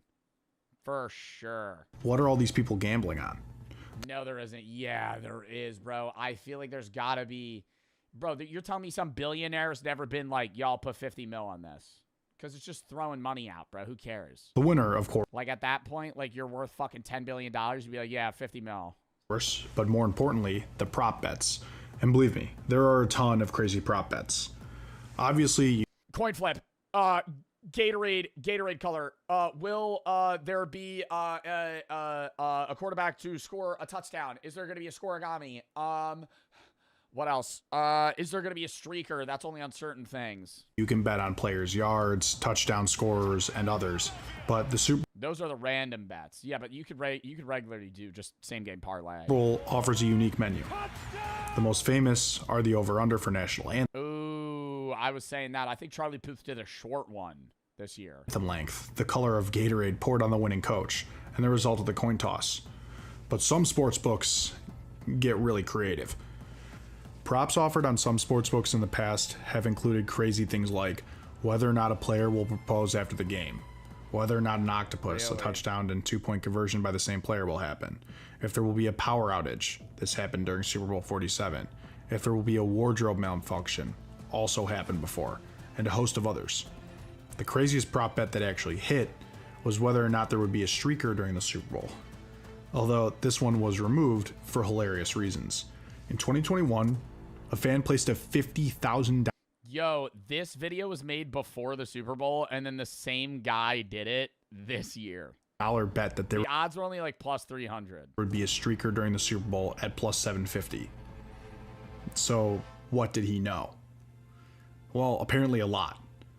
The fan then That's not the same guy. attended the Super Bowl and made sure his bet hit in the most hilarious way possible. He was in line for $374,000 payday, but the sportsbooks obviously found out he gamed the system and Yes, it is. That is not the guy that Super Bowl streaked this year. avoided the bet. Wild. Once the Oh, it is? He lost weight? Dude, he looks so much different. game is over and a champion has been crowned, the bets have been cashed, the cleanup If that's him, that looks like an entirely different person. begin. This may seem like a long drawn out process, but the host city and stadium normally has a ton of help. Within the first couple of hours, most of the trash inside of the stadium is actually removed and thrown away. After all of the fans have left, the deep clean begins. This is completed by stadium staff and special workers hired just for Super Bowl cleanup. Deep cleaning is completed over the next 6 to 12 hours. The workers power wash floors, Oh, that wasn't him. It was, Alex G did it most recently before. clean bathrooms, remove field markings, logos, and NFL markings, amongst a litany of other things. By the next morning, almost everything inside the stadium is cleaned up. But the trash and mess left behind outside the stadium is the real problem, and takes much longer.